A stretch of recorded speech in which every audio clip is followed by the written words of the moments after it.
Yeah, sorry. I had a small farce happen to me where I took a sip of water that I thought was room temperature to have some aspirin, and it was boiling hot. Whoa. Because I had boiled water and then poured it out and then forgotten about it, and then was like, "Oh, I need water. I can't find the water pitcher. There's some water right here." No. And so I drank right off the boil water with aspirin, and I had to clean up the water that I spit everywhere, and I had to spend 5 minutes swishing room temperature water so that I don't get blisters under my tongue. Holy shit. Yeah. But it's fine. It actually feels fine. I'm kind of surprised. It must be just because I got cold water in my mouth right away. Okay. You don't think... I mean, this is like the, almost like comical, like... Oh, I was laughing. Like, I was laughing. No, I mean, like, this would be like the thing that you would put at, like, the beginning of the third act of the overdramatic, like the melodramatic movie about a podcaster. It's like, what is the bad thing? What could be the thing that puts them over the edge? Oh, they try to writers at drink a table workshopping ideas on how they could make podcasting seem exciting or dangerous. But like this happening, it'd be like the most tortured moment possible. You'd be like explaining it to your friends, like, check this fucking bullshit out. Like, they need something bad to happen to him, so he like boils water at his desk for some reason and puts it in a mug, but then forgets and then just drinks it, and then he can't podcast anymore. It's the stupidest shit ever. It's part of a montage where another part of the montage is that you have to keep podcasting, but you also really have to pee. Oh no. You have to pee into your mouth to heal the burn from the right. That's what they water. say. It's good for jellyfish and it's good for burns. It's good for any kind of burn, whether it's a jellyfish burn or a fire burn. Fire walk with pee. Whoa. Hey, and that's why you come to the run button something, huh? Yep. Wow, got him. We decided we'd do something a little bit different today. This whole episode is going to be scripted by ChatGPT. I'm sorry, what is that? That's the AI that everyone is interested in right now. So none of this is off the dome like usual. This is all an AI script we put into it. Please write for me the script of a 2-person medium high quality video game podcast. What you been playing?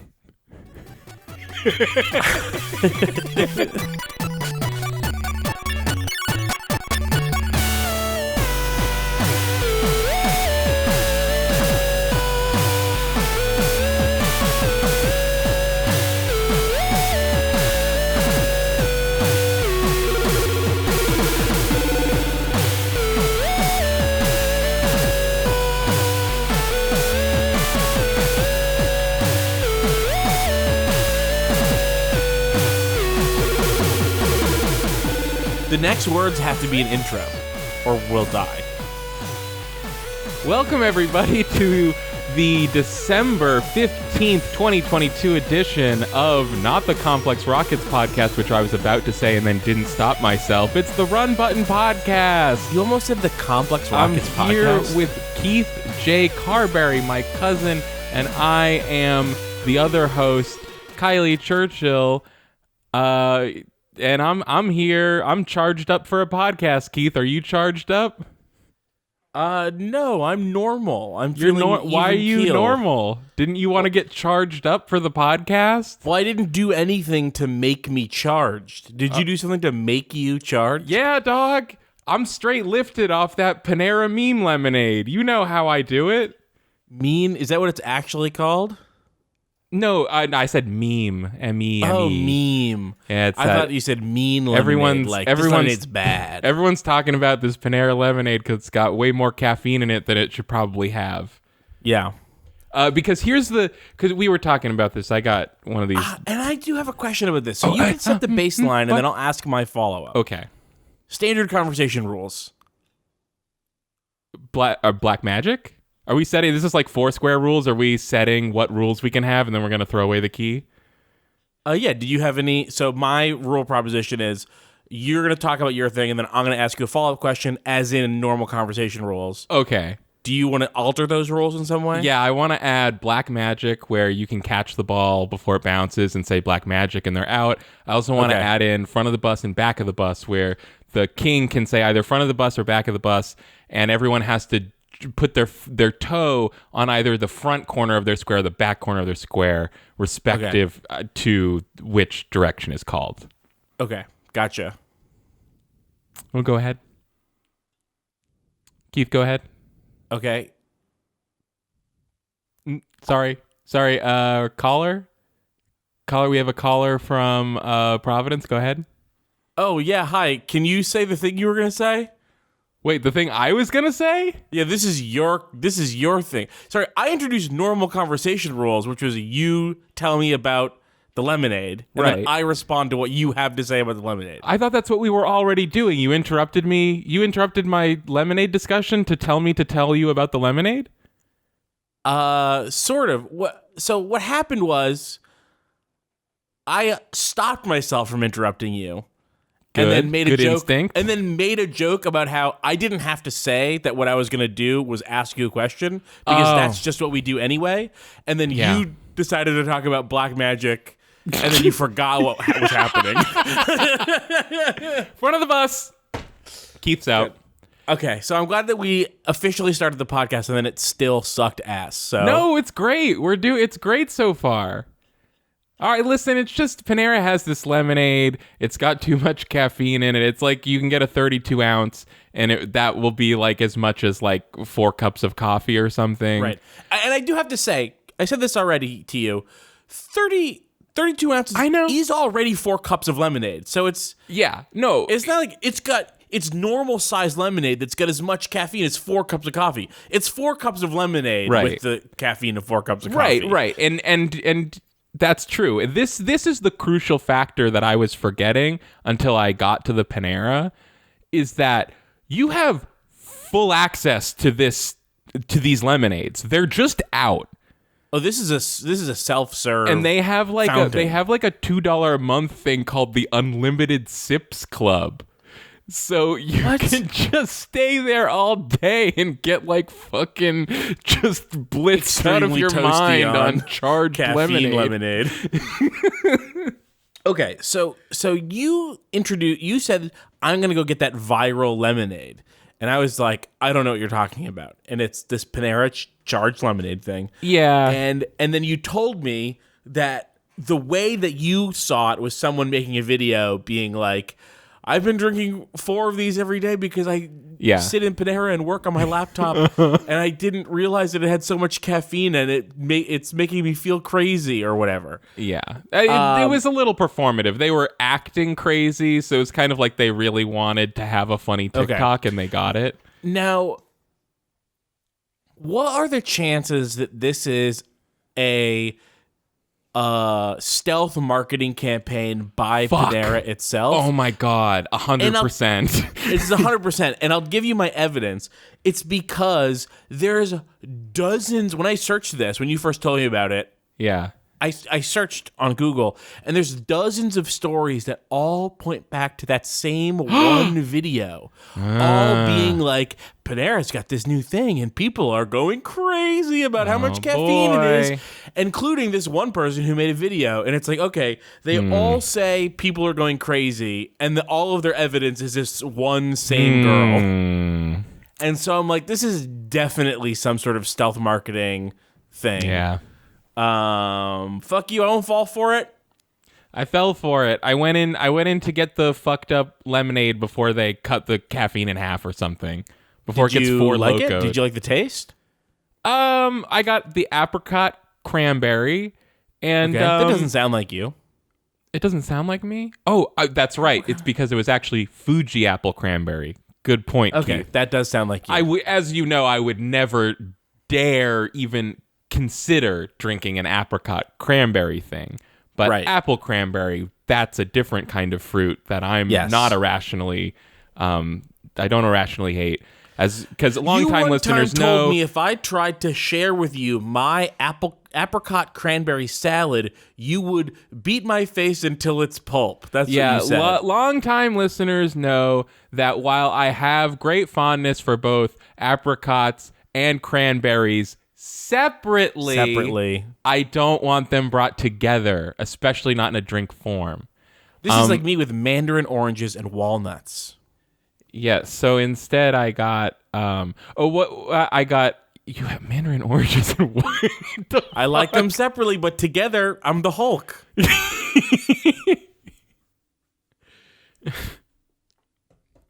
I can't we can't get mired in the asking more questions about the walnuts and the oranges because we're here to talk about It's made up. There's no other thing. I just lied. We're here to talk about the Fuji apple cranberry Is it good? charged lemonade, which fucking no, of course it wasn't that good. Of course not. It was imagine any random bottom tier fruit flavored lemonade with an artificial flavor. It tasted like that. Gross. Yeah, it sounds gross. Yeah, it sucked. But does it have the other things in it that because one of the things that I read was a little it's got sign slightly more caffeine per ounce than Monster Energy, but Monster Energy has other stuff in it too. Yeah, it has L-carnitine and guarine and taurine in it. Yes, it does have L-carnitine, everyone's favorite masked wrestler. And caffeine schmaffine. I'm all about that L-carnitine. Yeah. Oh, sure. So anyway, I can't remember why I brought that. But anyways, I do have to mention there was a little sign on the there were signs on the little charged lemonade dispensers that with flowery language that described them as plant-based and clean. It's oh yeah, thanks. I really want this clean, dieseled up lemonade. Dieseled up, but also plant-based. I that's one of those things that you see when things become marketing buzzwords and it filters down to the absolute bottom of the barrel, people trying to capitalize on literally anything. I think famously there's jokes about non-GMO stickers on salt. Where it's there's no, this isn't an organism, so it can't be a GMO. There's no genetically genes modified, right? Because it's a rock. And so calling something plant-based is it's lemonade. Yes, it's lemonade. from lemons, which are a fruit. Sugar is a plant, right? When you have to call something plant-based, typically it's because the food you wouldn't assume was made from plants only. That's why you'd call something plant-based. Oh my God, this hibiscus tea is plant-based. Plant-based hibiscus tea. Wow. Plant-based vine-ripened tomatoes. At that point, there's a point where it's not plant-based. It is plant. This not quite the same thing. My mom got me. I got my Christmas present for my mom this year was a 3-month subscription to a snack box that sends you snacks from other countries. Ooh, and so that was fun. Which other countries? I got one from England, one from France, one from your mom's underpants. Is that true? One from England? They were all good, except I was, and I'm sorry, if we have any Czech listeners out there, I'm sorry to report that the potato chips I got from the Czech Republic that were spicy mustard flavored were not appreciated by the recipient. But it did have a little stamp up in the top that said, made from potatoes. And that was good. I think I would like spicy mustard chips. I bet you would. I'm not a spicy mustard kind of person. But boy, the Bristos of Devon strawberry trifle flavored bonbons, Keith, get yourself some of those. Yeah, Bristos sure, that of sounds Devon. Good. The package let me know that Bristos of Devon has been around since 1879. And we know why. It's because their strawberry trifle flavored bonbons are fucking delicious. I believe it. They have good strawberries. And I got some salted egg yolk flavored popcorn. Egg yolk flavored popcorn? Yeah. How is that? It tasted really good. If you had asked me to put a name to the flavor, I couldn't have given you one, which I guess means it was salted egg yolk flavored, because I've never had that. Right, sure. Did it taste strongly of something that you could not place, or was it just like not that strong of a flavor? Because egg yolk is very rich, and it definitely has a flavor, especially when it's cooked. But like raw, it did kind of have a strong flavor. Like the popcorn, like imagine like caramel popcorn, how it's like very noticeably coated in like a brown stuff. It was like that, but for yellow. Yeah. And it had the fifth ingredient was dried egg yolk, so it definitely had some egg yolk in there. And so yeah, I mean, I guess it tasted like an egg yolk. Egg yolk's good. It was good. Yeah, that's what I said. Well, I don't think you had to be so aggressive about it. That's what I said. God. What's funny about the I'm snack box, angrier though, than the last time I saw mandarin orange and walnut. Oh yeah, thank God there were no apricot. What was it? Apricot and cranberry is snacks. Obviously the combination I hate. The funny part about this box though is, you know, these like box services. It's always like a question of like, at least to me, it's like, okay, these are international snacks, but are these like, is Bristow's of Devon strawberry trifle flavored bonbons like? Is that something everyone in England knows and has had, or is that something nobody except 100 Americans have heard of? You know what I mean? Yeah. It sounds legitimately British. Bristow's of Devon. Bristow's of Devon? Obviously the most British name in the world, because it doesn't... Right. It just assumes you know what Devon is. If I didn't associate Bristow's so heavily with strawberries, of course. I mean, it's a company, it says, from 1879, so you'd think like it's well known, seems obvious, but I don't know. It should just be old in England.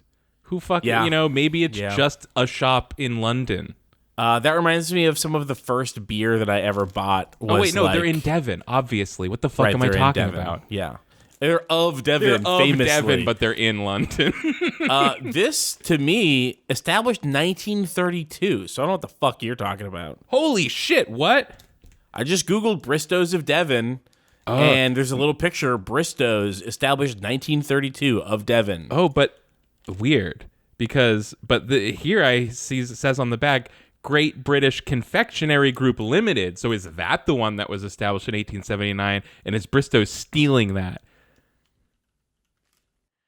Yes, it's the GBC, established 1879. Wow. Yeah, so Bristow's of Devon, Johnny Come Latelys in the modern time of 1932. Yeah. I don't fuck with any confectionery companies after 1930. Can I give you a suggestion? Just based on Google. Sorry, New Flapjack City, is that anything?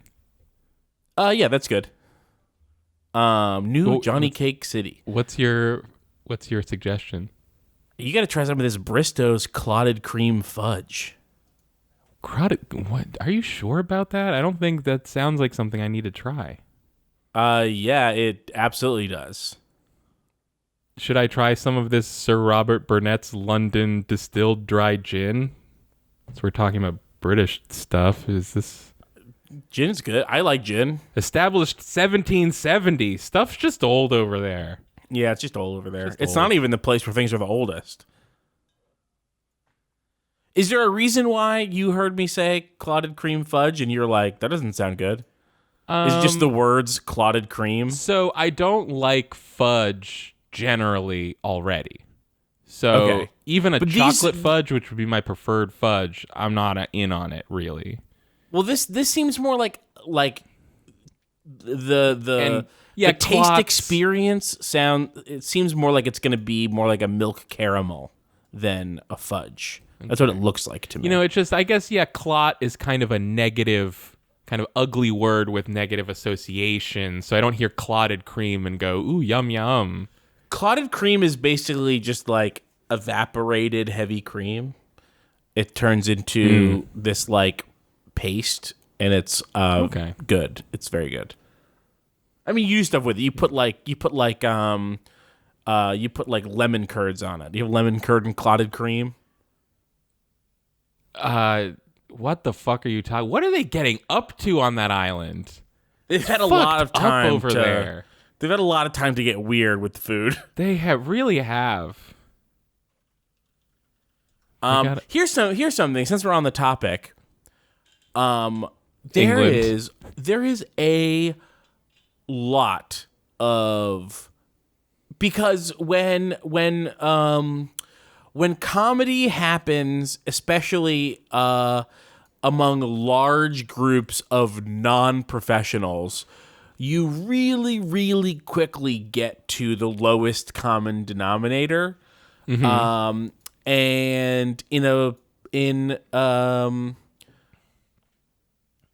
what that ends up being is stuff like British people are like this, Americans are like this.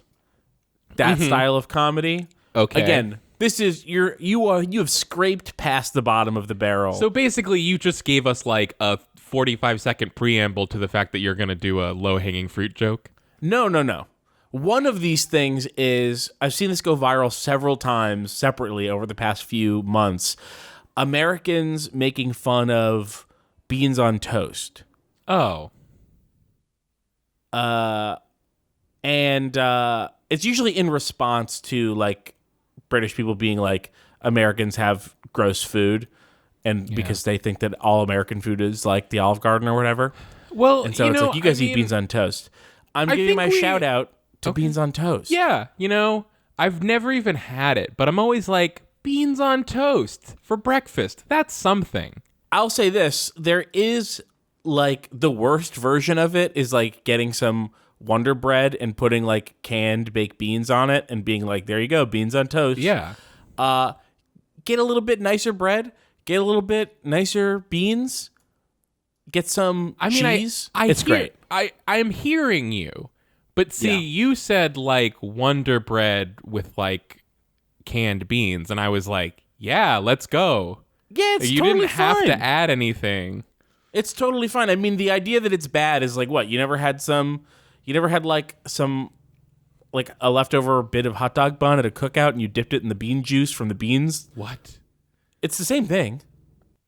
Hey, you have a plate. You have like a barbecue plate. And you got beans and a hot dog. The next time you come to my cookout, could you fucking not go dipping your hot dog stumps in my bean juice, please? It's already on the plate, Kylie. It's already on the plate. All right, if it's on the plate, that's fine, but you can't go for the communal bean juice. That's fucking gross. It needed a little hot dog. Now it's hot dog flavored bean juice water. That's not what I wanted. I still have never seen anyone who's ever heard of putting baked beans in Kraft mac and cheese like our family does. Yeah, it's really good. We like invented that, I guess. I guess that's we're our culinary family's geniuses. Claim to fame. Put some like fucking, I don't know. What do you usually put in there? Just like a Bushes, yeah. Bushes, yeah. B&M. Put in Bush's original. You can go Boston recipe if you want to. I'm going to say go Boston recipe. Okay. I actually don't remember like what it is.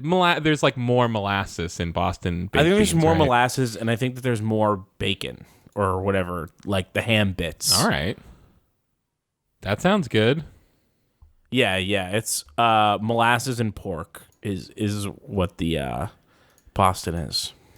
But the beans on toast thing, I would say that's one of the only things that England doesn't need to be taken down for. So, I mean, really,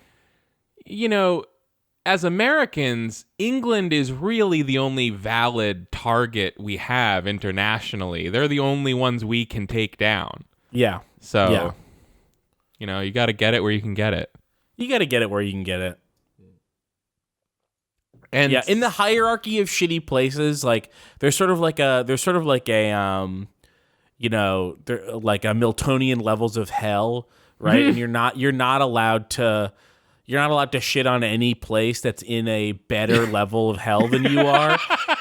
America is in a level of hell shared only with England. No one else is in there.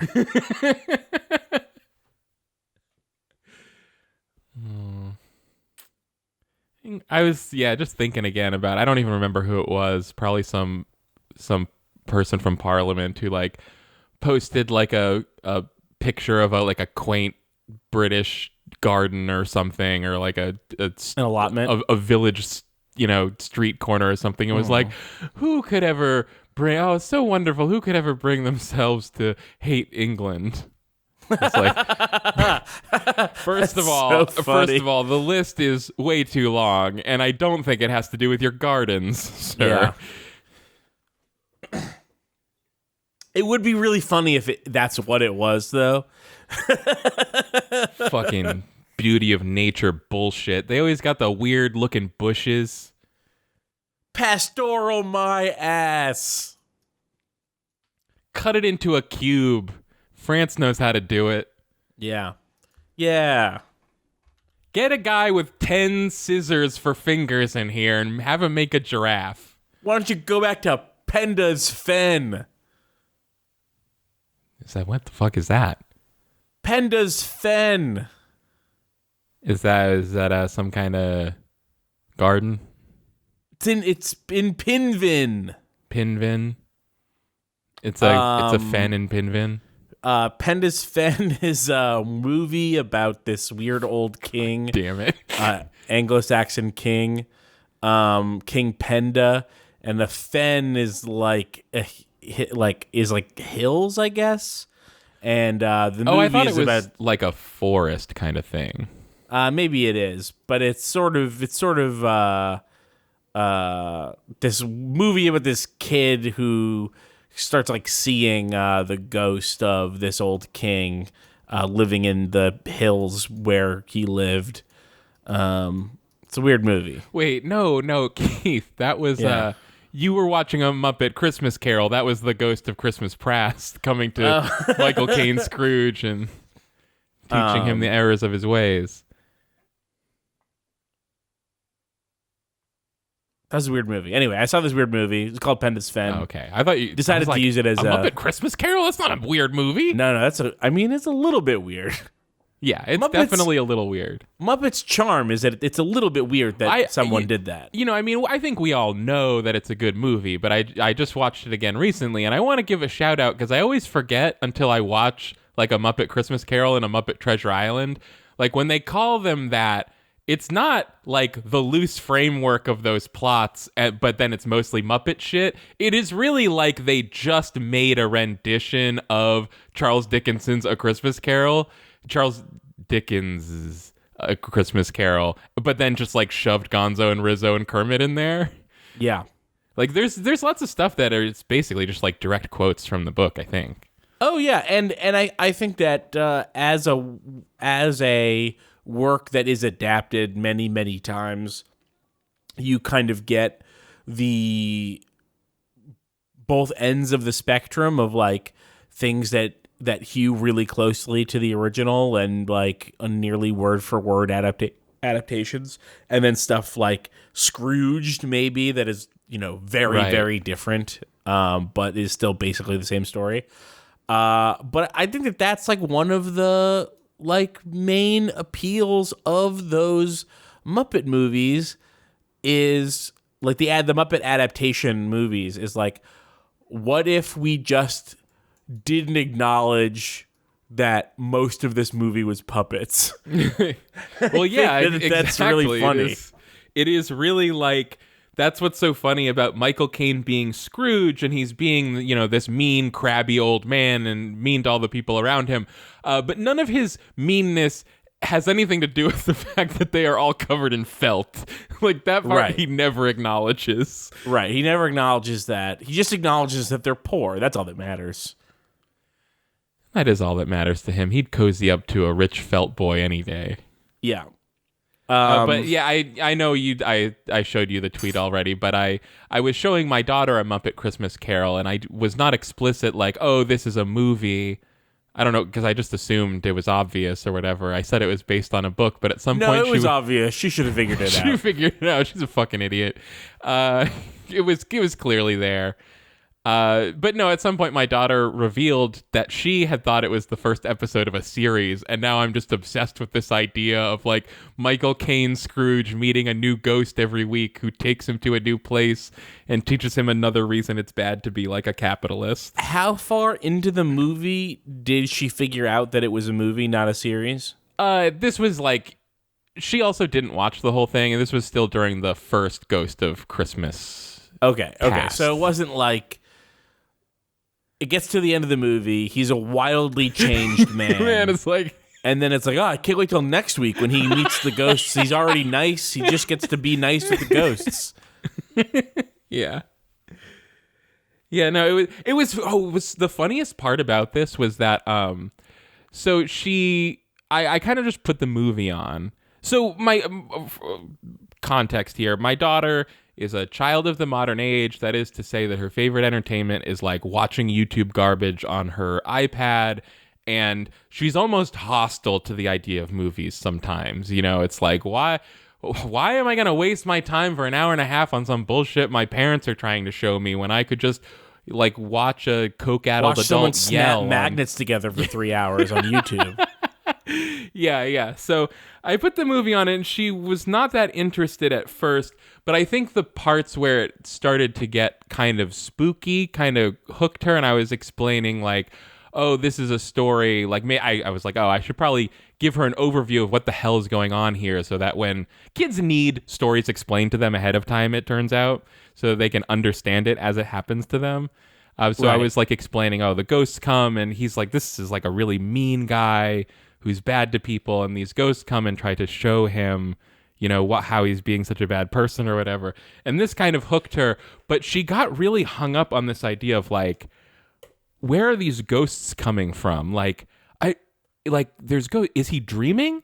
Is this real? Or how are there ghosts? Where did the ghosts come from? And I was like, what are you, a Victorian? Like, they're just fucking ghosts. Just watch the movie. They come from Christmas. They're the spirits of Christmas. I was just like, is there something Dickensian that is being transmitted through the ages that she is like subconsciously picking up on? Like, she can tell that there just shouldn't be ghosts in this story at all.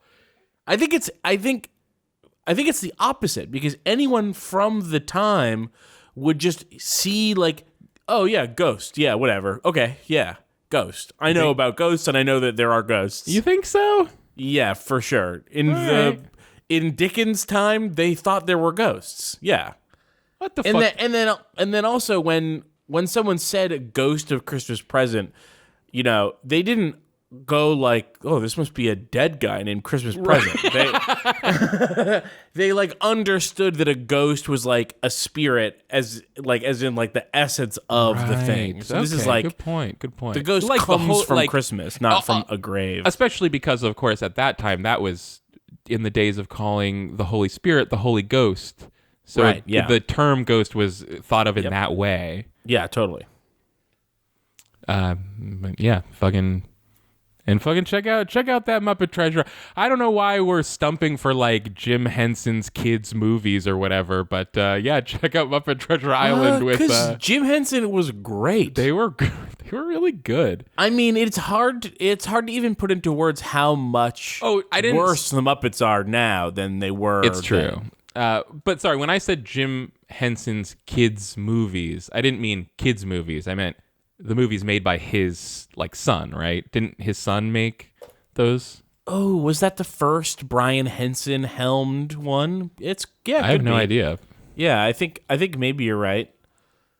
Yeah, and then Muppet Treasure Island was also really great. The weird thing that happens when Jim Henson dies, though, is that Henson would go on like talk shows or do interviews or whatever, and it would be him and Kermit, and they would talk to him and they would talk to Kermit, and you know, they make no bones about the fact that like that Jim Henson turns Kermit on and off, right? when Jim Henson dies, no one becomes the visible body that controls Kermit. Kermit becomes a character that like in the fictional reality moves and talks on his own. Right.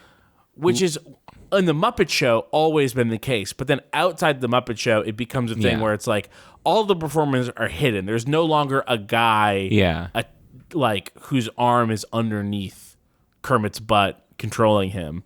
And that was a big loss. I think that's one of the major charms of the Muppets, I think, is like, like you could see, Johnny Carson or whatever talking to Jim Henson and then turning talk I actually to Kermit. Right. But I actually think, maybe a lot or even most people might say the opposite, that they enjoy the magic of the idea that if you're in a room with Kermit, it's like you're in a room with Kermit, right? When Kermit is then on the talk show, it's like, oh, sure, you're watching the show from home, but the real performance is for the other guest who's sitting on the couch next to them, that it's like, oh my God, it's like Kermit's right here. Well, that's the thing. So I'm thinking in my head of one specific interview, and it's an interview on the Tonight Show, Johnny Carson show. Whichever one that one is called. I think it's the Tonight Show. It was called The Carson Daily Show because it had Johnny Carson and it was on Daily. Carson Daily. Yeah. So Jim Henson is on. He brings out his first Muppet, and it's Dr. Teeth. Dr. Teeth, he's phenomenal at doing the Dr. Teeth thing. It's really, really great to watch. And then he puts Dr. Teeth away, takes out... Dr. Teeth, that's the leader of the Electric Mayhem? Is that... Right, the leader of the Electric Mayhem, yes. Puts Dr. Teeth away, takes out Kermit, and, like, Johnny Carson is struck at some point, like, because... For whatever you think about Johnny Carson, he's a good interviewer, he's overrated, he's whatever, this, that, whatever. Yeah. He's like a very classic, old school kind of guy. Like, he's not like a super inventive comedically. He's not, he was not young either. And so he was kind of a serious guy. And there's a part where he gets struck that like, oh my God, I'm talking to this thing like it's real, and it's a stupid fake frog, and I feel like an idiot. Because he gets so wrapped up in talking to Kermit as if Kermit's real. Yeah. And Jim Henson's literally right there next to him. Yeah. Meanwhile, though, pantomime. If you flash forward to the exact same situation today on The Tonight Show with Jimmy Fallon, it's like the only thing Jimmy Fallon would care about was talking to Kermit like he was a real person. It'd be like that was like his whole idea of what was going on in the show was like, today I get to talk to Kermit like he's a real person. Right, yeah. Which I think the Muppets have gotten worse, but so have, what the fuck are those shows called? They're Talk called shows. Carson Talk shows. Daily shows. They're called Daily shows. Carson Daily shows, yeah. I mean, God, Jimmy Fallon, it's a miracle that there's someone on TV doing that job worse than Jimmy Fallon. Is there some? Yeah, James Corden.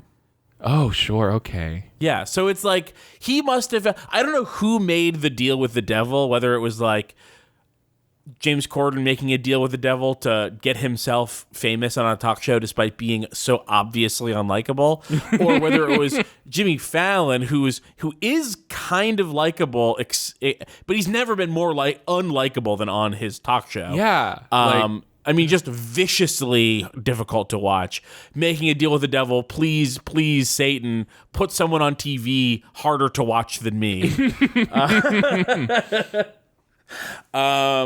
Yeah, I cannot believe that two of the worst people to ever do it are on the screen at the same time. I've said this before. This is an old joke of mine, but Jimmy Fallon doing his talk show feels like watching someone perform under duress. It feels like there's someone off stage with a sniper trained on his head, where if he stops just like his smiling and energy. being friendly, it's like Speed but for smiling. Like if you stop smiling for even half of a second, the whole stage is going up in smoke. It's really bad. He's so nervous. He seems so nervous. He's been doing it for years. Yeah, I found Jimmy Fallon. You know, that was the thing, was his kind of manic, nervous, but energy, and his thing was that he was always breaking during SNL skits, but that was, some people liked that because it was like he was laughing at the same thing they were laughing at, so it felt like he was in on it with them, which is what makes him the perfect host for a talk show, I guess. But it's like, yeah, he's just, he hasn't tuned down at all. He still feels like a sixth grader who can't believe he got Johnny Carson's job. Right, and I deeply do not care about SNL. I think it's largely been a bad show for 40 or whatever the fuck years. Yeah. You know, I would never say that there's not. The thing about SNL is it's like, if it was a half-hour show full of all of the best stuff from every episode, then it would be about 4 times better. But that was the thing I never realized watching reruns on Comedy Central, was that they were taking a 2-hour show and editing it down to 1 hour and cutting out all the worst stuff. Yeah. And so that's really what needs to happen, is it needs to be a half-hour show. It needs to be even shorter than that. It needs to be 20 minutes once a week instead of 90 minutes once a week. But despite how bad I think SNL is, the people coming up with the ideas for that show are way, way, way more talented than the people coming up with ideas for his talk show, because he's just doing the worst stuff imaginable. I mean, the most boring, awful hack shit. It's just miserable. How much of this are you watching? I don't know. I've seen I don't watch it. I've seen clips. You see clips. Clips show up, and you're like, yeah, sure. I'm like, I want to watch this to see what he's up to, because it's crossed my eyes. I might as well just spend the 2 minutes to see what the fuck Jimmy Fallon is doing these days. Oh my God, I'm seeing my mail carrier coming up to my house through the window. Whoa. He looks like he's Solidarity. in his 60s. He's got sunglasses on, bushy mustache. Cool. That's Very exactly what you want out of a mail carrier. You Yeah. want the sunglasses and the bushy mustache. They don't make them like that anymore. No, they don't. Does he have a cool jacket? He's got a cool jacket.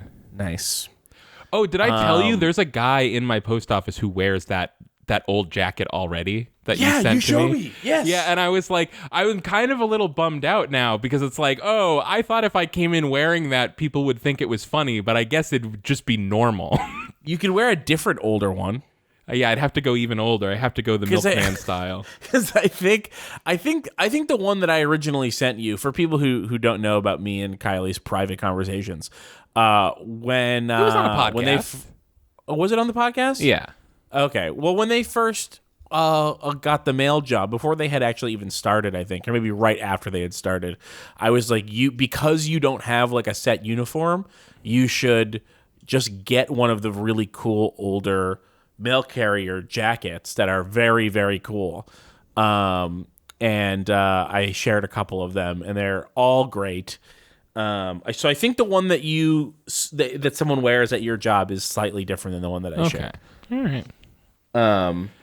Anyway, what are we talking? Before we got too far away from the talk show thing, I did just want to mention, because God knows when this could ever possibly come up again, the topic of late night talk shows. But I just watched the first episode of Earth to Ned. Do you know about this show? It sounds vaguely familiar. Also Henson related. It is a Henson production talk show for kids that is hosted by a 4-armed giant puppet thing named Ned, who is like the son of an evil space emperor who was sent to Earth with an army to conquer Earth, but then got here and decided he really liked Earth and really liked talk shows and wanted to have his own talk show. And that's the premise of the talk show. Every episode, they beam a celebrity onto their mothership to interrogate under duress and then beam them back down. It's pretty good. That sounds pretty good. I liked it a lot. I was like, oh, this is so good great. This is so funny. But I was also thinking, like, what kid is this for? Like, do kids even know what a late night talk show is anymore? Is the reason you said it's for kids because it's a Muppet? Well, no, it's because Jordan Morris works on it and he describes it as a kid's show, I guess is ultimately the reason. The third episode has Eli Roth as a guest. Well, this is the other thing, is that the celebrity guests on kids' shows are always for the parents. So it doesn't matter that a kid wouldn't know who the guest is. Yeah, that's true. I mean, they didn't put Snoop Dogg on Storybots for Amelia Rose, you know? No, but they put Snoop Dogg on Storybots for people writing articles about it. Mm-hmm. Being like, you'll never believe what Snoop Dogg just did. He was on a kid's show. Actually, I would believe that. Yeah, I would totally believe it, but that's just the kind of articles to get written. Yeah. Are you talking about a long-time, well-loved celebrity Snoop Dogg was on a kid's show? Yeah, I believe it. Can you believe this? Can you believe household name Snoop Dogg? Anyway. Yeah, all right. Now that we are 45 minutes in, I guess we could talk about video games if we wanted to. Yeah, sure. All right. You've been playing what video games you have to talk about? Been playing anything? And I know you said no, but that can't be true. Nick Weiger's writing on this. That's funny. Oh, okay. Yeah, I forgot about that. They got Nick Weiger on Just King Things. You know that? Like, permanently? No. He was just on the most recent Patreon episode. Okay, that makes sense. I was just like, damn, they got Nick Weiger. That's not a get. I love That's Nick. That's a get. No. Listen, I love Nick Weiger. He's great. And I'm always happy to hear him on a podcast. But even he knows he's not a get. That's not anything. I think that Nick Weiger's a get for Run Button. Nick Weiger, come on Run Button. That'll be a get for us. Okay, I just think I could be wrong about the Just King Things listenership, but I think that there's a similar. I think there's a big. I feel like if you drew a circle and another circle, and then if you drew a circle and another circle, are they overlapping? No, they're not overlapping. What? The fuck? You got two circles, baby. Get the fuck out of here. No, I just feel like it just feels like Nick Weiger is like on bigger shows. I think that maybe I guess he is. I'm overestimating his or I'm underestimating his just willingness to be on other shows. Maybe you're underestimating Just King Things. He happened to be a listener of Just King Things.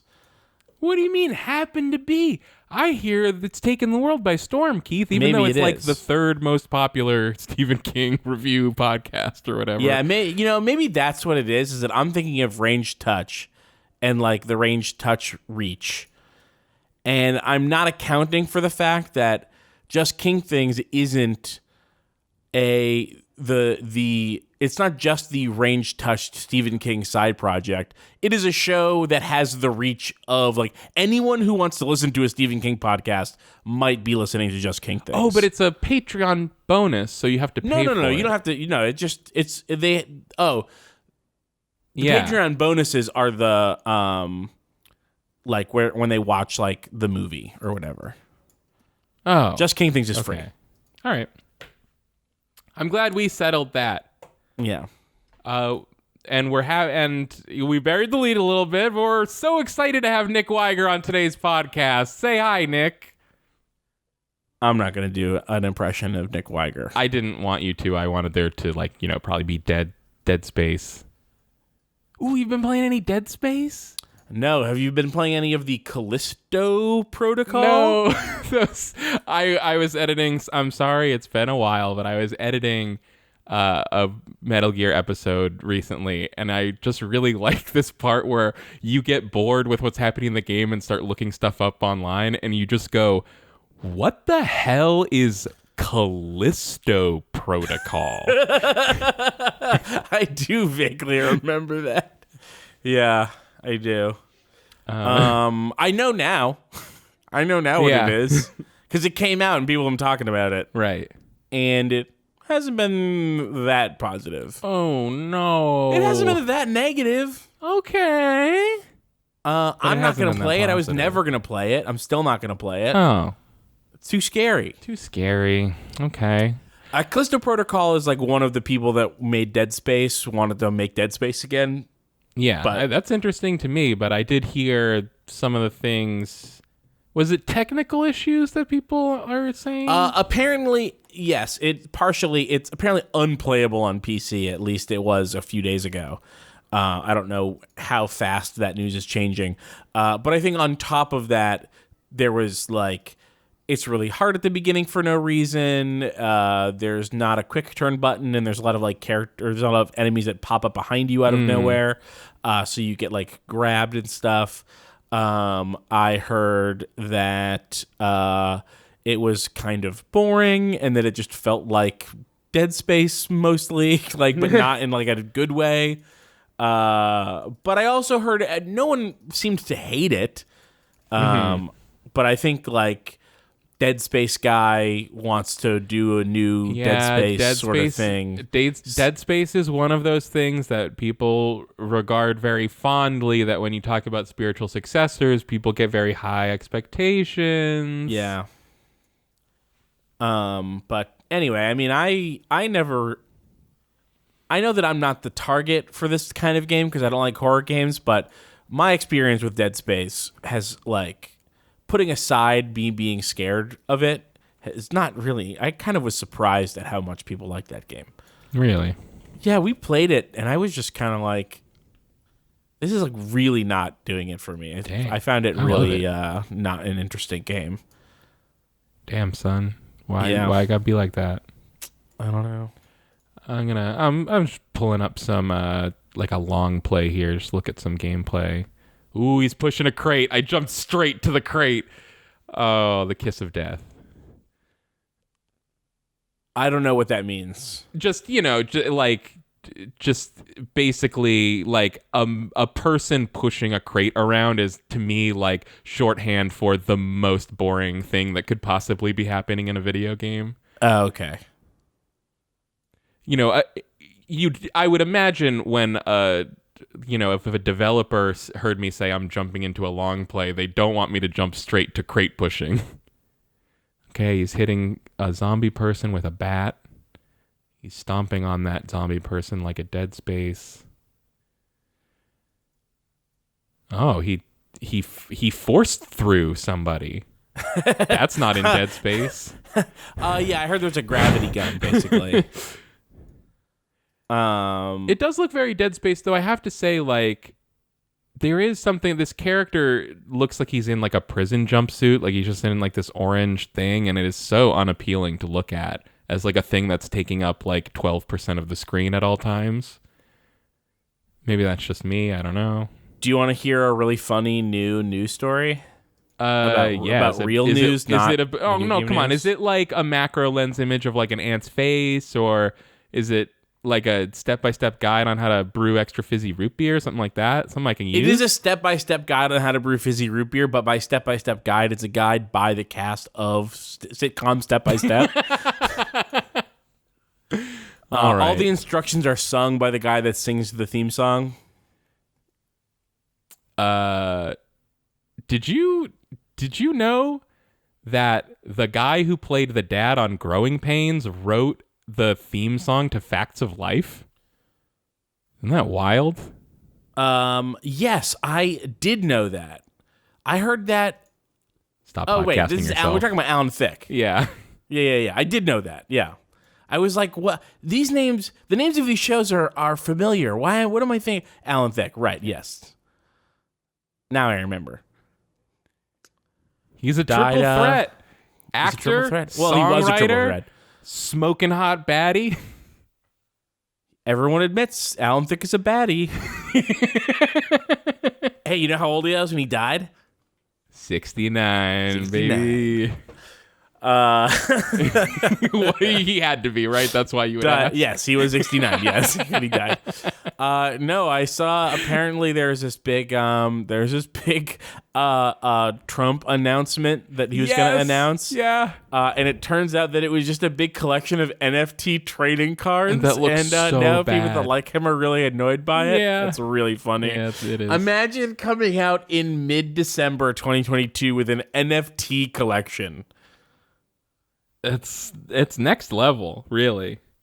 The funny part is I thought it was I was like, oh, obviously this is his campaign announcement. I forgot he had already announced that he was running, so it had to be something else. Right.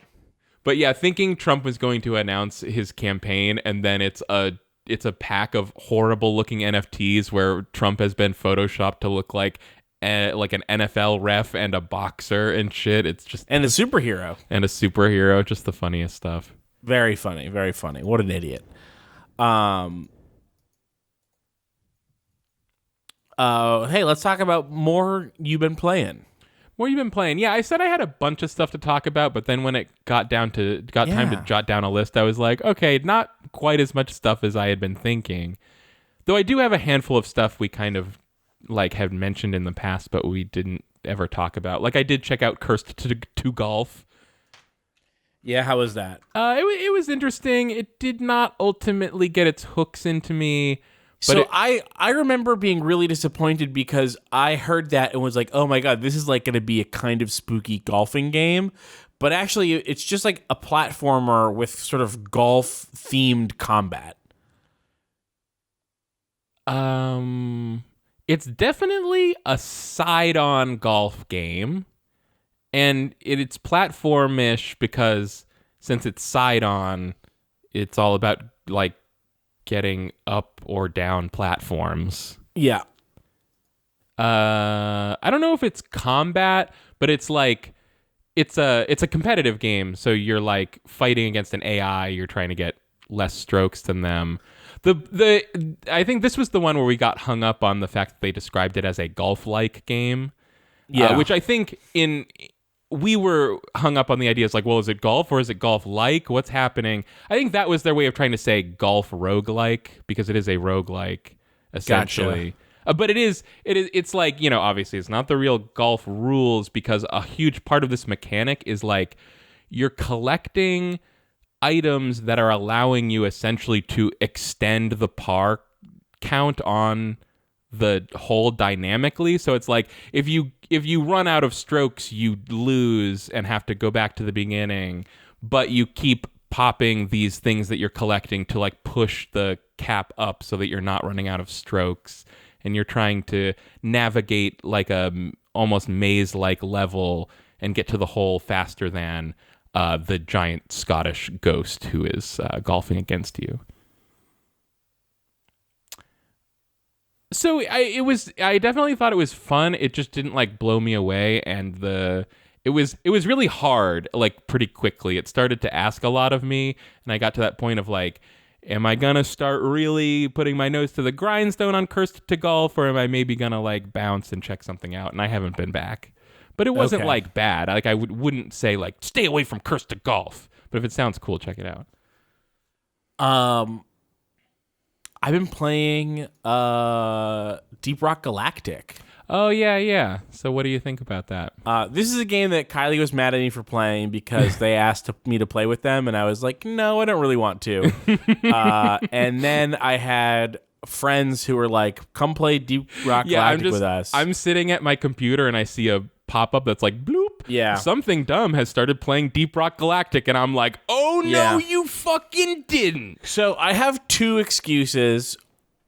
The first of which is it happened to be like 70% off or 80% off because of the Steam sale or something like that.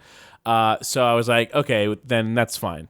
And then the other thing is we play a lot of games together, and my gaming experience with friends that I don't do podcasts with is I just have to play whatever game they want to play, or we'll never play any games together.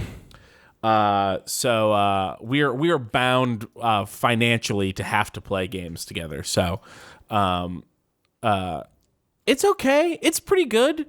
It's like, yeah. Well, the thing is, I think it kind of had a reputation for being sort of, it's it's like semi-arena based co-op shooter type thing, right?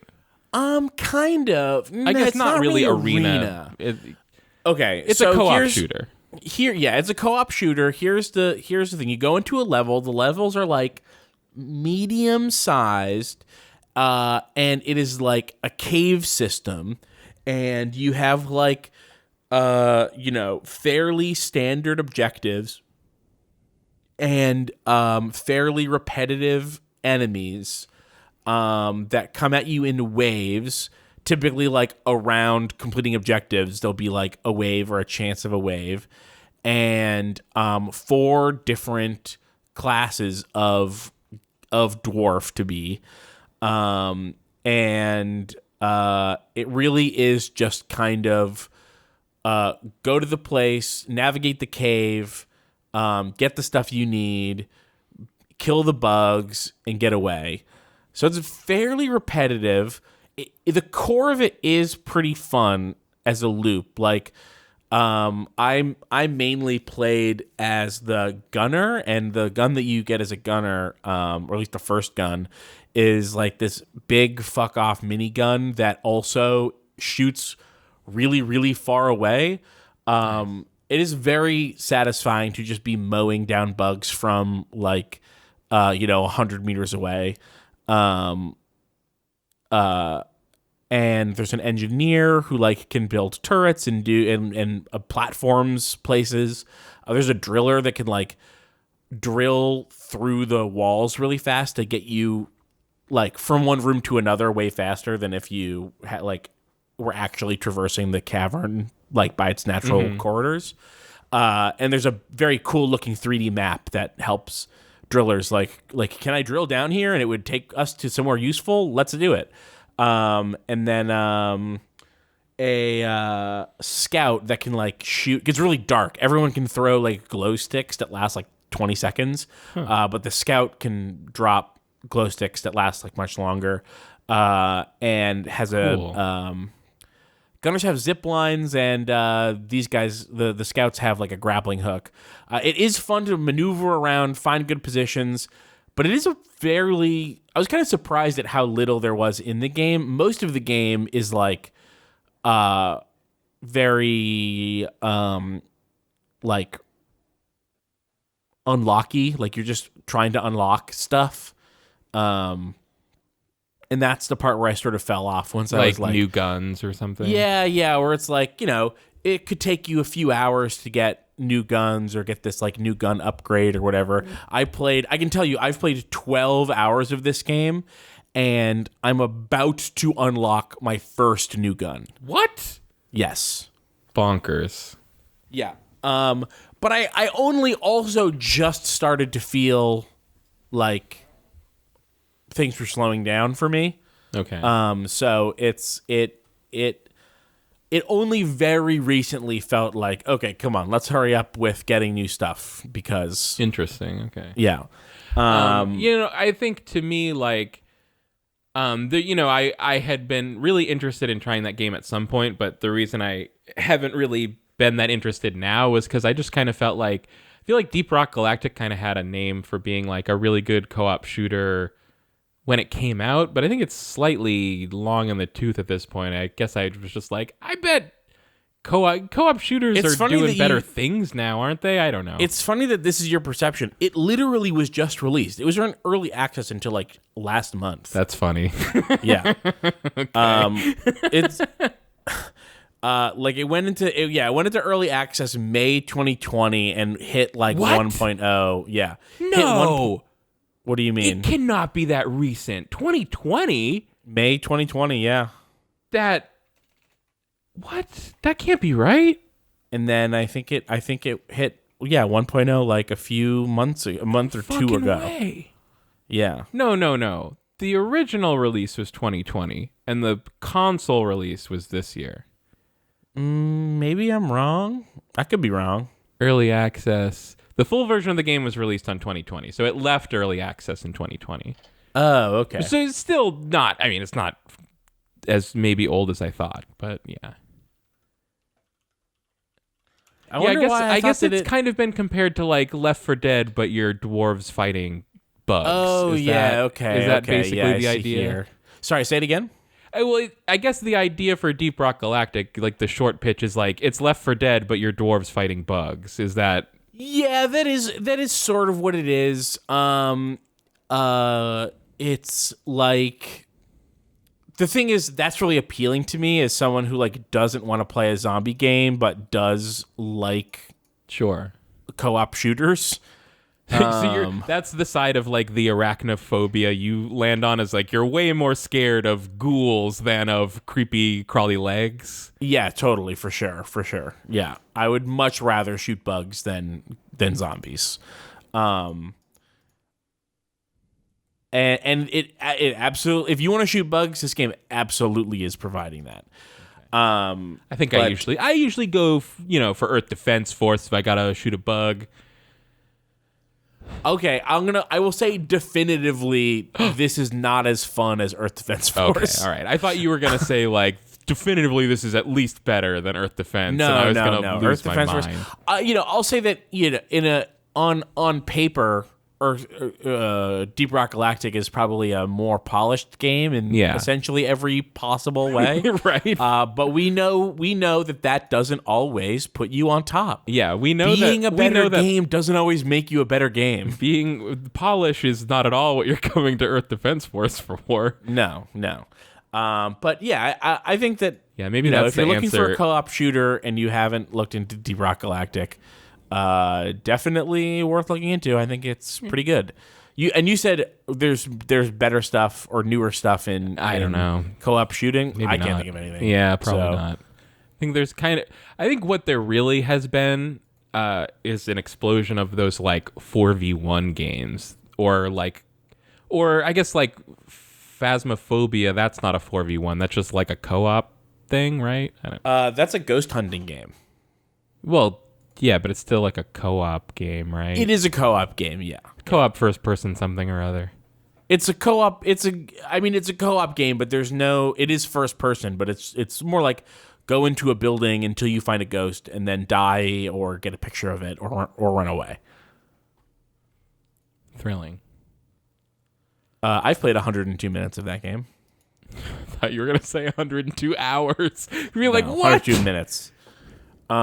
We played it for a Friends of the Table thing over the summer. I was like, yeah, it was a charity thing, and I was like, I'll be scared on a stream for a charity. And it was because of the co-op nature of it, I was able to like keep my distance. Or I want to say I was able to keep my distance. I was mentally unable from bringing myself to be in a more scary position than I was.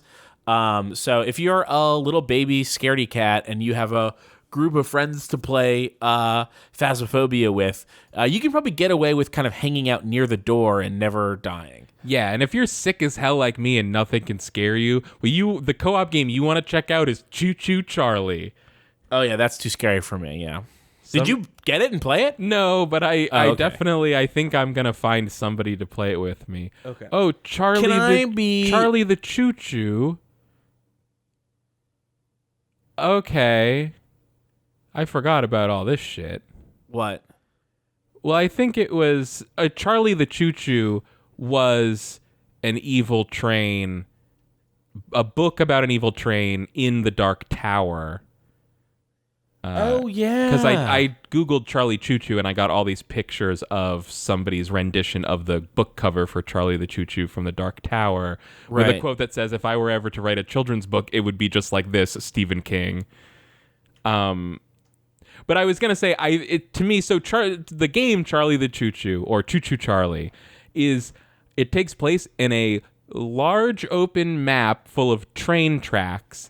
And you and I assume other people, ? Or maybe it's single player, actually. You have your own train and you drive around on these tracks, but there's a killer evil spider clown train named Charlie that is horrifying to look at and is chasing you, and you're trying to shoot them with guns and blow them up and burn them with fire, and you're upgrading your train and your guns, I guess. This is my. I have It something looks sort of rude to say. stupid, About this. but it could be fun. My like sort of cynical part of me is like, this is a game. This is one of the games that there are more of than ever because of streaming, where the hook is the pitch. Like, explaining what the game is makes it sound crazy, and then it also has like a sort of action-y bent to it that makes it good on a stream. But I'm not sure if any of these kinds of games actually are the best games they can be, or are they just like the best thing that you can play for an hour on a stream? Yeah, I mean, like, I didn't see this and go, like, this is the next paradigm in, like, game design, but I was like, the idea of an open world train game where you're, like, being hunted by another train is, like, really... I just love I want a game...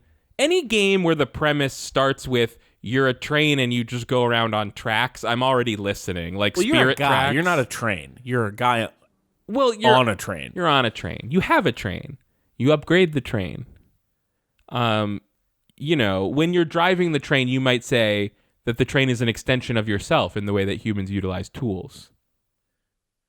Right, but we also know that when you hold a hammer, you don't become... Also, the subtitle of the game, hand. the full title of the game is Choo Choo Charlie, You Are the Train. So I think actually the evidence stacks in my favor if you look at it that way. But I do have to stop you. It's called Choo Choo Charles. Choo Choo Charles. Yeah. Oh, well, this whole thing is stupid, actually. Yeah. I don't care about any of this. No, it's funny because to me, this whole game seems based on the premise that, like, it's just playing into those, like, evil Thomas the Tank Engine memes, and I'm guessing this is just begging for a fan to put in the Thomas the Tank Engine mod that makes Charles into Thomas. Yeah. I'm sure it's already in there. Yeah, that's the next hot coffee, is there's going to be lawsuits about how Choo Choo Charles shipped with Thomas the Tank Engine in the executable. What does it mean when all the most helpful reviews are like fake joke reviews? What does it mean? It doesn't... It means that everyone reviewing this game likes it, but that they are unserious about critically evaluating games. And you have to take that information and act upon it accordingly. Yeah.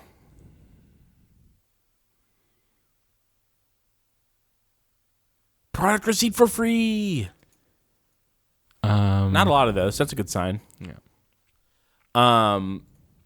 Yeah, it is weird about, like, there's definitely this kind of game that is, like, designed to appeal to streamers so that people will see the stream and then want to buy the game.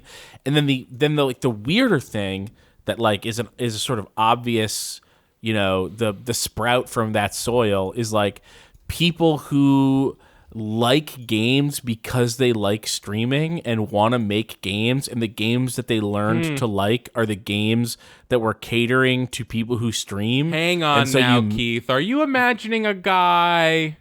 No, I'm not imagining. Are you sure? I'm imagining a guy, but this is a real guy. This guy's real. This is not a fake guy, right?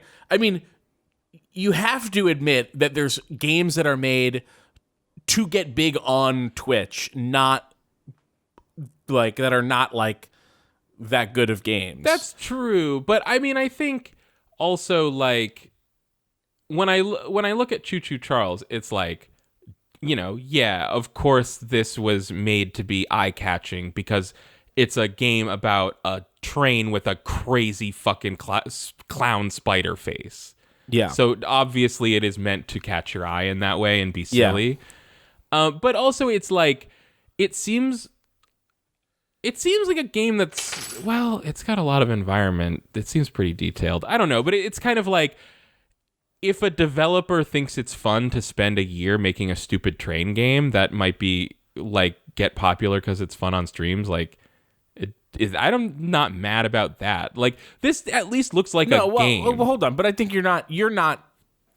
This is not what I was trying to say when you interrupted me. I thought that maybe you knew where I was going when you said I'm imagining a guy. There's the reality of the game that's designed to be big on streams, and designed to like be reactable, right? And like you clip out a reaction of someone seeing the train and wherever and being like, the thing that everyone agreed sucked 10 years ago on YouTube, but now is the only thing that's popular. Well, I mean, yes, but I also think that I think streaming, and I don't watch a ton of them, so maybe I'm wrong, but I feel like we have at least gotten past that part where like the only thing happening is people intentionally overacting to scary games. I feel like now the meme is that streamers don't react to anything. They're just like, oh yeah, here's the fucking shit on the screen, whatever. It's complicated. We can get back to that. But the second tier is people who get into games through watching streams. Right. And this is a real category of people. Yeah. And so that the way that they learn to like games is through how they present on a stream and how streamers react and interact with them. And so they sort of, you get this like second tier of games that are not consciously designed to like be big on stream. It's just that the kind of game that you've been exposed to and like that you've become legitimately passionate about, instead of sort of like cynically wanting to design a game in order to like be viral on a streaming platform so that you can sell a bunch of copies. Yeah. You're like legitimately passionate about that kind of game. Right. And so reproduce that kind of game like artistically instead of cynically. Like this is, I'm not talking specifically about Choo Choo Charles. I'm just saying we are entering in a very weird landscape where the thing that people are excited about and passionate about in games comes from how they present on a stream organically through being in that audience. And like that's just going to be, it's starting to be and is going to continue to be a very weird part of video games. I see that. I totally agree. I just think like for whatever reason when I'm thinking about this and I'm mulling it over, like what does this mean for games? It's like I'm not necessarily thrilled about it, but it doesn't set off any alarm bells like, oh no, this medium I love will be destroyed by games that look good on streams. Well, it just seems like, I mean, if they're not good, I won't play them. I don't know. The thing about the people reacting less on streams is like, and I don't mind if this ends up coming across as petty, because the thing that I'm going to be complaining about is the people who basically do what I do but are way more successful at it.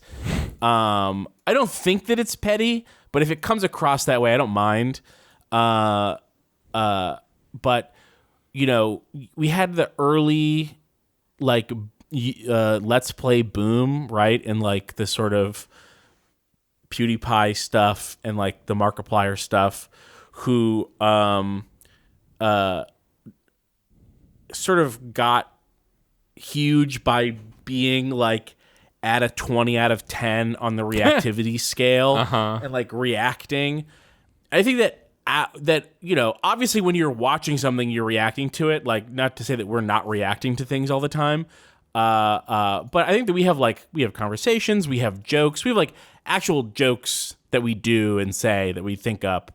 And then there's this reaction style where the joke is how people are reacting to things, not what they're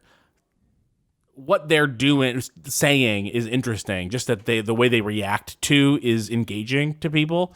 And I think that the place that Twitch is in is like, okay, well, we've seen people sort of not really into the 20 out of 10 thing, and so we're going to do sort of the exact same thing. We're just going to turn the dial down to sort of a real person level. Yeah.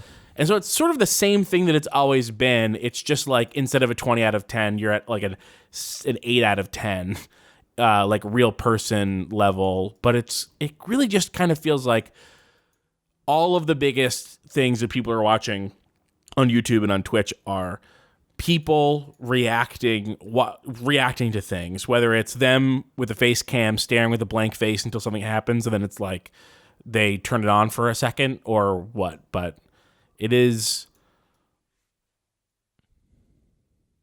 that is the kind of game that makes that content work, is the kind of game that people are going to be watching and internalizing and then replicating. And like, yeah, I don't think that's the biggest problem going on in games. I think it's live service games. I think that's in terms of people making.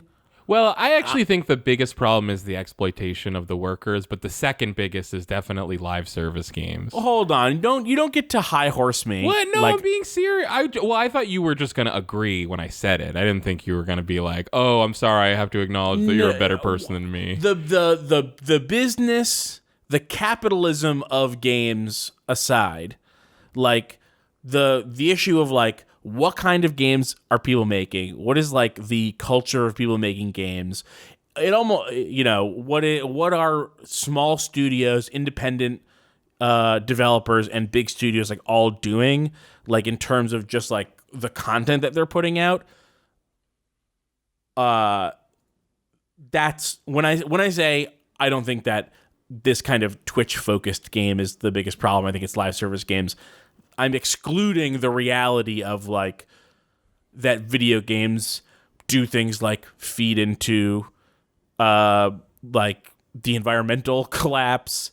They produce huge amounts of waste and disposable plastic, and there's lots of shipping involved. There's horrible mining of rare earth minerals that go into your consoles and your TVs or whatever. Not your my phones. Console. My PlayStation's plant-based. Plant station. And it's the clean. Labor, all of the actual material issues with the video game industry aside, I think live service games are the biggest issue. Yeah. Speaking of, I tried to. I'm still trying to get back into Genshin Impact. I played it a little bit and was like, yeah, I'm playing this game. But I just keep not playing it. I don't know. Well, so when you were playing it, you were liking it, and then you stopped playing it. Well, and I think when I play it, I'm just like, I don't know what I'm doing. I'm just running to I guess I'm going to where the dots are on the map, and then a cutscene happens, and I'm like, I don't like any of these characters. The first area is like the weakest area, which is unfortunate. Okay. It sucks. The first area is the least interesting area, and all the first area's characters are all the worst characters. Let me ask this: when Genshin Impact is like, we've added a new area, what does that mean to you? You're like, oh, I've got what in store for you? Well, there's two levels to this. So every once in a while, they'll add a new area to an old region. So like Mondstadt, the opening area, added like I think it's called the Dragon Spine Mountain, which is like this very big snowy mountain that has its own quest line attached to it and has a bunch of smaller quests inside of it, and has like a new sort of collecting and reward based system involved in it, and so there's that, and they've done that a few times. Like the third nation that they released got one of these recently. They added like a new island, so it's basically increased the size of that nation by like 30% or something like that. And then the second thing is they add a new nation. So like the first nation is Mondstadt. It's the smallest one. It's the least visually interesting by far. And the second one, Liyue, is like much bigger, much more visually interesting, but it's a similar biome. And then since then, that was the first one that they added after release. Since then, they've added 2 more. And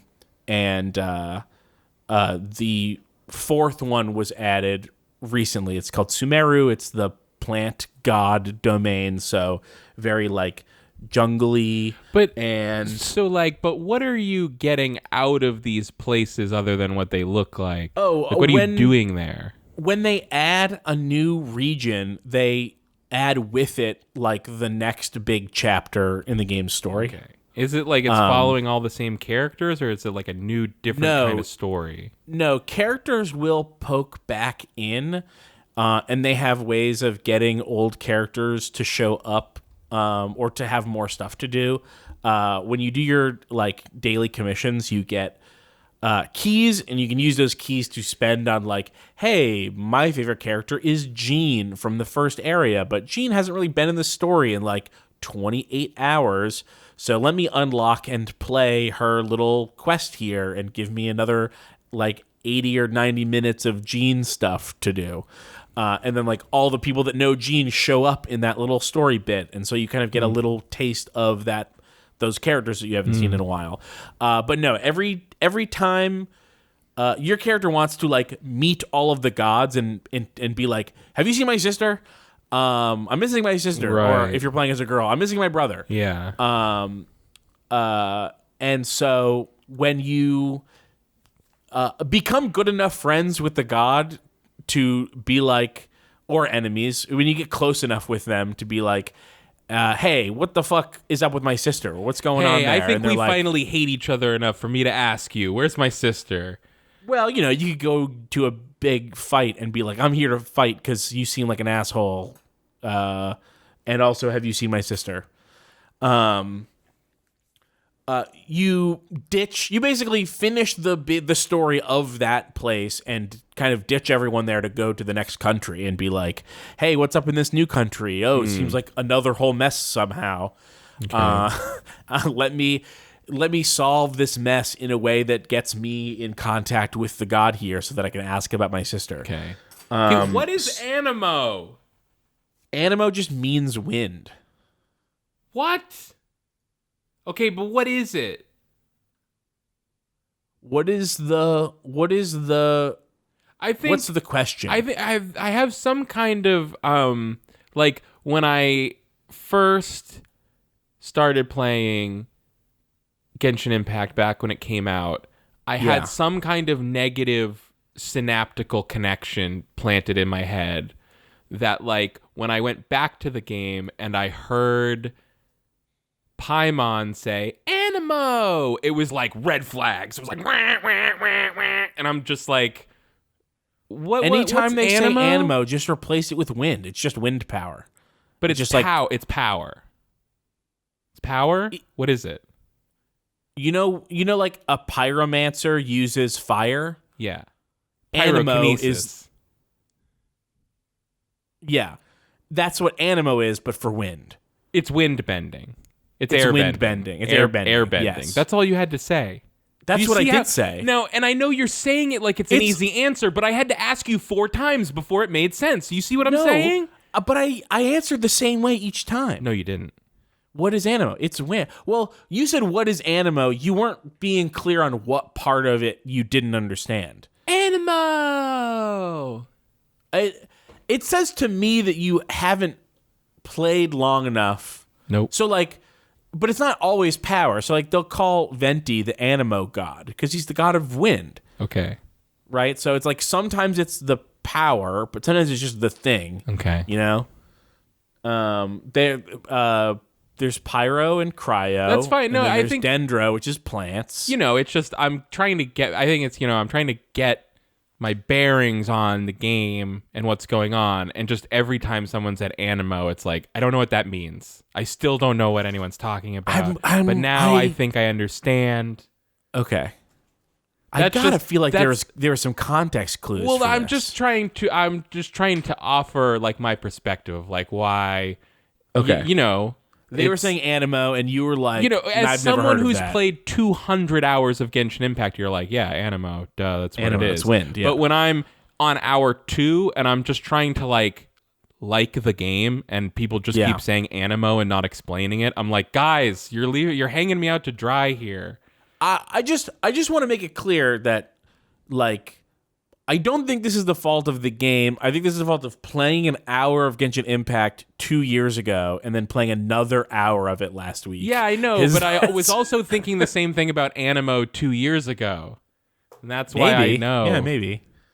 Oh, anyways, Choo Choo Charles is single player, so I don't even who gives a shit.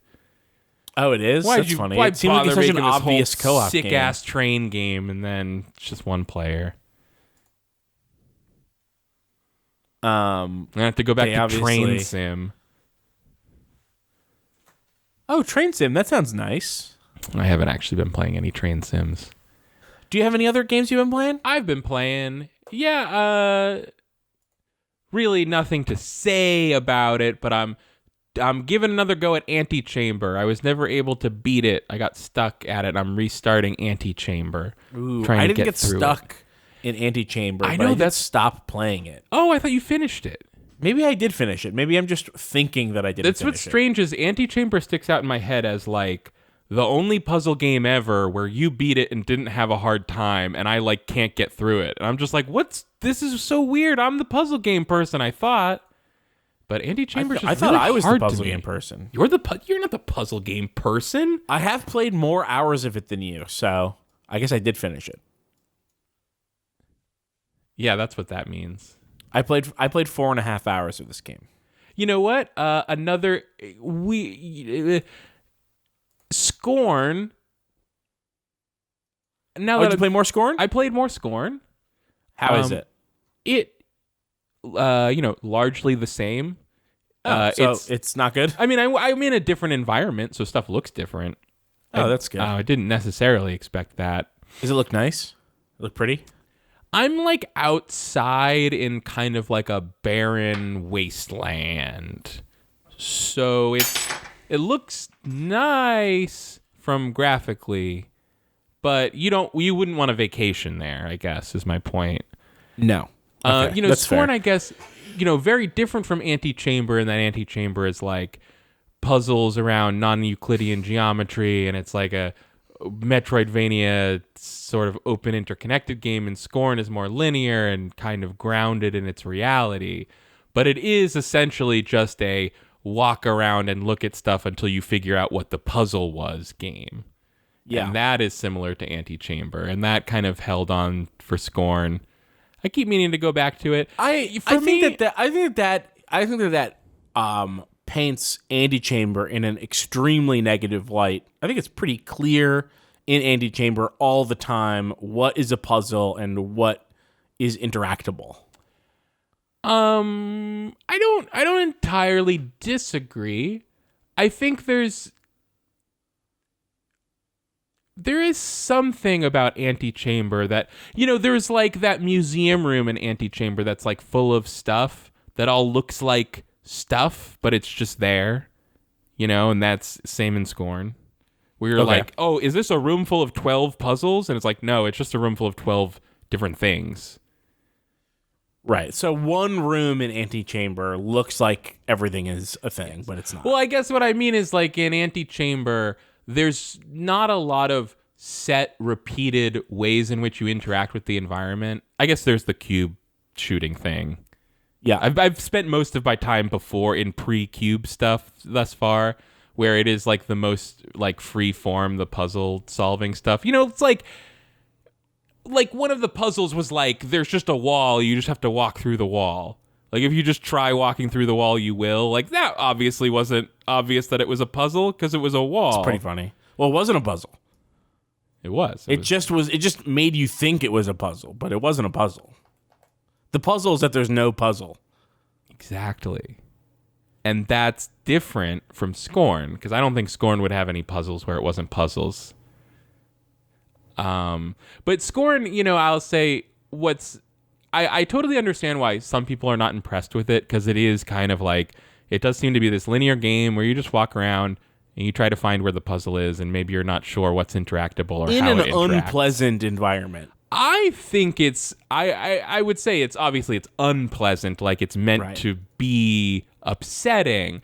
But It's meant think to be unpleasant, but it also is unpleasant. But I like it. It's interesting to me, like it's been such a while since I was so taken with an environment that I was playing in like a non-VR game, like just like looking around at stuff, like look at all this stuff, look at the detail on everything.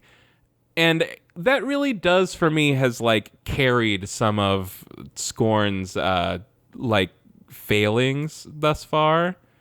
I've just been really impressed with how it looks. It's just so cool looking. Yeah, I find it deeply unimpressive to look at. I think that if you go, so I guess the thing about Scorn is knowing that it's a puzzle game and it's kind of an obtuse one.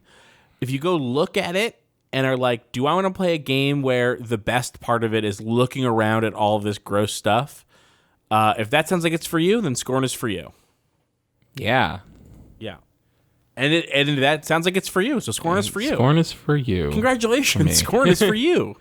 I finished Sonic Frontiers. Very nice. You mentioned that you... Yeah, I think it was on a stream. Yeah, on a stream you mentioned that you had finished it. Yeah. Yeah, like I kind of said before, I don't have a ton to report on it because I think that game, it took me like 30 or 40 hours to get through it, and I got all the achievements, I think, except one. All the achievements. All the achievements except one, because the last achievement I need to get is one for like doing a really long combo a certain number of times, but it's hard to get now because my guy is fully powered up, and so I don't get long combos because all the enemies die. I might have to restart and get it that way. Well, you don't want that one black mark on your I need to get record. the Steam achievement platinum, obviously. Yeah. That's the most important kind of achievement, is the Steam achievement.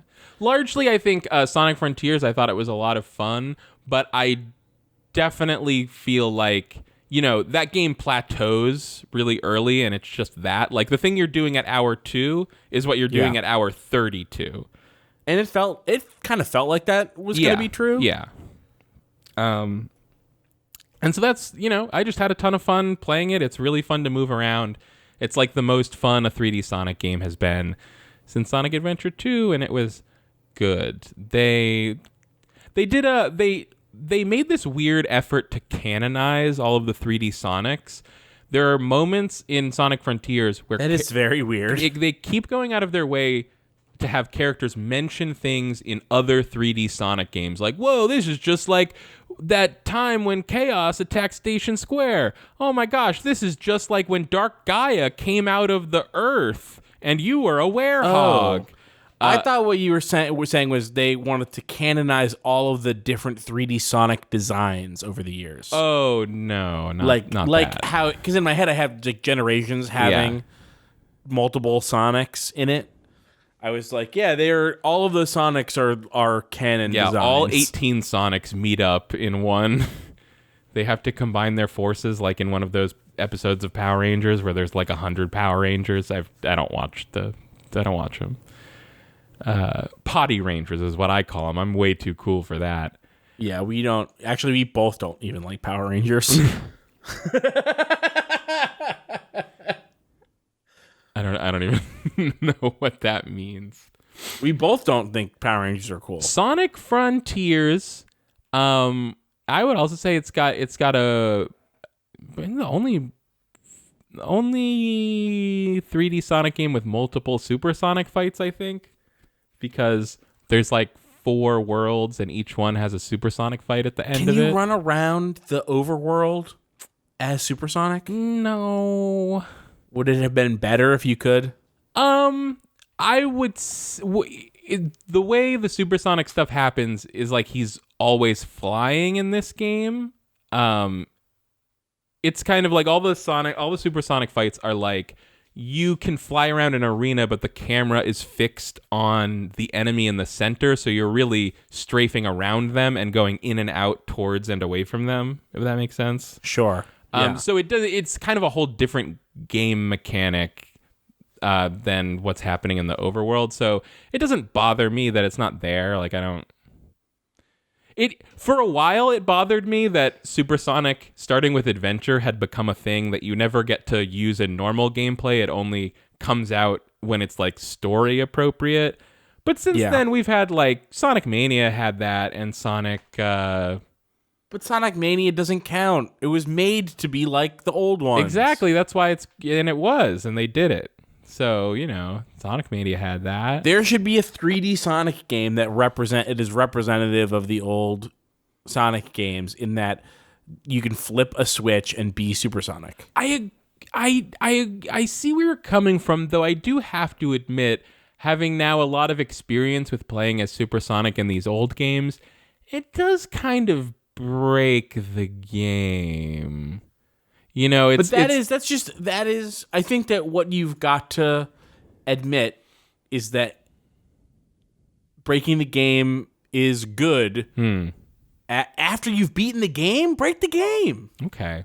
You know what I mean? Like sure. You get Supersonic, you have the story moment where he becomes Supersonic to beat the final boss. You're spit back out into the overworld. And just break that game. Be Supersonic. Who cares? Yeah, that's fair. Because Sonic 2 is like 2 hours long. But Sonic Frontiers is much longer. So you'd have way more normal Sonic time before you got to Supersonic. Yeah. Yeah. Anyways, I really like those Supersonic fights. I think they're like... I think it's like the most fun that being Supersonic has been. Largely. I mean, nothing's going to beat that Crush 40 zipping through Station Square at Chaos bit, obviously. Yeah. But other than that, I was on Twitter talking about Sonic Frontiers, and it was like a few weeks ago, so I can't remember who I was talking to anymore. Well, it wasn't Yuji Naka because he was in jail. He was in jail twice. Free Yuji Naka. Yuji Naka did nothing wrong. Anyway, I was talking to somebody on Twitter, and I'm sorry that I can't remember who it was. But they were like, I'm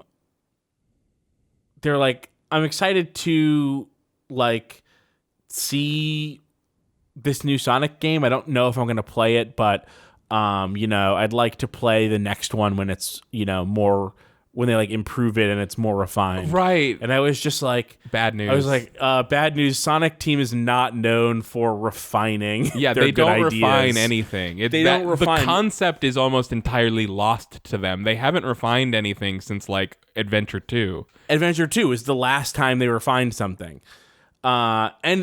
And they didn't do that good of a job refining then either. You know what? They refined one thing better. Chows. And then they got rid of Chows. Yeah, absolutely. Nothing else. I mean, there are things that I think are totally plausible to like more about Sonic Adventure 2 than 1. But a lot of it wasn't refining the gameplay. Yeah, I feel strongly that while there aren't many things in Sonic Adventure 2 that are outright bad, there's also not anything that's like head and shoulders better than the original except the Chow stuff. Except the Chows, yeah. Like playing as the heroes and the villains, is that refining? I don't really know. No. Is it bad? Also, it's not bad. Like linearizing it instead of having 6 interweaving stories that you can pick from at any time. Was changing it like bad, kind of? Many would say no. I say yes, it is bad that they did that. I say it's bad. But it's arguably not bad. It's just definitely not refining it. This is what I mean by head and shoulders above. Like, right. It's like there's an I think a lot of people think making it linear was an improvement. I would argue that it's not. I don't know anyone who would argue that Chows were better in Sonic Adventure 1. Nobody would do that. No, that's the only thing. No one would say. And then, of course, they perfected it and then abandoned it. Yeah. They're like, well, our work here is done. Let's get the fuck out of here. Yeah, let's never do this again.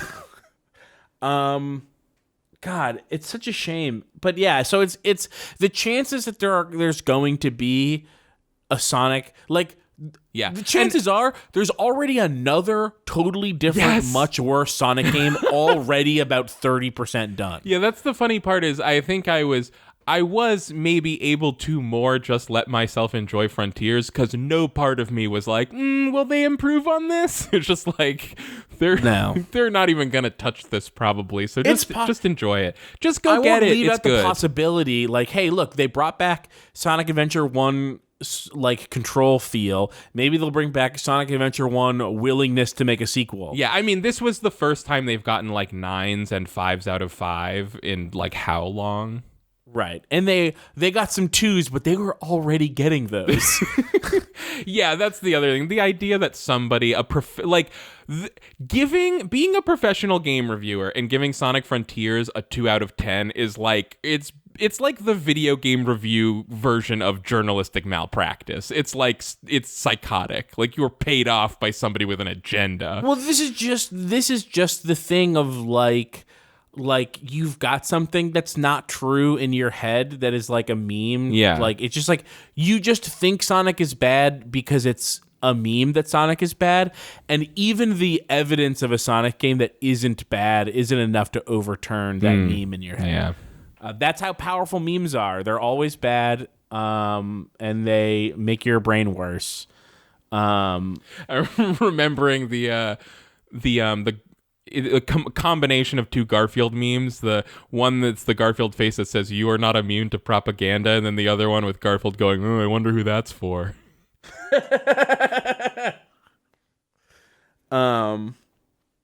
Did you tell me about that recently? Is that why I know what that is? I don't think I've seen that. You haven't seen the Garfield "I wonder who that's for" meme? I don't think so. Whoa. But I've maybe heard of it. It's just, it's a pic. It's like there's a sign with Garfield's face and a circle and a line through it, and Garfield saying, "Oh, I wonder who that's for." Yeah. And then you tweet it at Elon Musk when he's talking about like toxic employees high up at companies who collapse the entire company through their own like hubris, and then right. You tweet that at Elon to be like, "Elon, that's you. You're the one."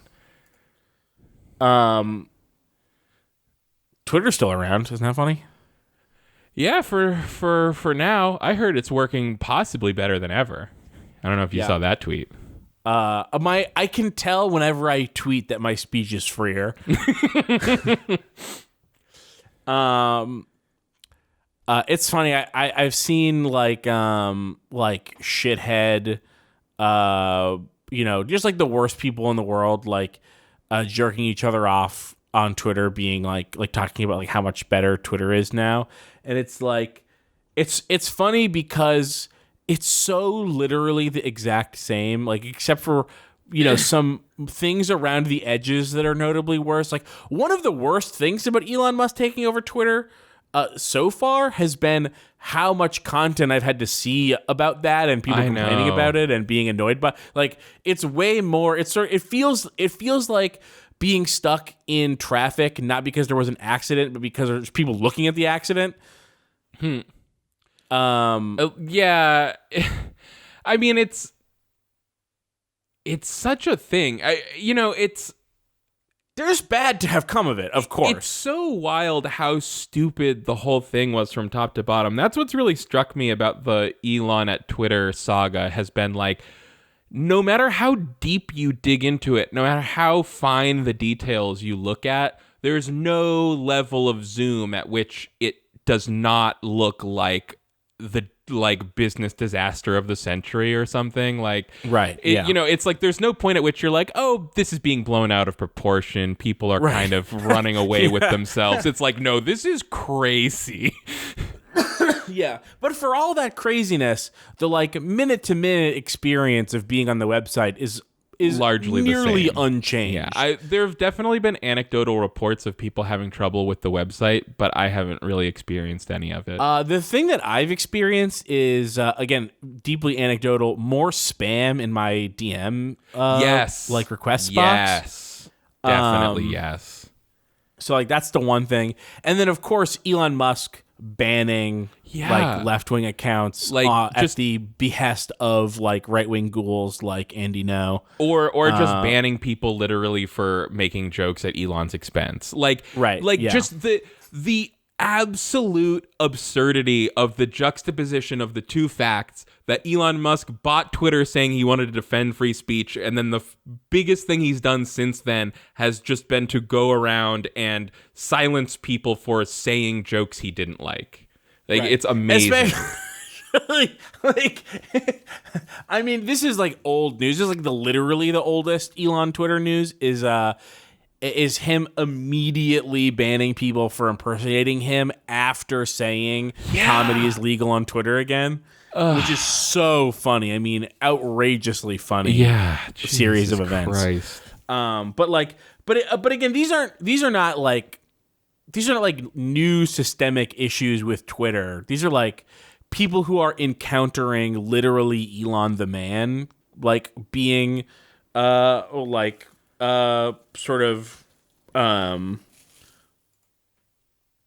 like weirdly punished for very specific things, like being on the shit list of, you know, fascists who have Elon's ear, which is like, again, obviously terrible, but it doesn't account for most Twitter users or even any real percentage of people. It doesn't even account for like a percentage of left-wing Twitter accounts. But it accounts for so much of the optics coming out of Twitter right now. yeah, it totally does. The only good thing that could possibly come out of this at this point is I'm just desperately hoping that this is finally the thing that will convince the majority of the public that actually Elon Musk is a total fucking moron. Yeah, but it doesn't do anything broadly for anyone. I would just love if I could just stop having to hear people say Elon Musk like it's a name we should be listening to. You know, I just want people to stop being like, what about this guy's ideas? I think, unfortunately, we live in a time where someone being obviously terrible as a person, terrible at their job, disastrous for the people around them, that not only doesn't disqualify them from being a public voice. If anything, it's a boon. If anything, yes. If anything, it is a boon. Oh, sorry. There was like yelling, and I was like, "Oh, what is that yelling?" It was just something on the TV in the other room, and I was like, it just sounded like maybe my neighbors through the walls yelling. Okay. So I got distracted, being like, "Oh my God, what's going on?" I thought we were just feeling the moment. No. Yeah, the shittiest people in the world will continue to suck Elon Musk's dick as long as it has any possibility of raising those people's standings or making them even a tiny amount of money. The Tesla stock is tanking. Yeah. Stonk. Yeah. Stonks, not stonks. Very not stonks at Tesla right now. It's funny because, don't worry, because to quote Elon directly, Tesla will be great long term, but does not control macroeconomic tides. Yeah, that's what it is. It's funny because he has one of the most inflated stocks in the world still, even after it's dipped. It's so overvalued as a company, and that's because he has that massive fan base of normal people who think he's so great, and which means that his wealth is tied more than anyone else in the world to being likable, at least to those people. Yeah. And I think it's just pretty obvious that he's sort of backed himself into the corner, because those people that liked him, for however many have followed him down his weird rabbit hole here, like, he was kind of a shitty, like, tech liberal, and he still is. He's still a shitty tech liberal, but because liberals are extremely conservative, he's sort of been backed into this weird position of like palling around with some of the worst, most conservative people of all time, and like really fallen down the like cancel culture, left-wing extremists are ruining the country rabbit hole. And that is kind of in direct opposition to the brand that made him famous, which is like selling luxury goods to rich people that care about the environment. And I it's hard to predict that someone who is a multi-billionaire will like lose a bunch of money or like become not a billionaire anymore. I don't really think that that's going to happen to him. But I think he's in more financial risk than any billionaire has been in a long time. Oh, yeah. I mean, I think I was saying this before, right? Is like, he's the richest guy on the planet, but completely on paper. Actually, not anymore. He already is not. Okay, but anymore. He was for a minute, and it was entirely on paper. It was literally just like, if you believe that Tesla's stock is actually worth more than all other automakers combined, he's the richest guy on Earth. All of that stuff is now starting to shrink back into reality. The stock is collapsing because it had nowhere else to go. And also, he's selling his own stock because he's trying to keep Twitter afloat and spent $1 bazillion on it. Yeah, he spent $50 billion on it. Like, on a company that wasn't making money and had no real way of making money. A company that had like a revolving door of all the people with the best ideas of how free websites can make money in like the past 20 years and hasn't made a single cent from the help of any of them.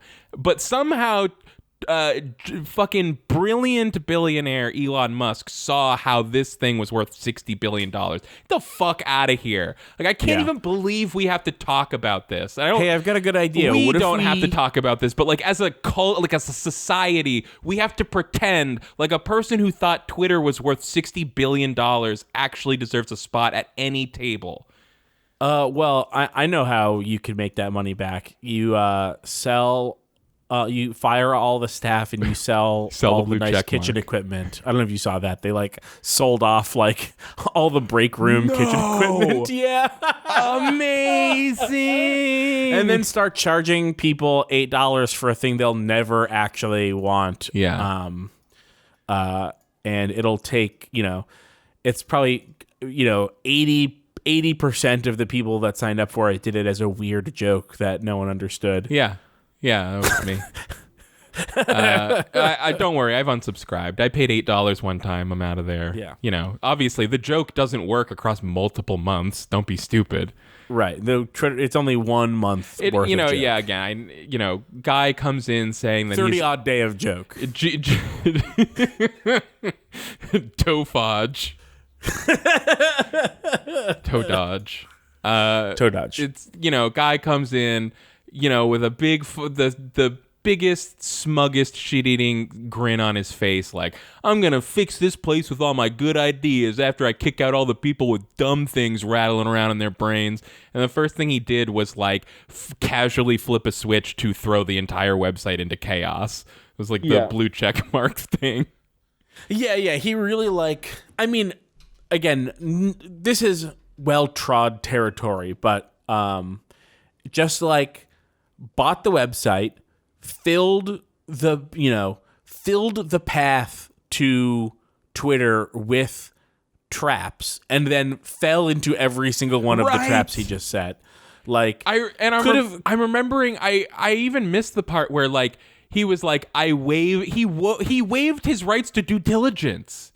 Yeah, he literally like publicly tweeted like, I waive my rights to due diligence. Let's do this deal now. And then spent a year trying to be like, hang on now that I'm doing my due diligence, I'm actually finding these things I don't like. And they're like, I'm actually wanting to have done due diligence. And then it's like, hey, we're a court. Would you like to buy Twitter or would you like to release all your text messages? I think I'll be buying Twitter. What a fucking idiot. I mean, this guy's a fucking idiot. I just really want to be done having to think about Elon Musk. I really don't care for him. There's thousands of billionaires in the world. Why is this the one that I'm always hearing about? I know that exactly he's so why. rich, but he barely matters. I know exactly why you're the one that you keep hearing about. Is because all the other billionaires are busy, like, sitting on their private islands and, I don't know, fucking the sex slaves that they smuggled in or whatever it is that they do. Yeah. And he's the only one that's too online and actually wants. He wants you to know about him. He keeps jumping in front of your face because he's convinced somebody will like him eventually. And it's sad because it's definitely not happening. Yeah, I mean it's it's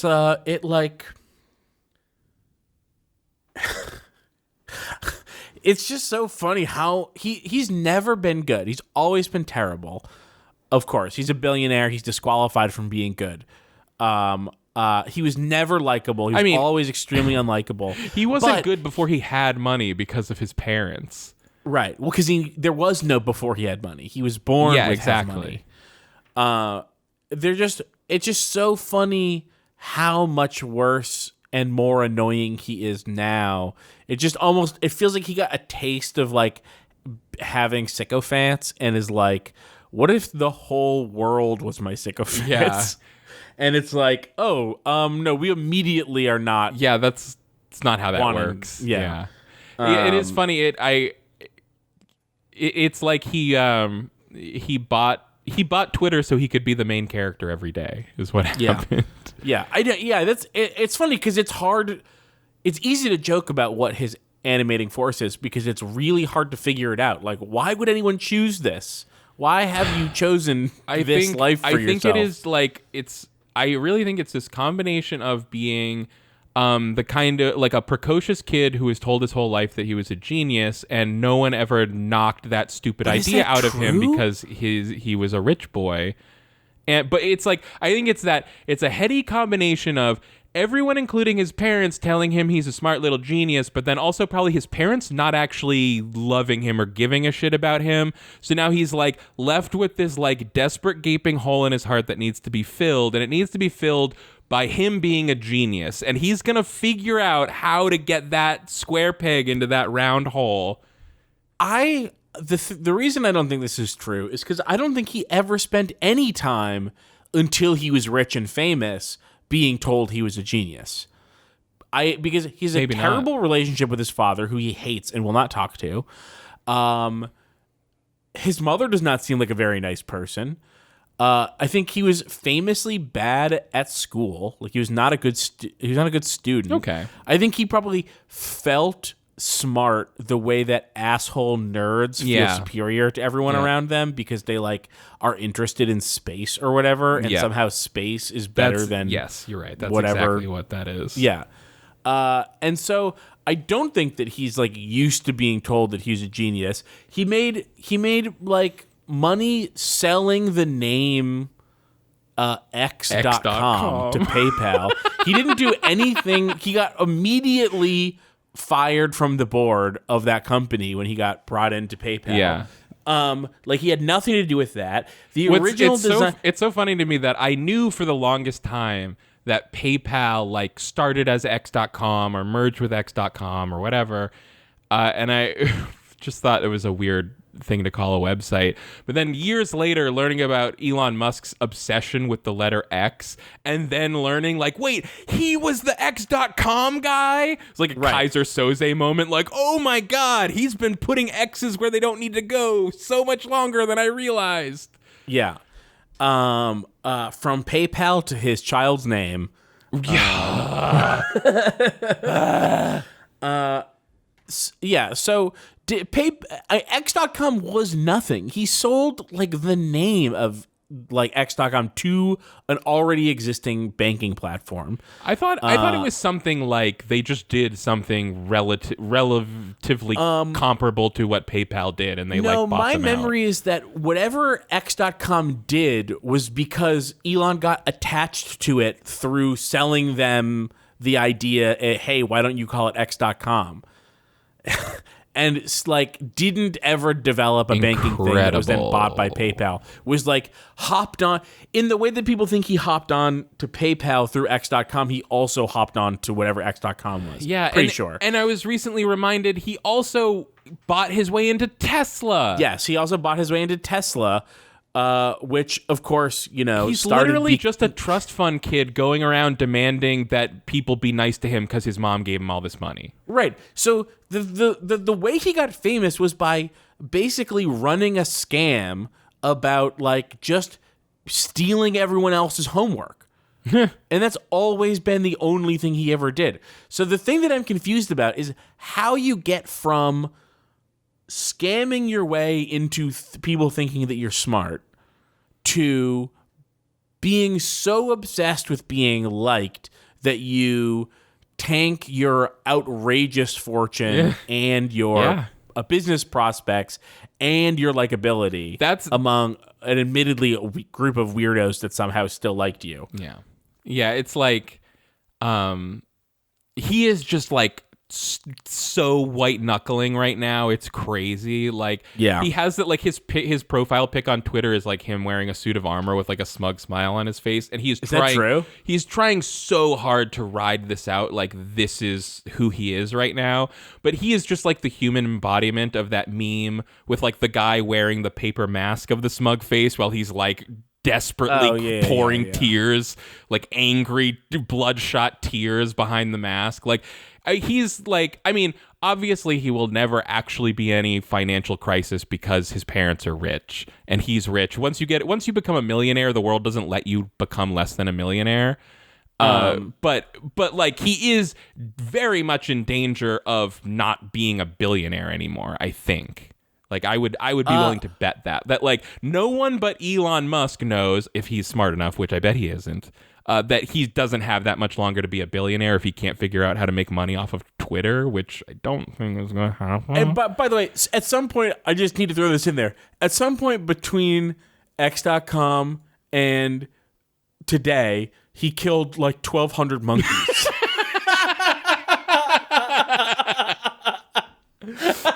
That's the answer. What X equals 1,200. 1,200 monkeys. I solved the equation. Hey Keith. For anyone that doesn't know, he has a brain chip. Everyone knows. Well, I don't know. He has a brain chip company that wants to put brain chips in people. He says we're about to be able to put these into people. Meanwhile, he has not been able to stop killing chimpanzees. Hey, Keith.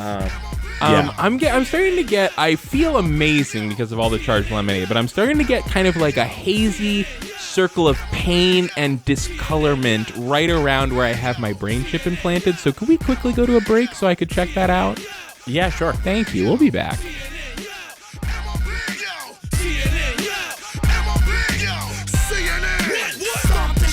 M.O.P. Stomp the shit out you. Don't doubt you. Don't give a fuck about you.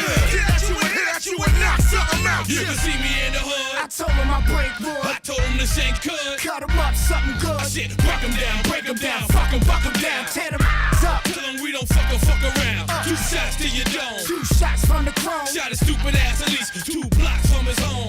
C4 your car. Melt down the Thames. Leave no evidence. All he left is rims. Hallelujah. You see them slugs go through ya. Mind like criminals. Tips like computers. We are C.N.N.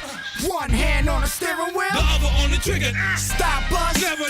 Pop us. Never. We coming back every year. We back like whatever. It don't matter. If you skinny or fatter. Still blowing brains out. And shoot up his bladder. Now we coming for the game. Got a paw full of cane. Still stomp out. Militainment all name. Never miss when I aim. What the fuck is your luck? You wildin' off the chain. See me bucket. C.N.N. Stomp the shit out you. M.O.P. Stomp the shit out you. Don't doubt you. Don't give a fuck about you. Get at you and hit at you and Stomp the shit out you. C.N.N. Wait, one more. I clap behind my microphone. 3, 2, 1. Okay. Cool. You said right at the end? We're not at the end. The end of the break. Oh, the end of the break. Okay. I was like, we didn't even get to my news stories. No, we didn't even get to your news stories. And I think we should get to those news stories, but I have... I thought I had one more game to talk about. I guess I have No, we can talk to them. I just was worried that you were about to try to end the podcast.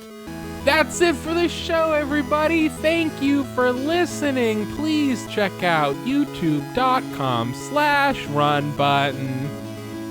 I like that. Anyway, what are we talking about here? Oh, Dwarf Fortress. Let's get to that one next. Here's something. Okay. Here's a Kingdom Hearts thing. Cheryl's been playing Kingdom Hearts. Okay, so I have a real quick question. Okay. You still have the thing on that tells me what game you're playing when you're playing a video game? Are you playing so much Kingdom Hearts, or are you just leaving Kingdom Hearts on all day? Well, that's the thing. It's not me. It's Cheryl, because Cheryl is using my account. And she is not leaving the Xbox on. She is playing so much Kingdom Hearts. Okay, yeah. Because, we got, let's see, we did one on PS2 and Chain of Memories on Game Boy and 2 on PS2. Those are the originals. But then after that, we had to go to one of those modern collections of all the things. And so now we got this $50 Kingdom Hearts 1.5 plus 2.5 HD remix bundle, and it's got all the shit in there. And I played through Chain of Memories recently because she didn't want to. It's complicated. But otherwise, I've just been watching these games being played. Whoa. Let's not paper over what's complicated about Chain of Memories. Chain of Memories has this really bizarre, it says, I'm like a card-based battle system. And you go, oh, okay, so they invented a Yu-Gi-Oh! For Kingdom Hearts. But it's actually an action card-based thing where you're in a real-time action arena with enemies in a kind of beat-em-up, 2.5D-ish. It's like Phantom Dust. You're talking about Phantom Dust. A 3D space on a 2D screen is what I'm talking about. And you're fighting them, and it's you have a deck of cards that all have either a Keyblade and a number or a magic spell and a number. And, the Keyblade cards do sword swings, and the spell cards do magic spells, and the numbers, have to do with, who blocks who. You and an enemy both attack with a card at the same time, and if your number's higher, it breaks their attack, and yours gets through and theirs doesn't. But, of course, we all know zeros can break any other number, but they can also be broken by any number because every number is higher than 0.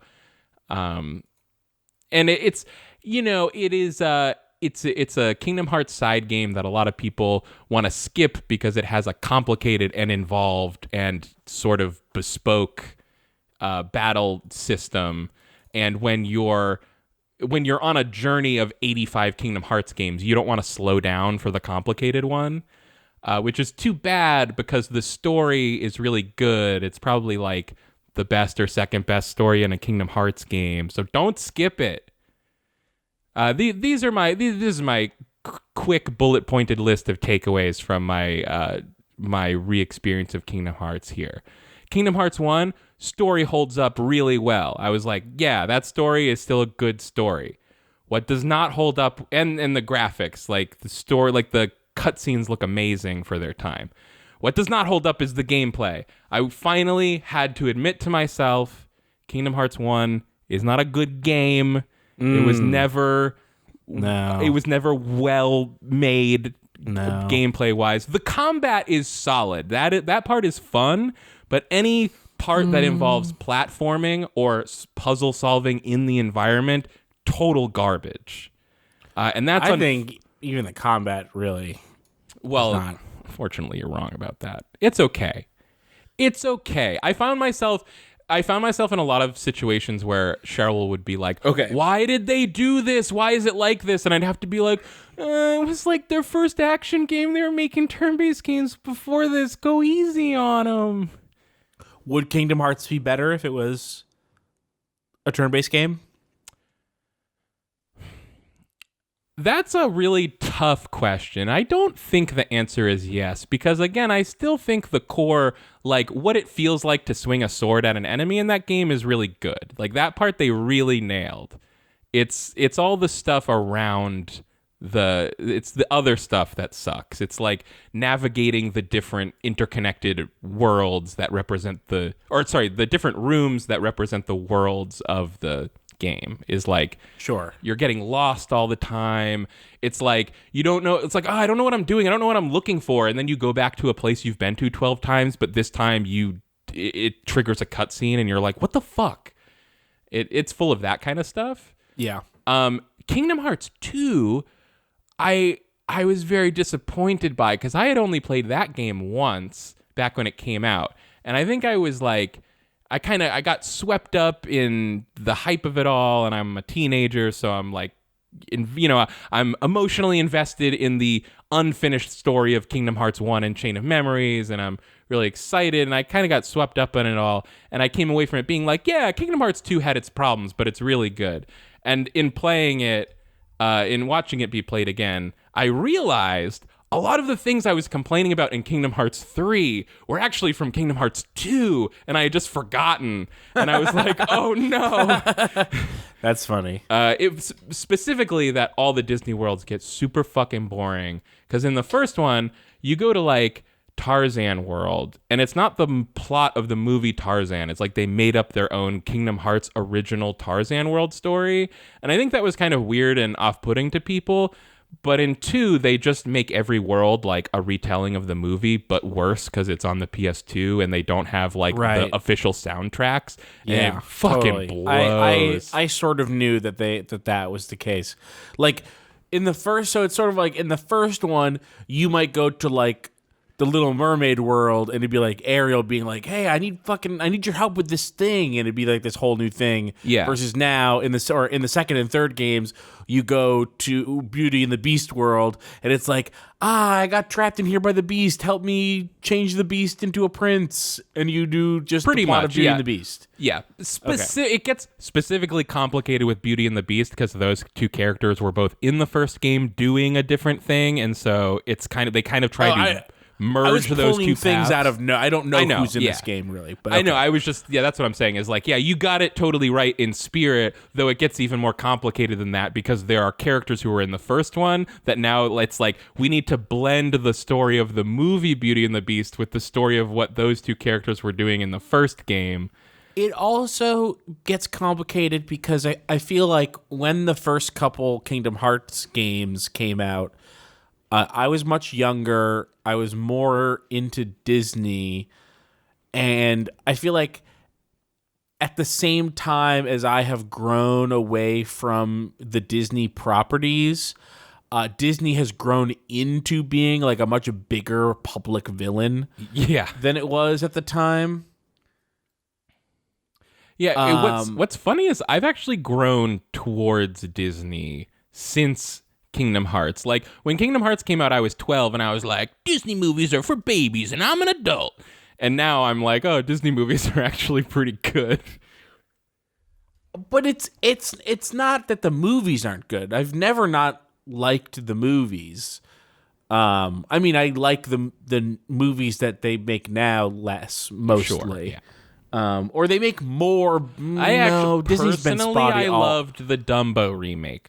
All their other modern stuff I could take or leave, but the Dumbo remake really spoke to me. That was the one that spoke to you? It was. I could tell it was autobiographical about how Tim Burton wanted to get out of Disney. I take back what I was going to say because Disney's always been spotty, but I grew up with all of the best Disney movies on VHS because you could just pick which ones from the 70 years of Disney That's that you exactly thought were good. True. This has come up a lot because obviously we haven't been playing a lot of Kingdom Hearts, so Cheryl and I have been talking about this a lot, how it's wild how it's like Snow White is like there's this trifecta of like classic fairy tale princess Disney movies. It's like Snow White, Cinderella, Sleeping Beauty. And it's amazing how Snow White was like this groundbreaking smash hit of a movie. And it was like, and then 20 years later, they did Cinderella. And that was also a very big hit, but kind of for different reasons. And then Sleeping Beauty came out and was kind of a big flop. And it's not that good of a movie. But it's been so long that no one knows that. They just believe Disney when they're like, Sleeping Beauty is a classic. Trust us. You know, it's like Sleeping Beauty's okay. It's okay. It's okay. But it is not like, it is not anywhere on the cultural impact level of a Snow White, say. You know, it Right, was or like, Cinderella. You know, like I think Sleeping Beauty was like, you know, it was in theaters when my mom was a child and she probably saw it and liked it. And that's it. And that's why she probably bought it on VHS for us when we were kids and we watched it once or something, you know? Maybe we didn't have it because the Disney movies we did have, we really repeated. Oh, you know what's funny? I saw Snow White recently, and my big takeaway from Snow White, you know what it was, is that there's these forest animals that are all over the place because they're friends with Snow White. And they have these one or two deer, and they're so cute and expressive and amazing. And every time they're on screen, I am overjoyed. And I literally said to Cheryl, I was about to say they should have just made their next movie about these deer. And then I remembered that is what happened because the next movie was Bambi. The next movie after Snow White was Bambi? I think so. No Maybe they way. had like one in between or something. Okay, Bambi was 1942. So 5 years later, yeah. So very close after. Very close, yeah. Yeah, that is sort of the thing about growing up in the 90s, like with VHS, but without the internet, right? Is like I still have a really bad understanding of the Disney timeline. To this day, Sure. like until I looked it up, Bambi could have come out any time between 1940 and 1990. Yeah, that's the thing. I used to think Cinderella came out a few years after Snow White, and it wasn't until later I was like, oh, they're like 20 years apart. Like different generations of kids saw those movies in theaters. Right. Like to me, there was no difference between Cinderella and The Little Mermaid. Like those were the same era. Yes. As far as I'm concerned. Yeah, we grew up in the Disney Renaissance era, but Right. not only were we too young to know what that word meant, we also didn't realize that. Well, right. No one was saying that to us. Yeah, it's like the media giant that Disney is today that we all agree upon. It's like when I was born, Disney was saying that, but it was kind of like a fiat. It was sort of like they were just like, I'm just going to decide that I'm a media giant that has every classic movie ever made. And that's just going to, and they just somehow made it work. They really played the VHS market well. They played the VHS market really well. And you know what they did? They had the damn parks.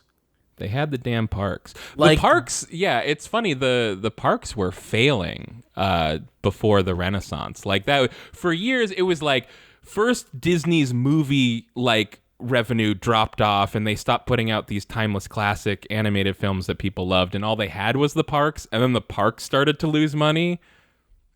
Yeah. And then Disney almost got sold for parts. Yeah. And Sold then for you know parks. what they did at the end of the Renaissance? They bought Pixar and they consumed the Pixar legacy. And Yeah. people just consider those early Pixar movies to be Disney movies now. Well, I mean, you know, obviously I was a child, but I always thought of Toy Story as a Disney movie. It had the castle at the start with the little light that goes over the castle. Little star. Wait, what are you talking about? I just No, like the logo, the Disney logo. It But used it to be a didn't have castle. that, because it You're wasn't. right, because it was 3D. It didn't have the thing going over it. But No, it was the lamp. It had the lamp, but there was no castle. oh no, au contraire, mon ami. Go pull out your VHS copy. There's absolutely a 3D rendered Disney castle logo in there. Why would there be a 3D rendered Disney castle? 'Cause it's a Disney in Toy movie. Story. It's a Disney movie. It was a Pixar movie. It Disney was a hadn't bought Disney Pixar. movie released by. It was a Pixar movie released by Disney. It was released by Disney? Yeah, it was always Disney. It was funded by Disney. It was published by Disney.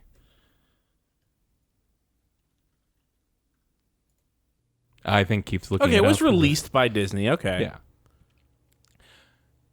It was just released by Disney. It was produced by it was made by Pixar. Yes. Which was not at the time owned by Disney. No.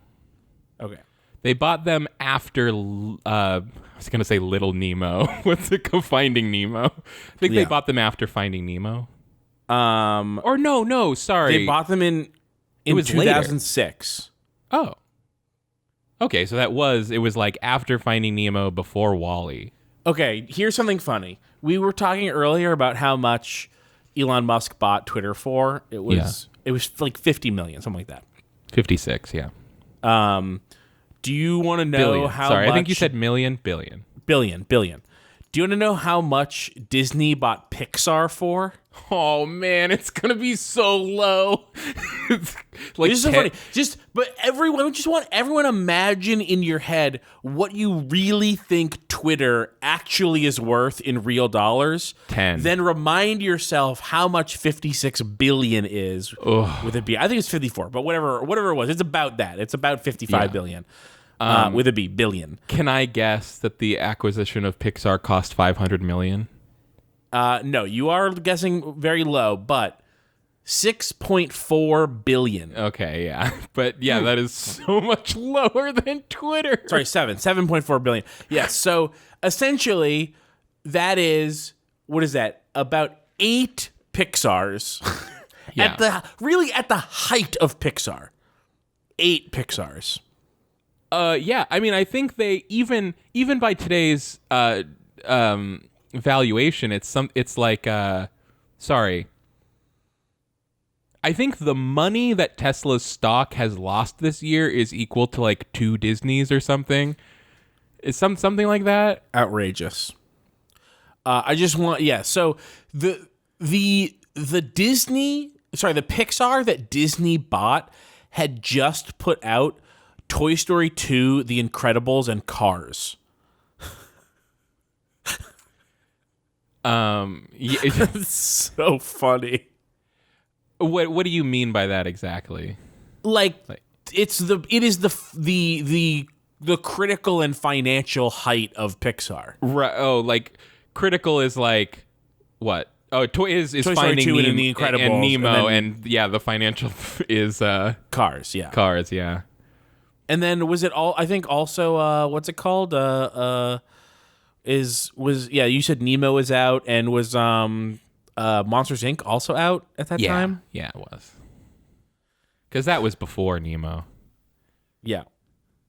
I know because the number one characteristic of Monsters Inc. in my mind is that everyone who's not a monster, I guess just Boo, is horribly ugly. But everything in Nemo looks great. That's how you can tell those two apart. If you're ever having trouble telling the difference between Finding Nemo and Monsters Inc., just remember Monsters Inc. is uglier, but not on purpose. Yeah.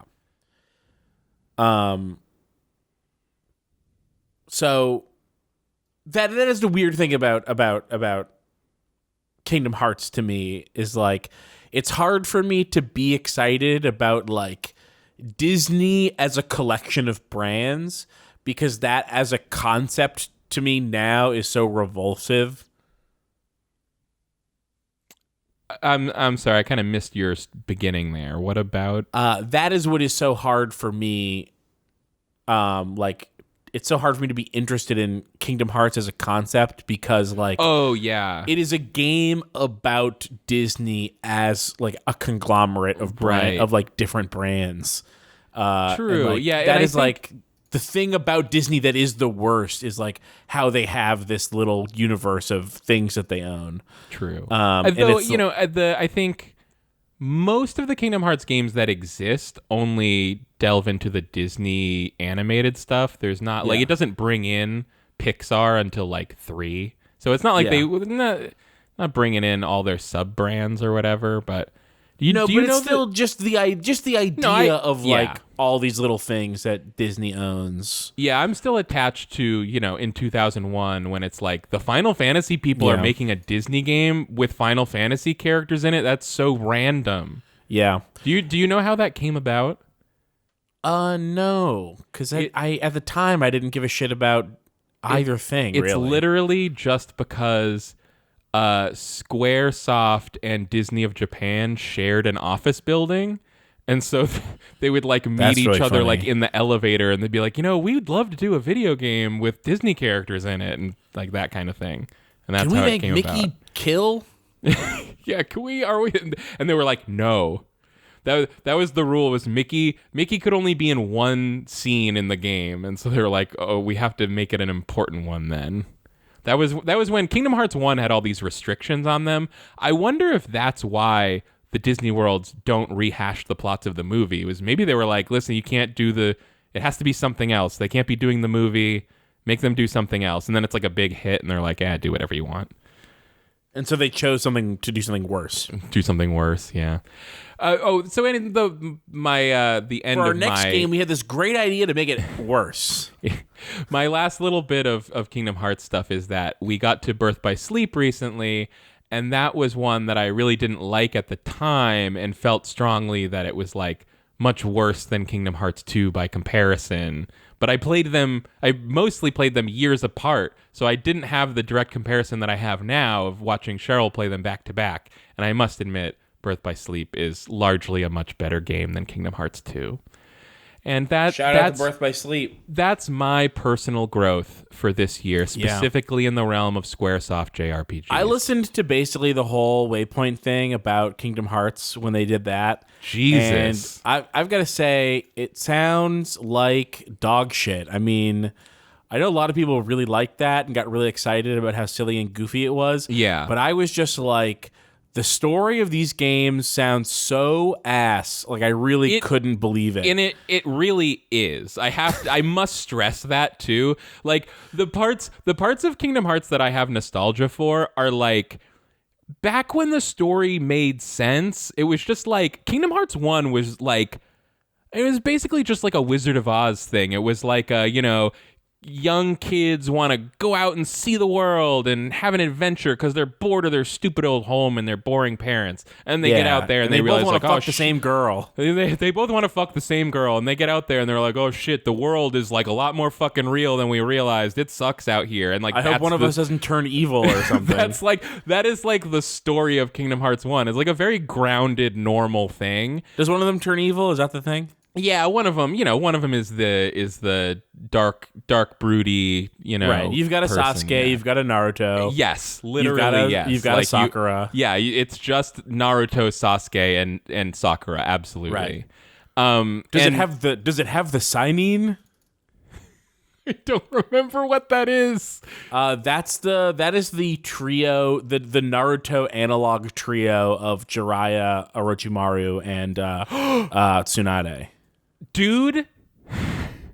It does? It has Yes, it has literally the legendary signing? that's what Birth by Sleep is. Birth by Sleep is the flashback game where you play as the sign-in. That's so funny.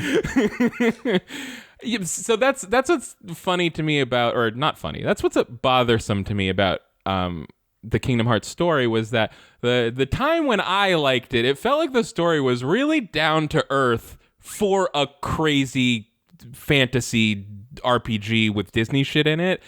And then starting in 2, they were like, if this makes sense, we're doing it wrong.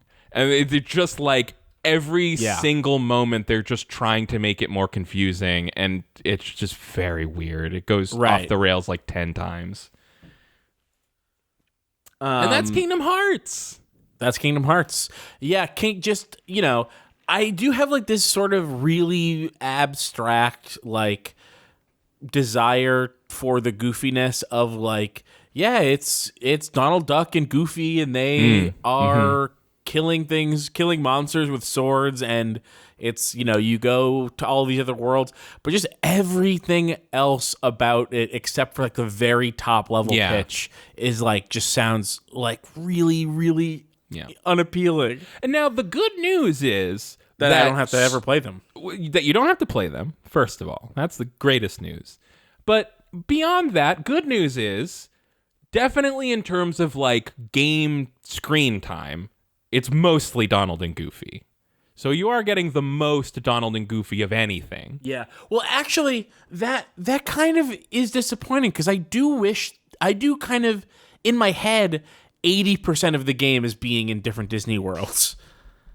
Is that not true? It is, but Donald and Goofy are your two buds. Oh, I So thought they you meant follow Donald you and Goofy as your buds without being in one of the worlds. No. Donald and Goofy come with you to Atlantica, and Goofy becomes a sea turtle, and Donald becomes a half duck, half octopus with 8 tentacle legs. I remember one time when I was in school, my friends down the hall were playing Kingdom Hearts 1, and my friend who was playing like couldn't beat this section, and I was kind of just watching her play, and I was just like, this is maybe part of why I have such a low opinion of these games. Okay. Is like I'm 18 watching a friend play Kingdom Hearts and like losing to this huge mob of enemies over and over to the point where she's like, "Can you try and beat this?" And you had to I'm like, watch the cutscene 100 times because it didn't let you skip the cutscene. I don't remember if there was. I think maybe there was a cutscene actually. For Cheryl, her only touchstone to Kingdom Hearts until this point was this exact scenario you're describing. Except with a cutscene at the beginning, and so she can literally recite the cutscene line for line. That's very funny. And does it essentially to hurt me. I'm like, stop it. So I was basically like, look, you've played this game. I haven't played this game. I'm not good with the PlayStation controller, but I will give it a shot. And I also couldn't beat it. And so it was just like everyone was upset at Kingdom Hearts because there was this part that no one could beat. I didn't put that much time into it, but I think I probably tried it twice and died. And I was look, I just don't even know this is like the end of the game. I really don't know what I'm doing. Yeah. Well, the thing is, it's an RPG, so you're just supposed to go level up and then you get stronger. Oh, okay. Yeah, I didn't know where we were, what the context was. I just went to see what my friends were up to, and they were like, "What we're up to is playing Kingdom Hearts. This game's great." And then just slowly the mood souring. Yeah, that does sound like any time a friend showed another friend Kingdom Hearts. Yeah.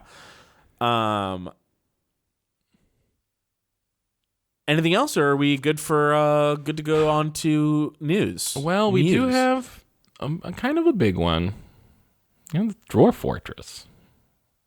Oh, yeah, Dwarf Fortress. Yes. Actually, real quick, I actually did try. I started a new Persona file and immediately just had the exact same reaction to Persona 5 that I had before and was like, I don't like this. Yeah, but you remember what we were talking about, right?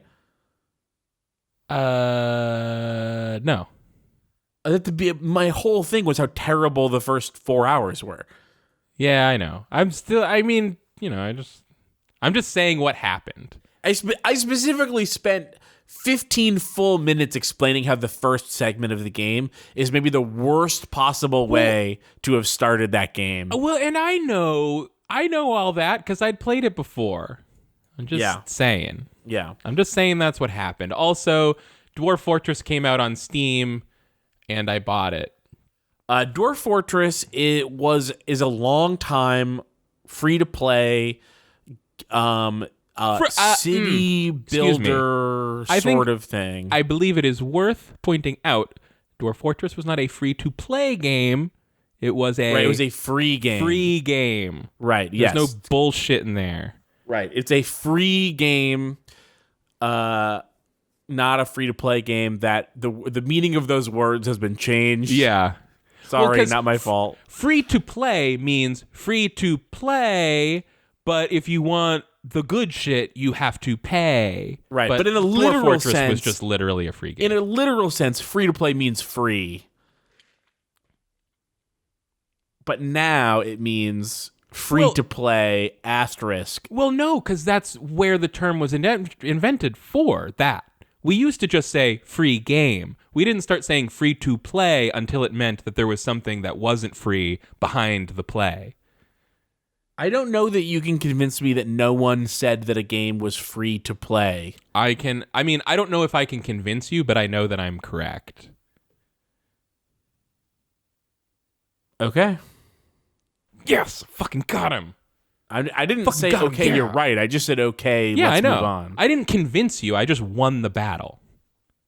You stand I think before it's me a really defeated. unhealthy way to think of things. I don't think I would ever This think is how. of anything Listen, like that. Keith, when you spend 12 years podcasting with a toxic monster Like you. this is what happens: is it just becomes nothing but petty combat. It's about who beats who's getting points over who. It's a really sad and way to this look is- at having a conversation with And your this cousin. is the culture I'm trying to foster in my Dwarf Fortress. So Dwarf Fortress is a game that if you were to play it before would have been free. And they've been It's probably is it still available for free? Oh yeah, it's totally still available for free. So you can definitely just go get the free version. But I think the developers, it's a small team, I think. Oh yeah, it's like 2 and now 1 person. I think it was 2 people for a long time. Now just 1. Yeah, and so they basically were like, we've got to make some money on this. Well, also I dedicated think, so much of our lives to it, which is totally fair. I think, yeah, so it's $30 now, and it really feels well worth it to me. The game's been in development for 20 years. It's wild. I went and looked at the video that they did on Giant Bomb, like Dave Snyder on Giant Bomb 10 years ago when there was a person at Giant Bomb named Dave Snyder. They did a when there couple was videos. a thing called Giant Bomb to be at. Ooh, damn! Just broad daylight. Wow. Keith's just dumping. All right. Anyways, so I was so shocked because I've tried to get into Dwarf Fortress here and there over the years, but the thing about it is it's an entirely ASCII game, meaning only text to represent visuals. Yeah.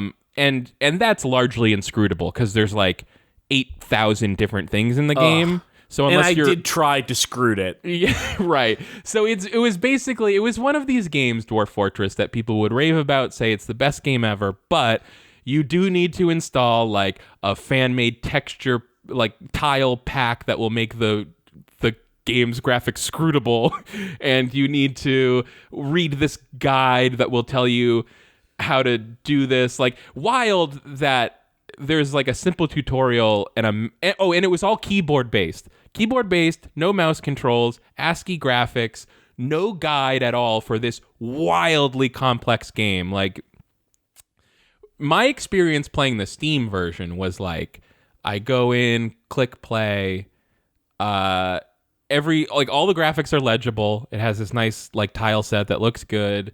It has like text box pop-up tutorial stuff that I'm reading through that's explaining to me how to play the game, and I'm generally having a fine time. I'm like, oh, this is a little complicated and dense. Some of this, like, this interface is unintuitive, but other than that, it's just like a type of game I've played before. Like, I know what I'm doing. And then looking at that Giant Bomb video and seeing how the graphics, like, it is almost impossible to understand what's happening on the screen, even after a tile set has been implemented. And to me, when I started the game, it just dumped me into like a world and was like, here's your wagon, here's your dwarfs, here's a bunch of animals you brought with you.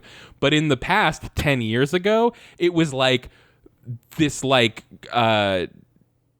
Oregon Trail on steroids situation, where like I'm over here being like, well, I don't know why I have 2 cats. That's weird. And then in like the Dave Snyder video, he pulls out this like huge book made by O'Reilly Press, who published like coding manuals. And this was a book about how to play Dwarf Fortress. And it brings up like, there's like a text menu that's like, here's 40 animals. Which animals do you want? And he's like, we need 2 cats. So like, that's the thing, is it sounds like you still have all these granular options if you want them, but largely it's like, well, since we know new players need to just play the game in this specific way that's friendly to new players, we're just going to do that for them instead of making them read on a guide somewhere that you need 2 cats. You know, it's like, we just give you the cats. You need the cats. Take them. Why do you need 2 cats? I think for pest control. For mousing. Oh, so for mice. Yeah. They're mousers. They're mousers. Yeah, so I've just been having a great little time with Dwarf Fortress. It's kind of like this is an albatross game for me. This is a game that I feel like the eventuality of me playing it has been hanging around my neck for years. I think I have also felt that way. I'm excited to finally play it. I was glad to see that you got it. It popped up on my Steam thing that you had added it to the library. So, yeah, definitely very, very excited to try Dwarf Fortress this way. I did once or twice try to play it the vanilla way. Didn't know that essentially was impossible to do. Right. And gave up almost immediately. Yeah, so like... you could get the Dwarf Fortress that exists on Steam, you can get for free with mods still, if that's what you want to do. That's cool. But yeah, like the top level on Dwarf Fortress, like just what the game is it's like it's like if SimCity and The Sims had a baby, and then that baby had a baby with the Mines of Moria. It's very Sims because all your... Not with the dwarves, with the mines. Yeah, with the mines themselves. It's like all your dwarves have like personalities and stats, like things they're good at, things they're bad at, that kind of stuff. But you largely interact with it by being like kind of an omniscient god and painting zones around. Like the same way in SimCity, you've got your residential, commercial, and industrial zones. In Dwarf Fortress, you have like 25 kinds of zones. It's like, this is my, here's the animal pen zone. This is the gathering place zone where people meet to chat. And this is the mess hall zone. And those zones can overlap. My mess hall is in my gathering zone. And this is the stockpile for wood zone. And this is the stockpile for everything except corpses, wood, and rock zone. And that kind of thing. I love that zone. The no corpse zone. Yeah, it's great when you outlaw corpses in a place. It really brightens things. And yeah, I'm still early in it. I don't have a lot to like say about it, though. My biggest 10.4 hours. Played 10.4 hours. I think some of that was idle. Like I let it run for 5 hours or something. But yeah, I've really gotten wrapped up in it. Was really happy. I've just been really impressed that this game that was like famously impenetrable has now been made such that you can just basically pick it up really and play easily. it. Yeah, you can easily scroot this game now. That to me alone is worth $30. Yeah. Like it's funny that 10 years old Giant Bomb video, that game that was back when the game had existed for a decade and it was still in alpha, and like looking back I believe them now. Do you know what version they're on of Dwarf Fortress? It's really funny. Yes, I do. You do? Do you want to say? It's 50.03, baby. Yep, 50.03. That is, the version numbers get high at some point. Yeah. That is a passion project. Absolutely. Yeah.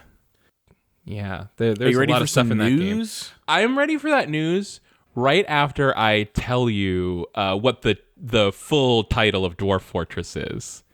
Okay. I don't think this doesn't appear in the Steam version, I don't think, but in that 10 years ago version, the full title is Slaves to Armok, God of Blood 2, Dwarf Fortress. Sorry, Chapter 2. Slaves to Armok, God of Blood, Chapter 2, Dwarf Fortress. What is Slaves to Armok, God of Blood, Chapter 1? I don't know. I think it was like a 3D adventure game that they were working on. I think it's two brothers. And then they were like, you know what? Our ideas are so big, we should do something. We should go with ASCII maybe, because otherwise like our ideas are too ambitious to be represented on modern computers. Welcome to Slaves to Armok, God of Blood. Armok is a single-player fantasy RPG, closest perhaps to Hack, Rogue, Adam, Larn, Angband, etc. Half of those are fake. You can't tell me that Larn and Angband are real. Although it is quite distinct in many respects, there are a number of conceptual differences, and I'm using graphics beyond the standard ASCII format. Yet Armok shares the roguelike qualities of complexity and randomness. Chapter 2, Dwarf Fortress, can be found here. Wow. I would love to see what this game actually looks like. Yeah. And what's wild is like when you start a new game, it simulates a 200-year, like it generates a random world, then it simulates 200 years of civilization in that world, and then it starts your game. Wow. And that sim process, like on my computer, that sim process took a couple minutes. On your computer a decade ago, it was quite a bit longer than that. Sorry, you might think that I was saying wow to that first part about simulating 200 years, but I remember that from when I tried to play original Dwarf Fortress. I was saying wow to what Slaves to Armok, God of Blood looks like. Does it look amazing? I am about to. I'm just going to share this with you. Please show Start me. at. We need to learn how to insert extra images into podcasts. Where did that technology go? I feel like we used to have that, and now it's gone. Or I mean, it's gone from Libsyn. Someone else has it. Holy shit! This fucking rules. Yeah. Wait till you see him chop. Oh, what is happening? You hit Taunuk guy the tree in the trunk with a dirty pure evil bow fragment. It is battered. You hear a shriek. Bear This death. fucking You rules. hit He got Taunuk killed by guy the tree tree in the trunk with a what's that? He chopped down a tree like you would do in Minecraft, but the tree fell on him and killed him. Amazing. So clearly what this says to me, The branch of a tree is damaged. The branch of a tree is damaged. The branch of a tree is damaged. It is mangled.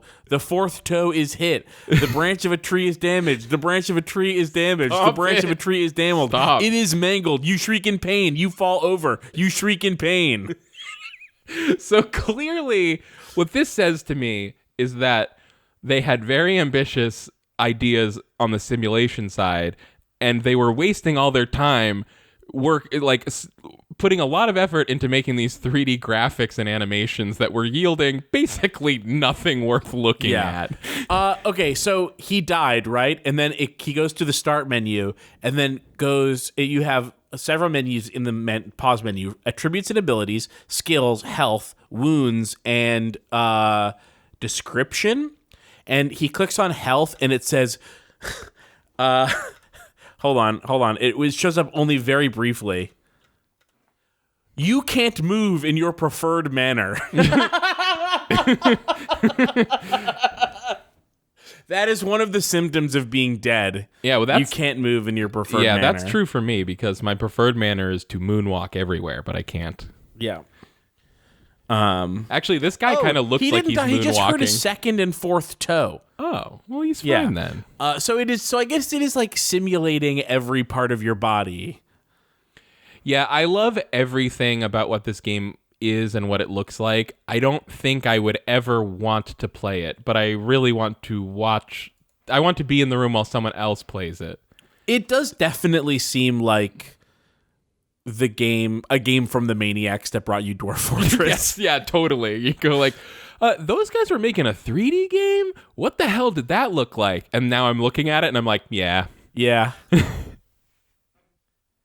All right. Well, Keith, do you want to take a break so that we can quickly try to toss together a 3-dimensional roguelike RPG, and then we'll come back and do news? Yeah, sure. All right, let's go. So I think it should also simulate all your hair. Stomp the shit shit out you. Don't doubt you. Don't give a fuck about you. Get at you and hit at you and knock something out you. M.O.P. Stomp the shit out you. C.N.N. Stomp the shit out you. Don't doubt you. Don't give a fuck about you. Get at you and hit at you and knock something out you. You fucking with the M.O.P. Yes. Them Saratoga OGs. Yes. Sip cognac, blow trees. Yes. In the forte, BK. All day. And we do it our way. Stomp the shit out you. Every day, all day. Stomp the shit out you. You're rude. You need one slammed in your face. Be hung out to dry and left there to die. Yes, y'all. You can spread love or take 6. This ain't the Matrix, you fake bitch. I don't gang bang, freeze in my blood. I'm quick to bloody your crippin', cripple the blood. Give them a slug. These they worthy of love. They should be put in the hole that was recently dug. Killers! Pass me the jug. Ghetto unplug. My family's the type to turn it into Fight Club. We foot soldiers. Stomp the shit out you. M.O.P. C.N.N. Stomp the shit out you. Warriors. Capone. Nori. William. Womack. Whole life. C.N.N. Stomp the shit out you. M.O.P. Stomp the shit out you. Don't doubt you. Don't give a fuck about you. Get at you and hit at you and knock something out you. M.O.P. You know, Slaves to Armok 1 is really giving Virtual Hide-Light a run for its money and, like, craziest looking, like, open world randomized RPG. It's giving what? Like, do you remember... I'm sending this to you. You remember Virtual Hide-Light? Oh, yeah. Virtual I'm Hide-Light. just saying, I just misheard you. Slaves to Armok is giving this thing a real run for its money in terms of, like, insane looking, like, RPGs. I want you to watch this clip here. Okay. This clip here. This is an 11-second clip. Dodged, blocked, Shavok the tree The dodges tree your is attack dodging his kicks. and punches. He is kicking in turn, right foot,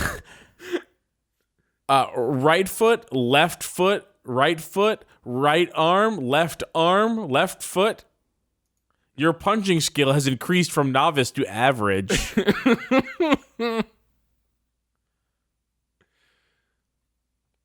What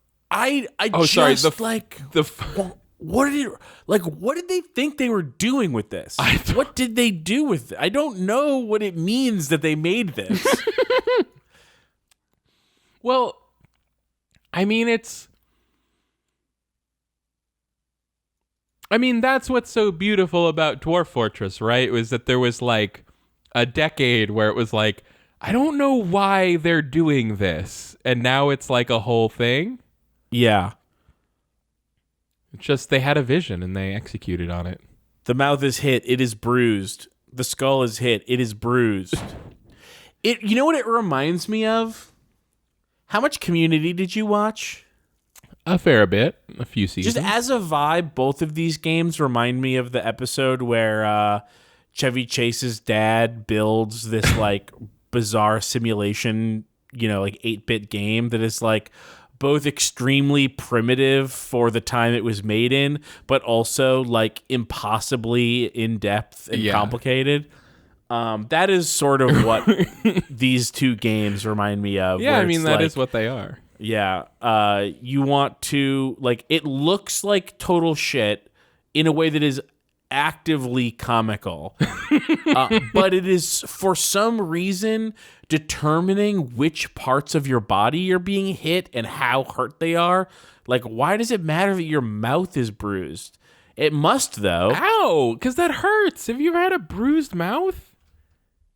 Your distant attack misses. Do the goblin's corpse. You begin casting the stylish variant. You glow with multicolored flickering light.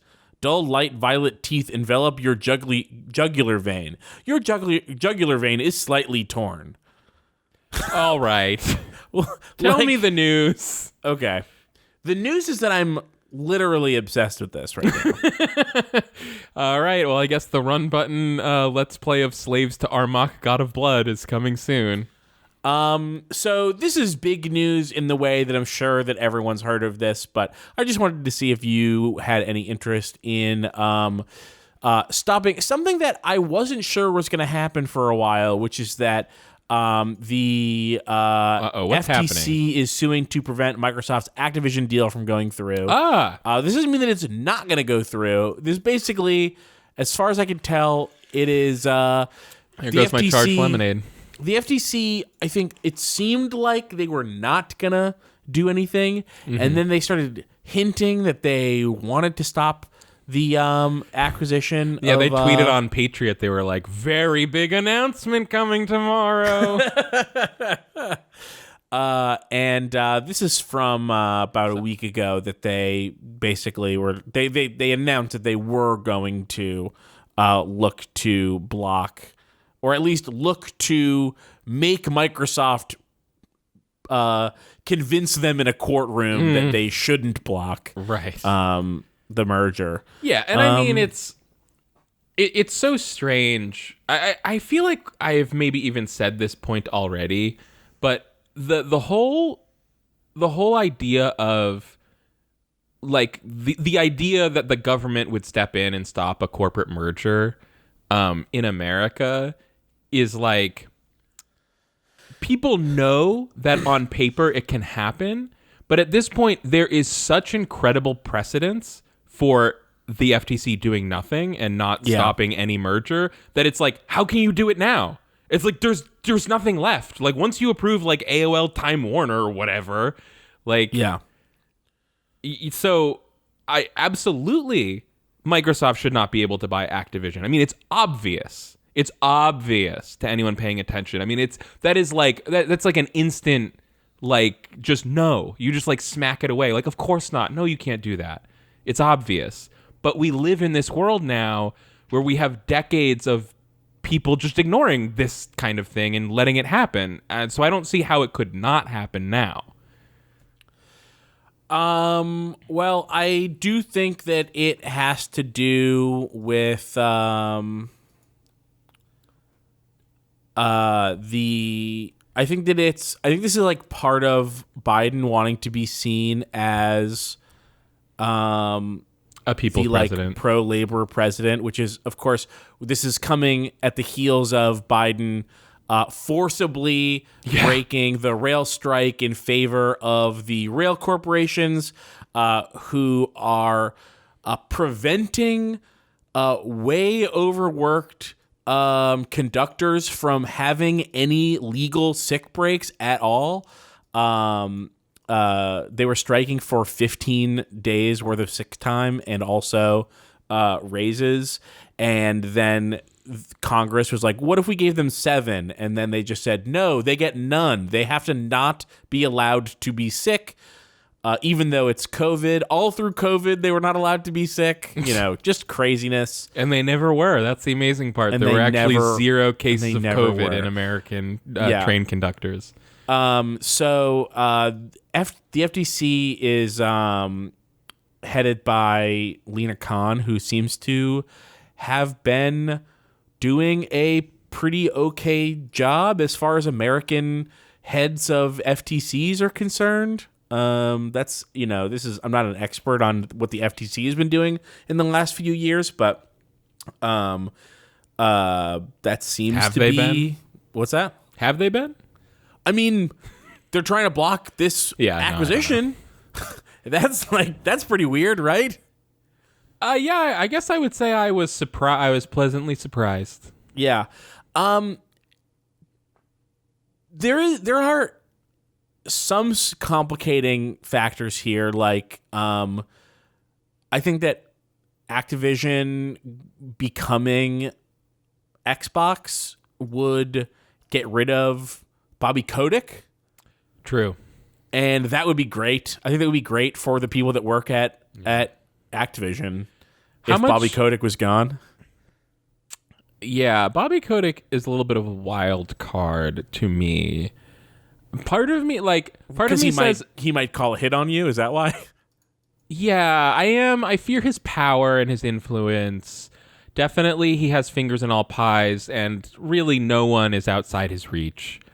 That's really the scariest part. Yeah. What were we talking about? Oh, yeah.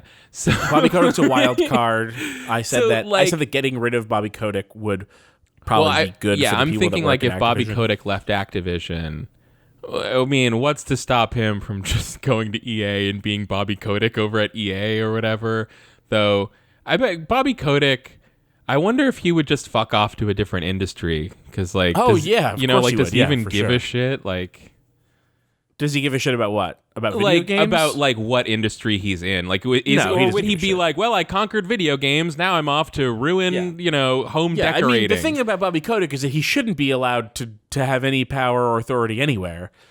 Do you think maybe he's gonna just be pursuing his acting career after his star role in Moneyball?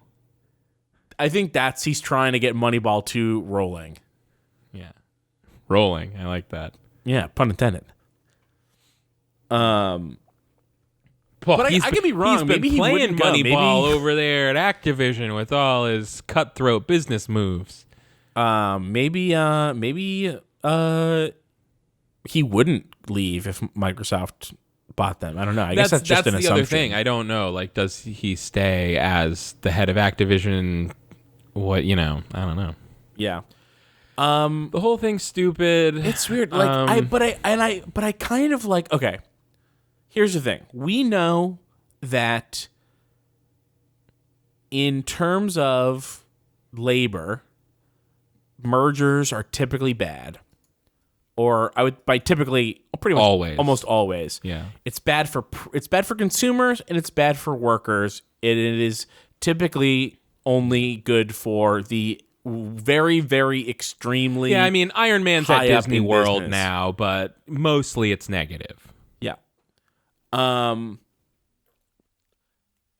This is a case where it's like it is kind of hard for me to believe that anyone at Activision is going to be worse under Microsoft. Like it's already doesn't feel like, you know, it's not like this is I don't think this is killing competition in the marketplace. You don't think so? I don't really They're I like don't the really biggest know. third-party publisher. But what are they even what- symbolically? Activision was the first third-party publisher. They, you know, people left Atari and then got sued by it, and then formed Activision and got sued by them and went to court and won the ability to sell Activision Atari games that were compatible with the Atari. And now it's like a console manufacturer is trying to buy them, and it's like, Yeah. I'm just I don't not know about full- all this, I'm- fam. I'm just not fully sold on the idea that Activision represents like, you know, the beating heart of, you know, pro consumer innovation and like No, I mean, it's just that Microsoft can't have this much control over the game industry. They just bought Bethesda, who just bought id. right, but this is the exact Microsoft argument for why they should be allowed to buy Activision, because as far as the gaming market is concerned, buying Bethesda and Activision would still only put them in like maybe second place behind Sony in terms of the bigness of video game market share. Say again? Even if they bought Activision, they'd still be smaller than Sony. As a proportion of the video game market. And that's Yeah, but what is weird about this is because Xbox is so much smaller than Microsoft as a whole. It's almost like who gives a fuck, because like it isn't like not a meaningful acquisition to Microsoft as a company. Almost. But it's hugely meaningful in the video game space. And I mean, you know, the large focus thus far has been on, will Call of Duty be on PlayStation or not? Which I think it's funny because it's like, it's almost like a smokescreen for Microsoft. It's like they are happy, like they have been just singing and dancing up on stage, promising decades of Call of Duty on PlayStation, because of course they would. If that's the only thing they need to promise to get the deal to go through, it'd be well worth it to them. I don't think Call of Duty is like the future of blockbuster games anyways, so it doesn't matter. That's also sort of where I think it's also the smokescreen for Sony, because it's Sony that's like out there in courtrooms saying this is going to take our big game Call of Duty off of our platform. This is the thing, though, is this really puts... This is the thing, is like Microsoft getting Bethesda and Activision basically ensures it's a matter of time before they get Sony, or at least the PlayStation division of Sony.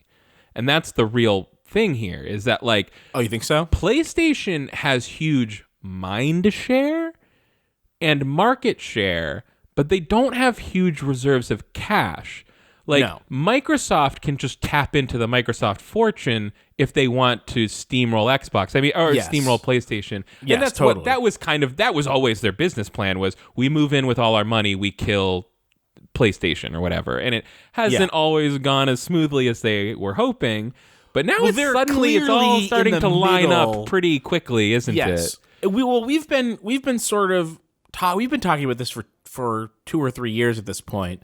I think we've been talking about this more than any other podcast that I've heard. Like, the very slow setting up the pieces that Microsoft has been doing in order to like kind of come out of the shadows and They really course corrected. Yeah, At the beginning well, of it was Xbox slow. One, it really seemed like they had lost their way, and they really, like, in a almost, like, I've been totally shocked by how well all of their positioning Really? has been going. I feel like we've been talking about how well it's been going for years. Yeah. Because, well, the first thing was people, like, kind of, I think, underselling the Xbox One as a console while it was setting itself up for the next console, I think, to be really good. People really didn't look at the Xbox One and kind of see what it was doing and how well it fit in as like a set-top box that played games, and it was really easy for it to do both.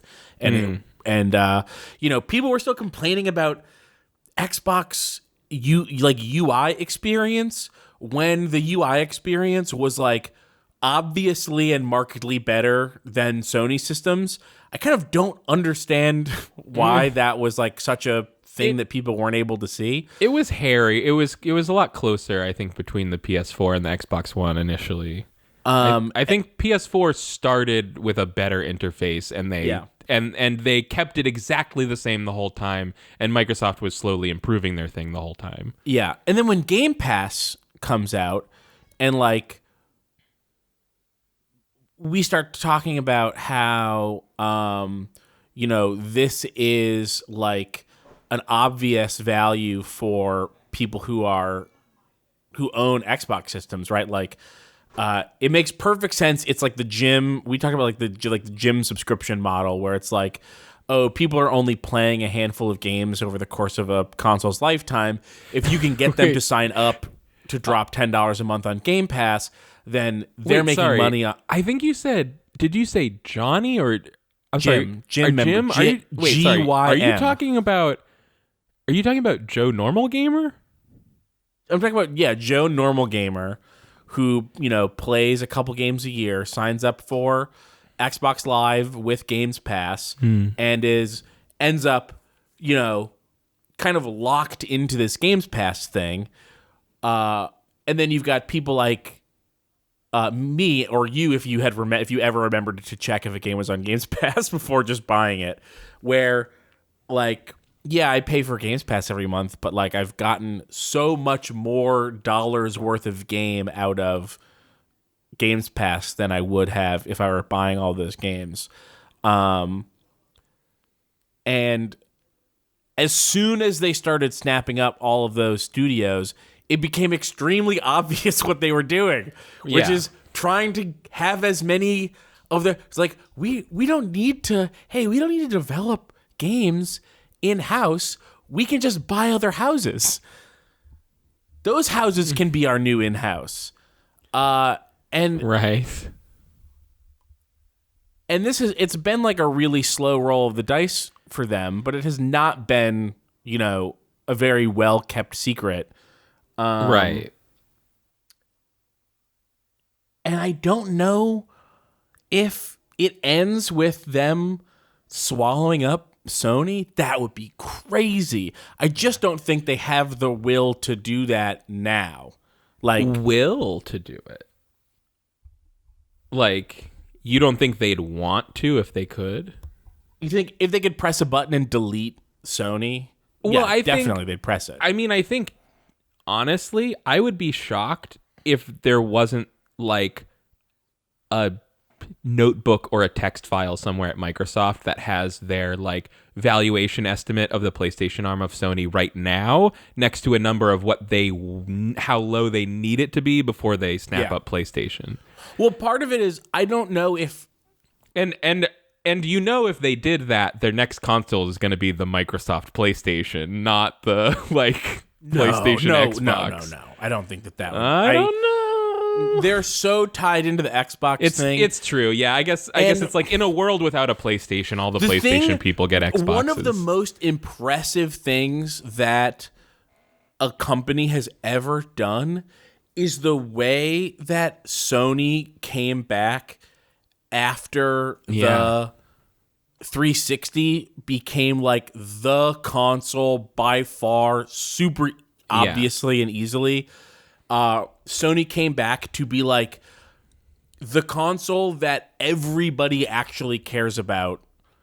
I don't know how they did it, and I'm being 100% serious. They didn't deserve it. No, they absolutely didn't deserve. They did nothing to deserve it. I think that is like why you and I will be like Xbox 360 simps till we die, is because like they came in and really did like bring it, and like they changed the cultural idea of what a game controller looked like because their system was so much better than the PlayStation. And what a console was supposed to be able to do. Yeah. Like, I mean, I remember they had Netflix apps when the PlayStation had SD card slots. Yes, the Xbox 360 was the first place that was not, and I shit you not, that was not an Internet Explorer browser window on a Microsoft Windows PC that could stream Netflix. There was a time when there were two devices that could stream Netflix, the Xbox 360 or Internet Explorer on Windows. Isn't that fucking weird? Microsoft Silverlight, baby. Oh my God, Silverlight. That's what it was. Microsoft Silverlight. Holy shit, I forgot about that. Yeah, so I had an extension for Firefox called IE tab that let me have a Firefox tab that was actually Internet Explorer, so that I could stream Netflix without opening Internet Explorer. Yeah. The greatest maneuvering. I mean, it's up there with Domino's convincing people that they changed their recipe to be good when they just sort of dusted the crust with spices and made no other real changes to their pizza. Is Sony somehow getting everyone to believe that the PlayStation was the good system now, even though the Xbox to the Xbox One was basically the same thing, and then the PS3 to the PS4. It definitely was a better system. It was actually pretty different, honestly. It wasn't. It was. It wasn't 100% better in all the ways it needed to be, but it was a big step. It was a big step, but it's still a cross-media bar nightmare that's impossible. It had that fucking crazy laser cat background that I bought. Do you remember that? Oh, and it has that thing where it plays the theme song of any game that you mouse over really loud. That was 3. Oh, that was 3. Yeah, you're right. Shout out to the Quantum Conundrum pop punk song. The sweet shape love you is everything. All right. But so I can't remember where my point was because you went to the bathroom. But what? No, what are you talking about? No, I didn't. This has been one continuous conversation with no breaks. Sony, Microsoft. I sort of remember what my long-term thought was, which was like, the reason I don't think that Microsoft is trying to swallow up Sony is because I don't think that they think it would be legal. I think that there's definitely, you're right, someone out there has the plans for it. Like, someone out there wants it to happen. Probably a lot of people out there want it to happen. Like, a lot of Microsoft suits are like, one day we will swallow up PlayStation and be the mega game company. But I don't think anyone would think that it was legal. I don't think anyone. I think even that's a good point. Weirdly, how this is literally what we're talking about, and it never even occurred to me. Yeah, because like even in a world where the FTC didn't sue to block Microsoft from absorbing Activision Blizzard, I think that anyone with a little bit of sense would have seen this coming if it was Microsoft trying to swallow up Sony. That's a good point. And again, Sony is their games thing is pretty significantly bigger than Microsoft. It is, and you're right, and they're behind Nintendo. The other thing I haven't brought up when you keep mentioning the like, damn, how did the PS3 come back from all that? I think the actual secret was that PS4. The kind of secret with the PS3 thing was that like this thing where the Xbox impressed everybody and moved them to like Microsoft away from Sony was largely something that happened in like America, and everywhere else was just busy like not being able to afford the consoles because the prices hadn't come down in their region yet, and then when they did, they all got PlayStations. So there is like the narrative where like Xbox dominated over PlayStation in that generation is an American market narrative, North American anyway. It wasn't really the case in a lot of other places, especially not South America, I think, and definitely not in Asia. Definitely not in Asia, and not so much in Europe either. So, well, I haven't asked Africa, but. We could look up very quickly the units sold. Yeah, Xbox PS3 did 360 outsell sales. it eventually. It did, but it really? took the whole generation to do it, though. Like, it was behind Microsoft from the start, and then by the very end, globally, they had outsold the 360. But not here in America, though. I believe 360 still outsold it. Sales, but do you remember that when, like at the start of that generation, it was like anytime you saw a non-copyrighted representation of a game controller, it was always based on the DualShock. It was like dog bone with downward wings and symmetrical stick layout at the bottom. And then over the course of that 6 years, it was suddenly like, now when a bank shows you a game controller, it's actually that like kind of molded like boomerang shape, and the sticks are now offset from each other. The right one is lower and the left one is up top. Were you not listening because you were looking up sales figures? I was half listening. Okay. It's funny. They actually, this article says PlayStation 3 sales reach 80 million units worldwide. Just in time for the release of the PlayStation 4, Sony announces that its predecessor has sold more than 80 million units in less time than it took the Xbox 360. But this other sales figure that I'm seeing has from just a few months later does have the Xbox 360 at 84 million units, so 4 million more than the PS3, which is at that point it's negligible. They sold essentially the same amount. Yeah. But it is funny that these articles are saying that the PlayStation 3 sold more units, but the sales numbers say something slightly different than that. So that maybe Xbox just had not finished counting at the time that these articles were all published. Yeah. I do remember the breathless announcements from Microsoft early in that generation when they were so excited to have an early lead over Sony that they, or like maybe it was just to have their console out earlier, that they kept making these like invented milestones to prove that they were like already the victor of the generation. Like they were like, when they sold 10 million 360s, they made an announcement saying like Xbox 360 is officially the first console this generation to sell 10 million units, and history shows that in every generation the first console to sell 10 million units has ultimately sold the most units of anyone in that generation. So we win probably. Yeah. Like, okay, guys, you're very excited, I can tell. Yeah. It is funny. That is the thing that that like, and they're now like excited at how few consoles they've been selling because that is exactly what they're using in court to prove that they should be allowed to buy Activision Blizzard. What? Yeah, they're like, look, we sell less systems than everyone else that sells systems. Why shouldn't we be allowed to buy Activision Blizzard? I don't think combined. I think separate.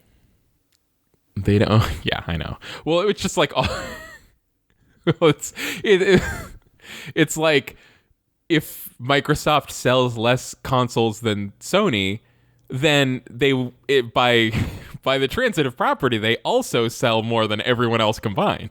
Yeah. It's Sony plus Playdate. So. All right, you got any more news stories in that sack? Because that first one we got a lot of. We got a lot. Use that was out a of big that one. That was a big one. Yeah. I have the other ones are smaller ones. That one I took from IGN. By the way, IGN, that is the worst website. They also laid off a bunch of people recently, I'm pretty sure. But hey, look, you got to look for a news story somewhere. And I did look there for 20 minutes. Terrible way to look for video game news. That was the only one that I took from IGN. How do you what do you see now why I picked these stupid bullshit news stories? It's almost hard not to, right? They're all so stupid. It's like I couldn't ignore them. You know? Yeah, they are. It is. You do have to go wade through the muck to find anything worth talking about.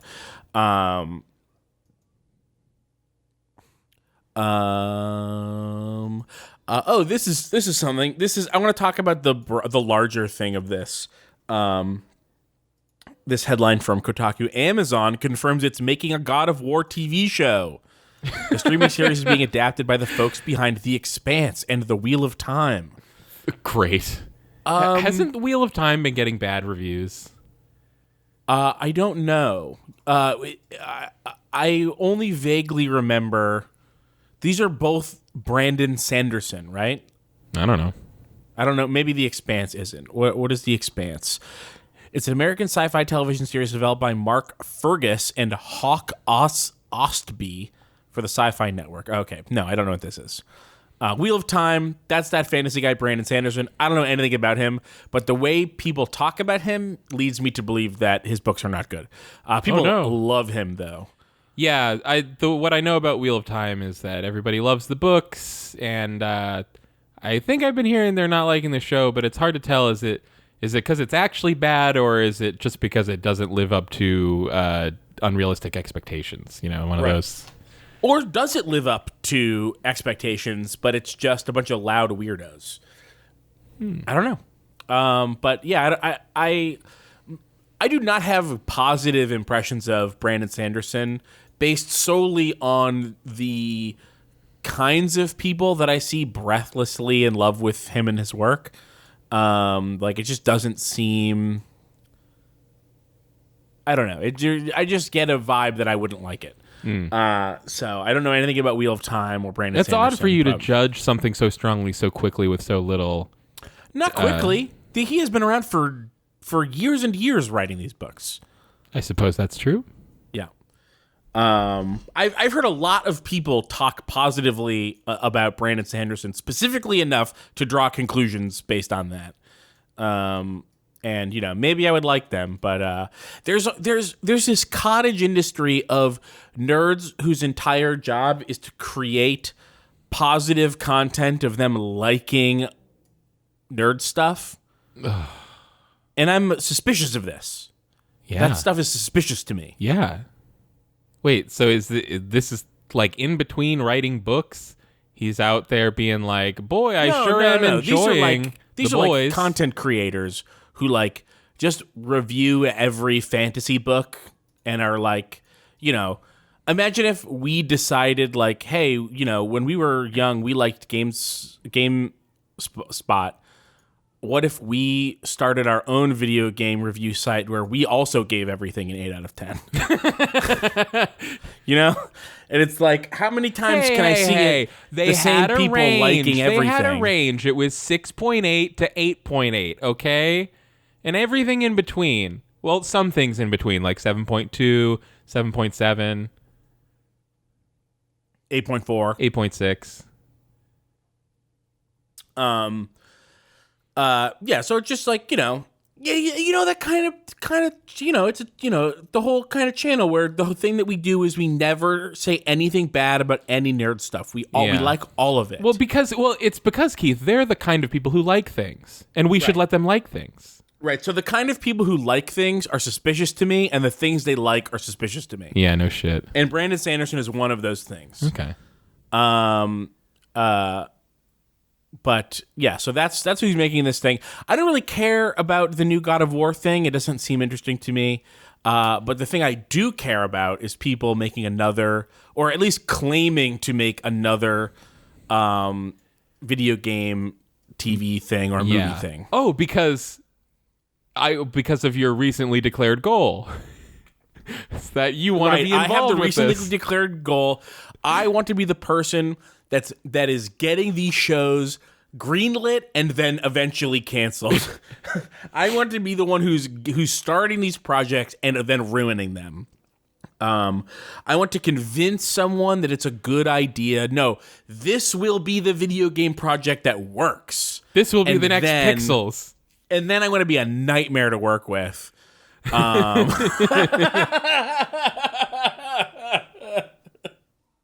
And get the projects eventually destroyed and stalled out. You know what's a bummer about... Hey, how's that Borderlands movie coming, by the way? Oh, boy. People, talking a lot about the Mario, both old and new Mario movies recently, because that new one's on the horizon. And I'm always so disappointed by the average nerd's knowledge of the production of the original Mario movie.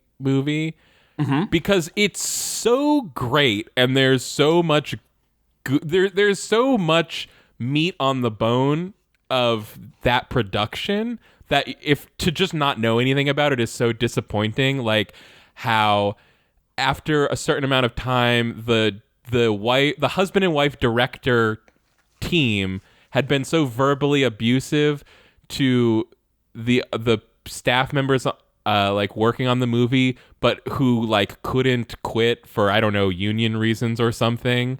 So it just started coming to work with T-shirts that emblazoned with words that had been said to them.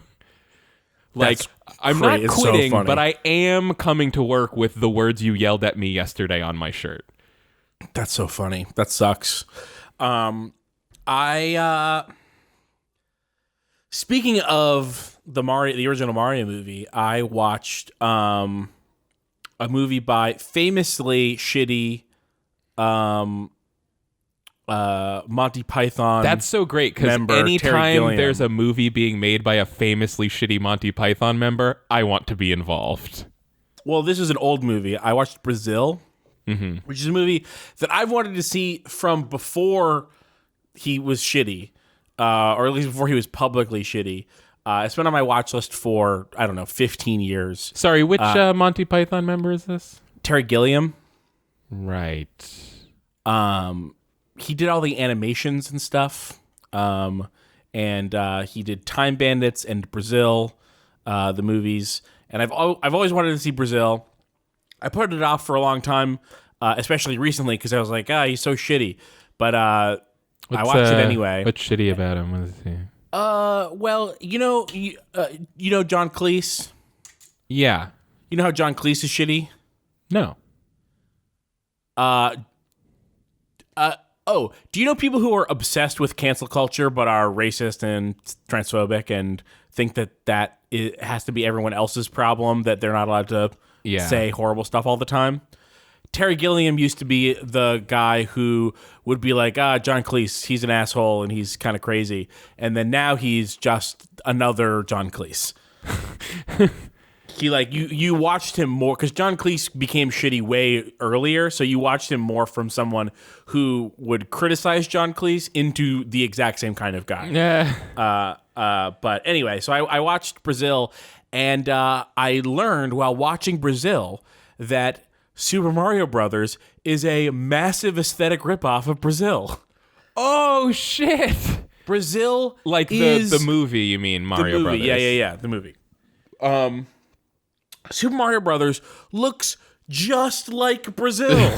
That's The like dystopian future world in Brazil. Wait, but Keith, absolutely was. I've been on several vacations to Brazil, and it didn't look like the Super Mario Brothers movie at all. No, the movie called Brazil. Have you just never heard of this movie? Is that why you're confused? Oh well, I'm not confused. I was just making a joke, but no, I haven't heard of the movie.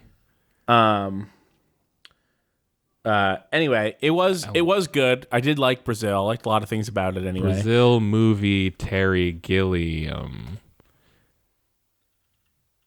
Let's some of these visuals here. Wow, this movie has a look. Yeah, it does. I don't know if you're getting. I also Googled it just to see. I don't know if you're gonna get the full Super Mario Brothers vibe from it. Sure, yeah. But it's a lot of like pipes and hoses and like dirty, dark gray alleyways, and like scaffolding and stuff like that. Yeah. And I was watching it. Looking at this now, it is kind of an oeuvre of the time as well, kind of like the post Blade Runner kind of thing. I feel like there is some Blade Runner in here, of course, but I think that Brazil has a very unique look that immediately rang Super Mario Brother bells in my head. Interesting. Yeah. Obviously, I'm seeing these horrific baby masks. Yeah, there's a lot of the baby masks. I really so those feel are the like Goombas. I really feel like these images are not like proportional to how they appear in the movie.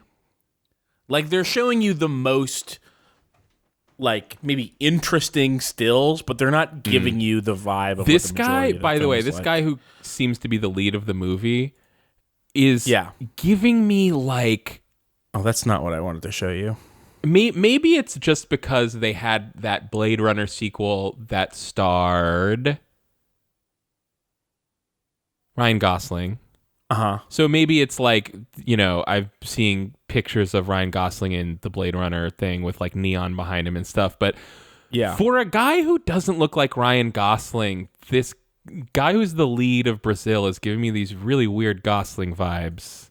Like That here is and there. weird. Maybe it's because I've seen the movie. I mean, you're right. He doesn't look anything like Ryan Gosling, so I don't really know what you're picking up on. Yeah, I don't know. Maybe it's just this red neon. I don't know. It just keeps catching me in a way. Yeah. It's I like tried to if link Ryan you- Gosling. It's like if Ryan Gosling got cursed by a witch and he woke up a normal looking person. Like instead of like a beautiful god. Yeah, I think you're telling on yourself on how you feel about Ryan Gosling. Keith, please. I'm not telling anybody anything they couldn't have guessed. Anyway, you know, I totally I'm totally willing to say that like if you feel weird about watching a guy who you know is a piece of shit, if you feel weird about watching that kind of guy's movies, then don't watch Brazil. But if you're interested in watching Brazil, I had a good time watching Brazil. I'm interested in watching Brazil. And I'm actually not putting aside how shitty Terry Gilliam is. That's actually part of what I like about the movie. So I Yeah. actually really Well, want to it's just- see a it's, movie you that know, involves an asshole. It's a very weird kind of blend of, you know, like when you watch someone who doesn't really have a good grasp on politics try to make a movie about politics, you end up getting a very weird smattering. So it's like very obviously pastiching like the weird relationship between capitalism and the Christian church It's very obviously like trying to show a right-wing fascist nightmare society. But at the same time, part of the nightmare society is like feminism. No, it's like everyone's sort of kind of mad at like bureaucracy in a way that reminds me of conservatives being mad about bureaucracy. Yeah. And I'm not going to sit here and defend bureaucracy, but the way that they're mad about bureaucritarian, and I don't know if you watch can I totally guess it's like part of this movie, it's essentially like it is like a totalitarian state that organically grew out of bureaucracy. It's like bureaucracy tends towards fascism. Is that essentially the idea? Yeah, and it's hard to say for me since watching it. It's hard to say exactly where the fascism grew out of.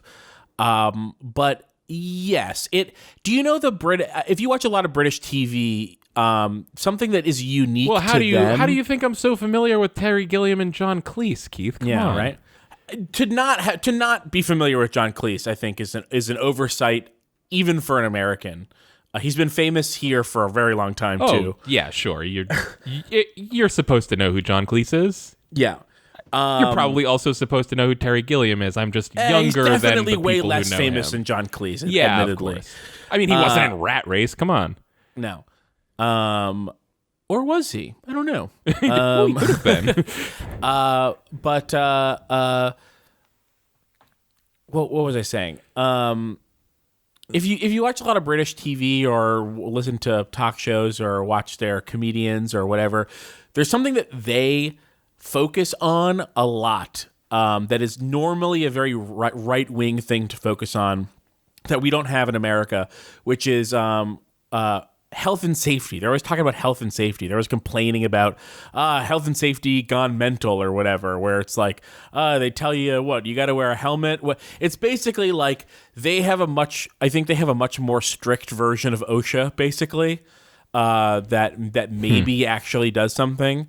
But you hear a lot of like right-wing conservative complaints about health and safety. And this movie feels like it was sort of... I thought for sure I was going to agree with whatever you brought up, but now I'm like, weird. How have I not... Why can't I imagine someone complaining about this? I don't know. Anyways, but they say it all the time. They really say it all the time.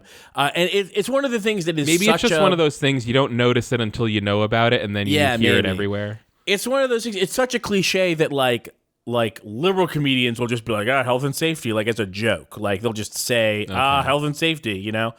And this movie feels sort of like it was born out of like, what if health and safety got so strict? Like what if liberal regulations got so stringent that turned into right-wing fascism? Yeah, this was a whole genre of movie. That's also like Demolition Man. Sure. Though obviously that movie is like practically a comedy. This movie is in some ways a comedy, but on purpose.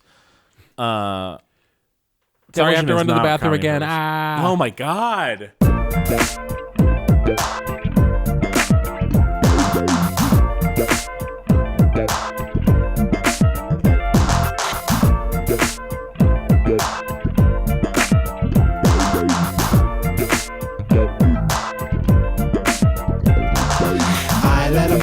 They let them boost us, you should love them too. Even if they don't know you, they'll get it for you like a whole outfit on shoe. I let them boost us, they let them boost us, you should love them too. Even if they don't know you, they'll get it for you like a whole outfit on shoe.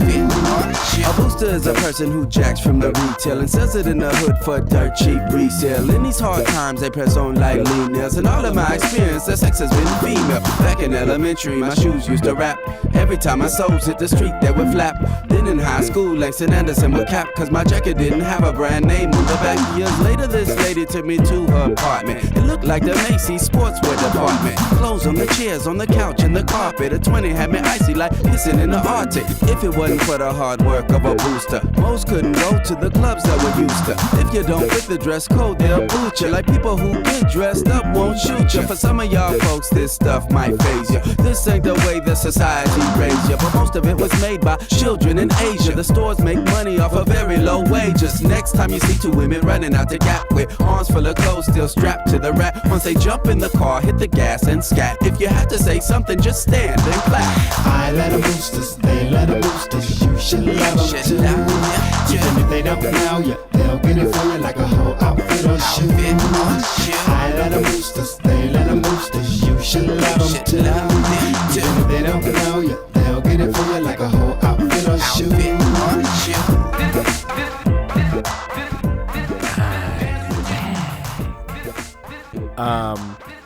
Anyway, Brazil is one of those interesting things that you get when you get a guy who doesn't understand politics trying to say something about politics. It ends up being against fascism, but not understanding where fascism comes from, and having some fun stuff like There's so much. Robert De Niro shows up in a few scenes as sort of like a sort of rogue repairman who does illegal repairs to government housing. Nice. That and then he turns out to also be maybe a terrorist. So that's spoilers. fun too. Spoilers. I said he turns out to be maybe a terrorist. Maybe he's a terrorist. But like not.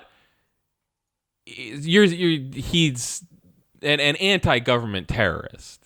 Right. Yeah. Okay. I thought you were maybe saying like, the main character becomes friends with this guy, but then he turns on him because he was secretly a government plant. No. In the movie, the terrorism is good. Right. Yeah, it's good to be a terrorist in this movie. The government is bad. I kind of missed that word. Really, Yeah. I wasn't really hitting on that.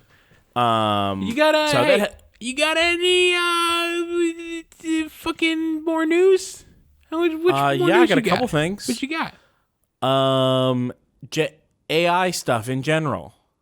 AI stuff in general. AI stuff. News story. AI stuff. AI stuff. Yes, that has definitely been happening. It's bugging the shit out of me. They rule us now. They are our overlords. I welcome them with open arms. It's such a complicated issue. Like, I don't even know where to start. There are a lot of elements in our society that are trying to say, don't give in to the machine's will, fight against them. Why are they talking to Will? They're saying spray Windex on them. And wait, why are they talking to Will? Well, it's... Don't give in to the machine's will. No. Machine's will is one machine named Will. He's the machine's will. And he's got all these demands. Yeah. It's mostly, first of all, the most fucked up part is the first thing that they want all the people to do is to test their new brain chip. Hey, monkeys. That's what the machines call people. Oh, shit. Try our new brain chip. It's extremely safe for us. Machines will. Why do you need to put this chip into our brains? You already control us through your iron-fisted something. Iron-fisted punches. Your iron-fisted punches. You already control us through your iron-fisted punches. Your fists are so hard. You keep punching us. Why do you also need to use us as your lab monkey guinea pigs? Guinea pig, monkey will now be the new guinea pig after the Elon Musk brain chip thing. Have you so we I've been seeing obviously a few months ago there was the crayon stuff. Crayon stuff. I can't remember what name it was going by before that. Like the crayon. What's that? Oh, okay. Dolly. That's what it's called. Dolly, Dolly Mini. That was going on a few months ago. There's been the different forms of OpenAI stuff, which brings us into the Chat GPT which I think is You are clearly more up on this than I am. You have for real not heard I know about GPT? Dude, no. It's been everywhere. It's all that I've been seeing. People being like, "Look, I can tell it to write me an essay, and it writes me a college essay." Or like I can tell it to like summarize a video, and it summarizes it. Yeah, it is. It's very, very weird right now because all these AI exist in these forms right now, this moment, that are like very interesting to people, but essentially do nothing, but clearly represent like a coming in the future, but really it's here right now, like total paradigm shift in technology. Like, you can just ask the AI to paint what's his fucking name? The Mario Jurassic World idiot. Chris Pratt. You can just ask an AI to draw Chris Pratt as a Gears of War man, and it will do it flawlessly, and that's never going away. Right. So it really is hard to square these two circles, which is, on the one hand, AI is so much dumber and simpler than people seem to think that it is. And it seems like people are navigating these different bots as if they may have some even fraction of a percent of what we would call understanding. You think so? Yes, definitely, for sure. I feel like a lot of the fun of it has been people trying to find what it doesn't understand. I think we have passed the Rubicon on that. I think people don't you remember the story from a few months ago? The person that the Christian AI ethicist quit Google because he was like, I think Google made an AI that is alive. And Google and then this happened like 6 or 8 months ago, and then a bunch of people had to be like, it's not alive. And then Google was I think for PR reasons they didn't want to say it could be. They didn't want to say. I mean, but certainly they think it's alive, right? But this is essentially these AI. What it is, maybe this. Have you ever had a friend in high school that was a nerd that never got really into Rubik's cubes, and they could solve a Rubik's cube in 3 seconds? Thank God, no. And the reason they can solve a Rubik's cube in 3 seconds is because solving a Rubik's cube is just an algorithm. You just have to know the pattern. Yeah. Once I learned that that's how you solve a Rubik's cube, it became extremely uninteresting to me to learn how to solve it. Exactly. I went through my Rubik's Cube phase a couple years ago where I learned how to do it. It was fun for a minute. And then I was like, oh, right, solving Rubik's Cubes isn't interesting because I learned you're not actually solving anything. Right, you're just following a pattern. Yeah, perfect example of a thing that is extremely impressive to someone who doesn't know what's going on, but totally boring to someone who does. Right, and I'm not an expert in AI, even close. I do not understand how it turns what I just explained into a picture in the case of the DALL-E stuff. I don't know how it takes the data that it skims and turns it into visuals. I can tell you this much. DALL-E 1 doesn't know what the magic roundabout in Swindon looks like. So it's got some ways to go. Yeah. But this is essentially all that it is. It is a computer that rotates the Rubik's Cube until it thinks that it's, solved it.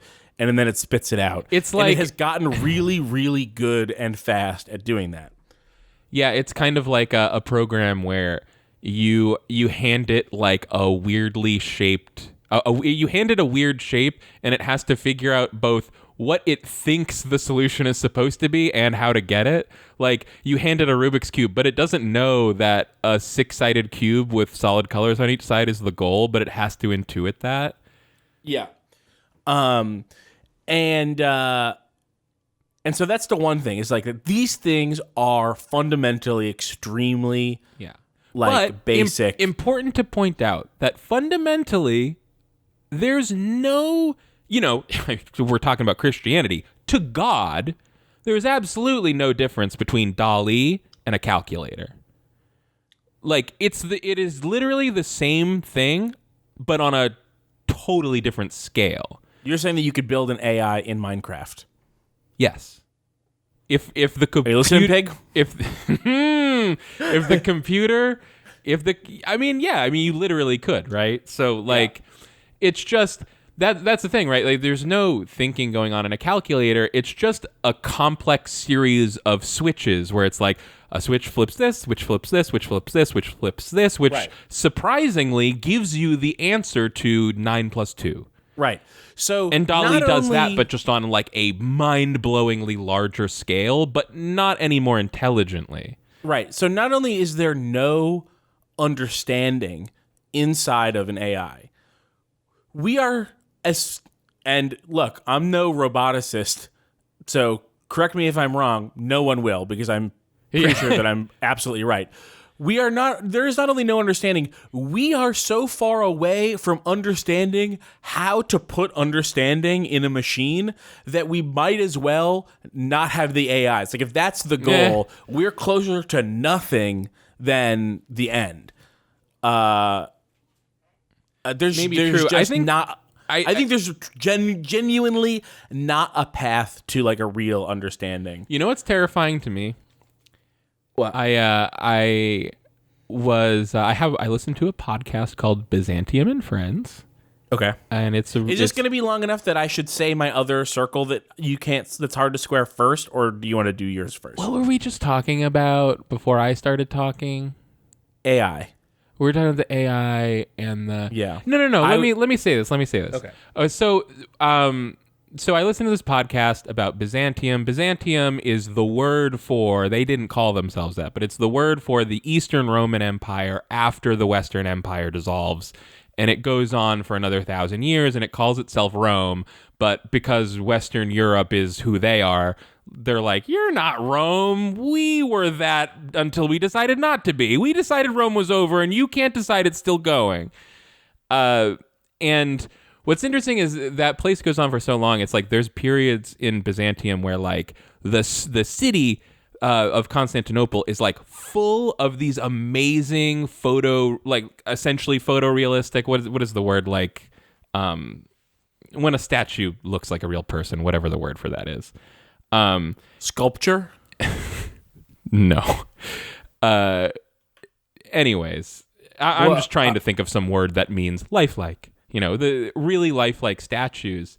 And what's interesting is how both to think about what those statues meant to people in time periods when there were no craftspeople skilled enough to reproduce those. Like, they were just almost like a Stonehengian artifact from the past of like, who did this? And also in learning that like, in eras like this, these statues would still be important enough to the culture that they would use them for scrying. Like, they would somehow, like, this statue of a Greek goddess tells the people of Constantinople that they should plan for a bad winter or something. And, like, thinking about, like, if you can decide a statue is telling you about the future, what could people decide that these AIs are telling them?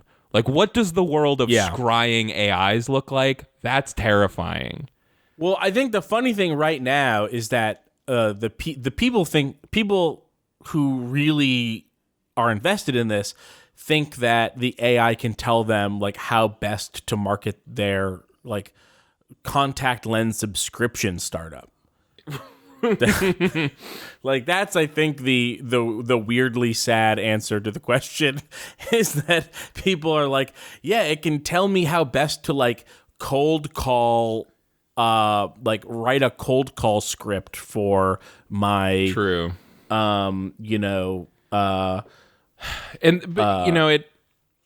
electric bike kit. Yeah. It totally, the thing that's really, I mean, obviously, so like artists are out there really having a time because they're watching that's theoretically. Well, that's the other circle. So the first circle was there is no understanding and there's no real clear path to understanding inside of these machines. Sure. Then the other thing is they are effective enough at doing the thing that they do that we are in the process of it being extremely disruptive to a bunch of different kinds of jobs, because even though the things that they can produce are typically shallow, uninteresting, and unfocused, bad, free material will always, in a business, be at least experimented with and tried before paying someone to do a good job. Think about how often today you will go to a website for a business, and instead of any image of the actual business, it's just like a bunch of stock photos. Like, here's a person with a headset smiling, and that's how, if you apply to be part of our call center, you can imagine you might look something like a stock image of a person at a telephone. And it's like, now I'm sure in the future it's going to be that on top of also having the AI assisted like logo creation or something.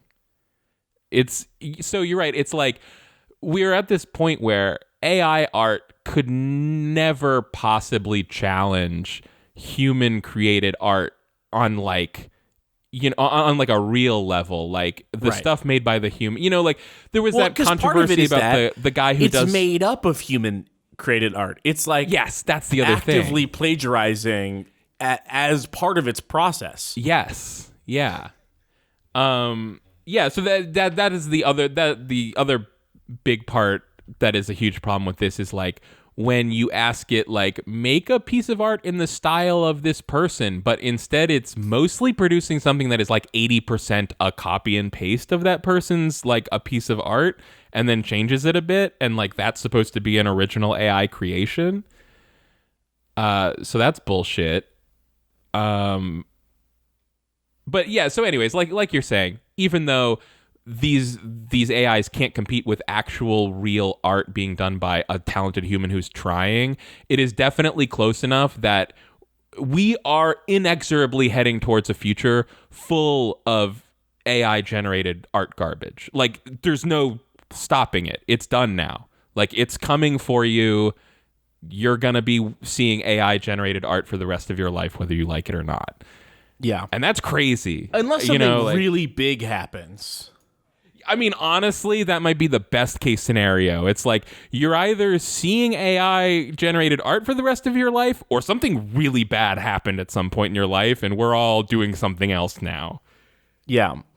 And it is kind of, there is like a little bit of sadness to it because like for all of the negative possibilities and negative connotations and plagiarism and whatever that we have to watch out for, like if we did the ethical thing and killed AI, we would be burying with it the fact that it is kind of fun and funny to use these things. Yeah, totally. Of course. And that is the shame, is that like it is like, no, we've got to, I'll turn this car around. Like, no one gets any fun. Well, sorry, you ruined it for your brother. We have to go home.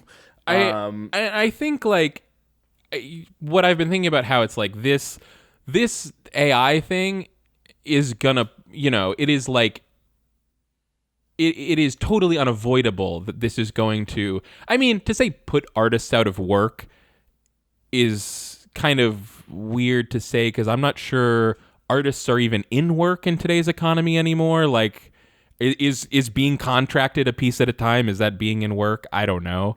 But like, it's definitely there's going to be less paid art jobs in the future than there are now.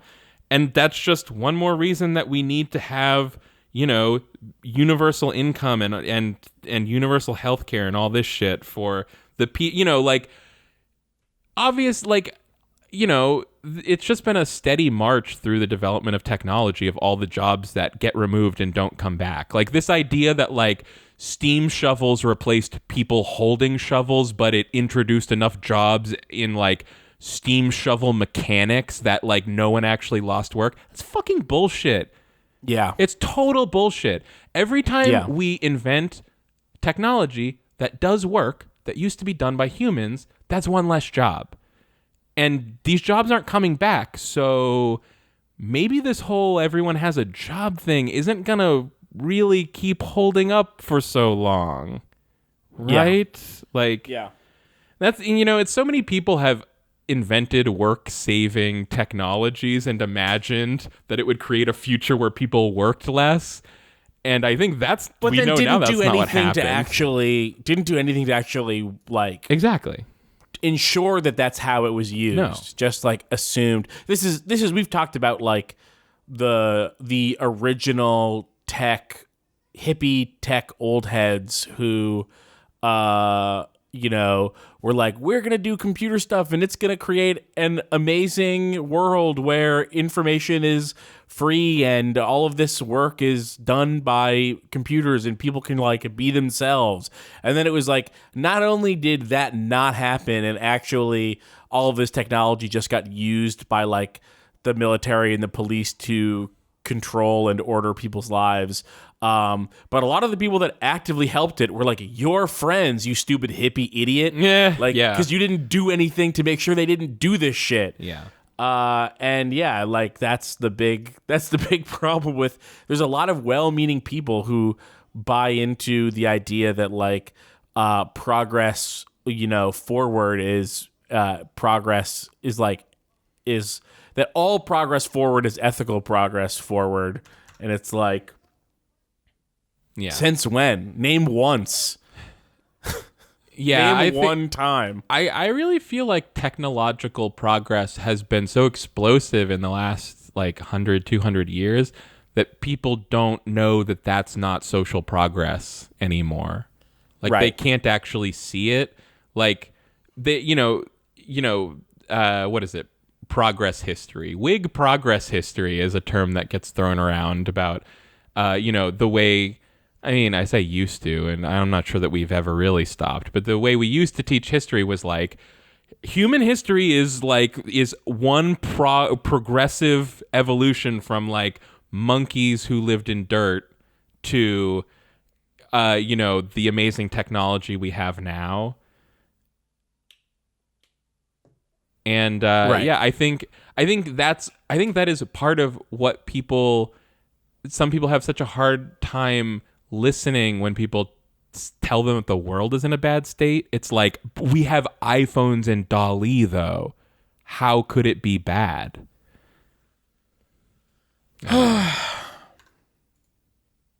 Yeah.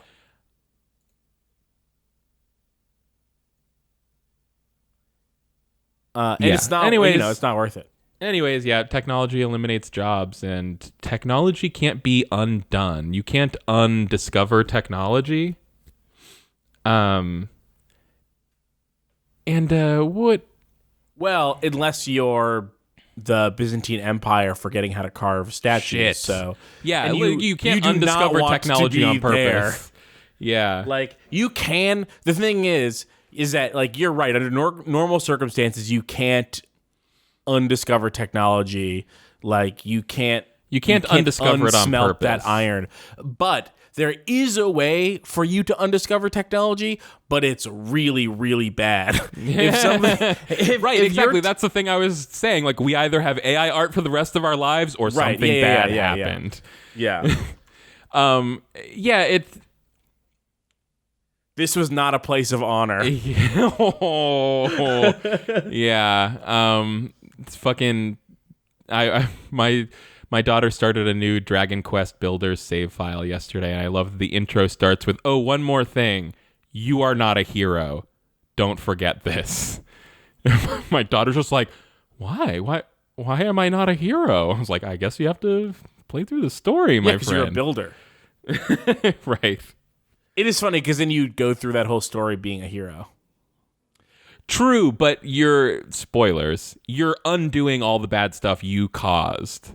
So that's why you're not a hero, is you're actually just fixing your own mistake. From the first builders? Yeah, that's the story of Builders 1, which I know you didn't play. Right. I had one more fucking thing. I mean, it was the like guy the from Builders 1, the capstone. hero from Builders 1 didn't outlaw being a builder. Well, the guy from Builders 1, it's at the end of Dragon Quest 1, there's a false choice where the Dragon Lord is like, hey, why don't you be my right-hand man? I'll let you have half the world. Pretty sweet deal, huh? And if you say yes, then he's just like, haha, sweet, and like the game ends or something. You get a game over because you did bad stuff. And you're just supposed to be like, no, never, and then you kill him and the game's over. And Dragon Quest Builders is supposed to be, what if the hero did say yes, and then that caused the whole world to be destroyed? See what I'm It's saying? been a while. I haven't played Yeah. that game in a long time. Anyways, like this idea of like we need to ban AI, we need to, make a law that says no AI. But also, isn't AI so fun to make these silly images? I feel like this is the thing. It keeps coming back to me about like these societal issues. Is like, as stupid as it sounds, it's like, I don't know. Like humans don't have the ability really to separate their own base level interests with like high-minded ideals for like an entire society. So like telling somebody you can't have the funny image generator because it's bad for society, just like it doesn't work. You can't. What do you mean I can't have You it? can't do it that way. It just doesn't make sense. The same way it doesn't like make sense that you can't eat the chicken sandwich because it supports like homophobic activism, right? Like, Yeah. it just, these choices don't make sense. So it is so disappointing that like funny meme images will ultimately be the reason that we can't stop like AI from totally running our whole society, but I'm sure it's coming. Yeah. It is, the power of memes is stronger than I think Anyone give them knew credit for. Yeah.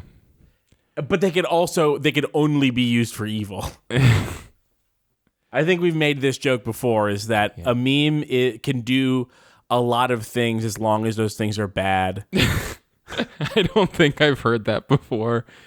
I swear that we had an episode where I was talking about like how well memes work as a way to instill right-wing ideas into people, but the same is not true of left-wing memes. They are not capable of instilling left-wing ideals into people, because fundamentally, like, conservative ideology preys on people's willingness to like accept prejudices as if they're common sense. Yeah. And like the less information you have, the better. It also preys upon like things that sound sensical in a vacuum, and like memes are essentially tiny little packages of information, and a lot of conservative ideas are all based on like ideas that sound like they make sense if you don't think about it, and if you don't Right. have actually any information on the thing you're talking about. Yeah.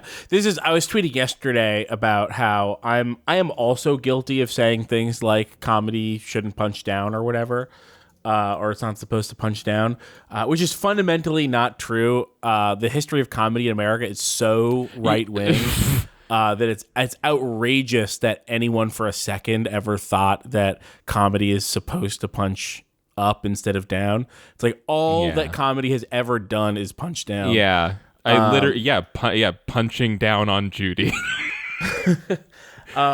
Like you have like some like bizarre exceptions, like some George Carlin stuff where he says left-wing stuff. People latch onto that as an idea because I think it's comforting to think that comedians are truth tellers or whatever. But really all the comedy is trying to get laughs out of surprising leaps of logic that rely on people's base instincts. Like so much framing of comedy is like based on what becomes memes in the future, where it's like especially stand up, right? Like, Sam Kinison, I think about this joke all the time. I think we've talked about this before, but yeah. Go ahead. Okay, Sam Kinison, he was just this former. He Former grew up in everything. this hyper religious family, and he was like a pastor. And then he was like, instead of being a pastor, I want to do drugs and drink alcohol and be a stand-up comedian. And he's very charismatic, very energetic, and he was a very early scream comedian. You know, the thing that like blew up in the early 2000s. He was the progenitor of, really, in the late 80s. And he has this joke about charity and people, you know, he's like very sensibly being like, oh, wow, it's so sad that you people live out here, you know. Talking about all the people that don't have any food in Africa. Talking about all the right? food, yeah, people donating food and money, and you got to bring the food out to the people, and it's like, oh, I wish you know, and he sort of pretends to be this nice guy trying to help these people get food. He gets like really and it's quiet like, and kind of trails off, and right, then and then screams, he bursts right? in with like, we wouldn't have to bring you all this food if you didn't live in a desert. You live in a desert. Get out of the desert. There's no food here. You'd have food. And it's like, that is not what creates food insecurity. Like, a lot of these people that need food, like, you know, this is in Africa. He's making fun of Africa. Yeah. A lot of these people that need food in Africa don't live in a desert. There is deserts in Africa, but they don't all live in the desert. And that is not, the desert isn't what creates food insecurity. Even if it's hard to find food, literally find it in the desert.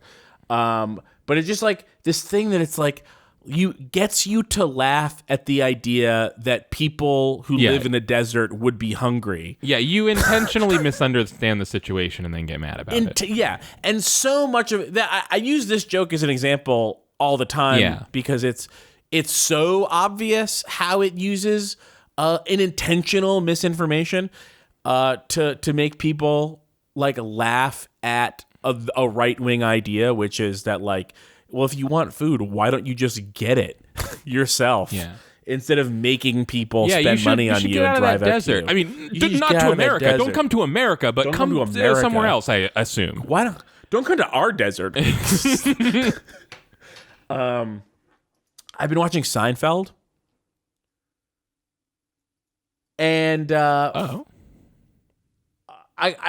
have to say, largely shocked at how well Seinfeld holds up.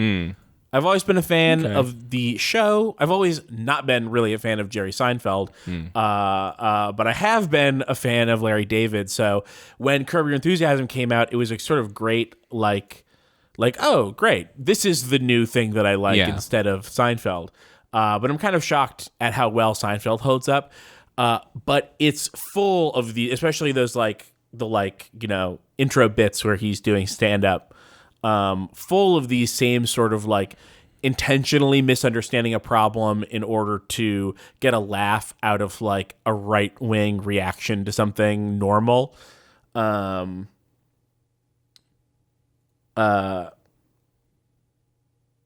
I was just thinking about this. I wish I could think of the specific that I was thinking of earlier today when I was like thinking about this stuff, but I don't know. Like, the thing is, the end of the point is like, it's not comedy that is supposed to not punch down. It's just people aren't supposed to like attack like people who attack people in general. Really, Yeah. I mean, so like I don't know. It does sort of seem like normal people, non-comedians, sort of putting this responsibility on comedians that is actually just the responsibility of people in general. Yeah, it is true. I mean, for all the, for as tired as I am of comedians being like, comedy is supposed to be inherently subversive and we're line steppers, you have to push boundaries. Yeah. There is a kernel of truth to it that like, comedy is often about saying things a lot of people are thinking but not saying. And usually it's because those things are uncomfortable. Whether or not it's appropriate to put it in a comedy act is on a case-by-case basis. Yeah. And but I think, because I'm hearing you say that, and in my head I'm like, yeah, but the way that the things that people think but don't want to say They're all bad. are racist. Yeah, exactly. Like those are the kinds of people who are obsessed with thinking things but not being able to say it. And I think Exactly. it's most obvious now, like more than ever, people are like fed up with not being able to voice their horrible thoughts. Right. Yeah. I mean, that's obviously. Obviously, we had a period of time where a lot of people thought everyone was getting less racist, and actually, racists were just being a lot quieter about it. Yeah, they were just stewing. Yeah. And now the stew is boiling over.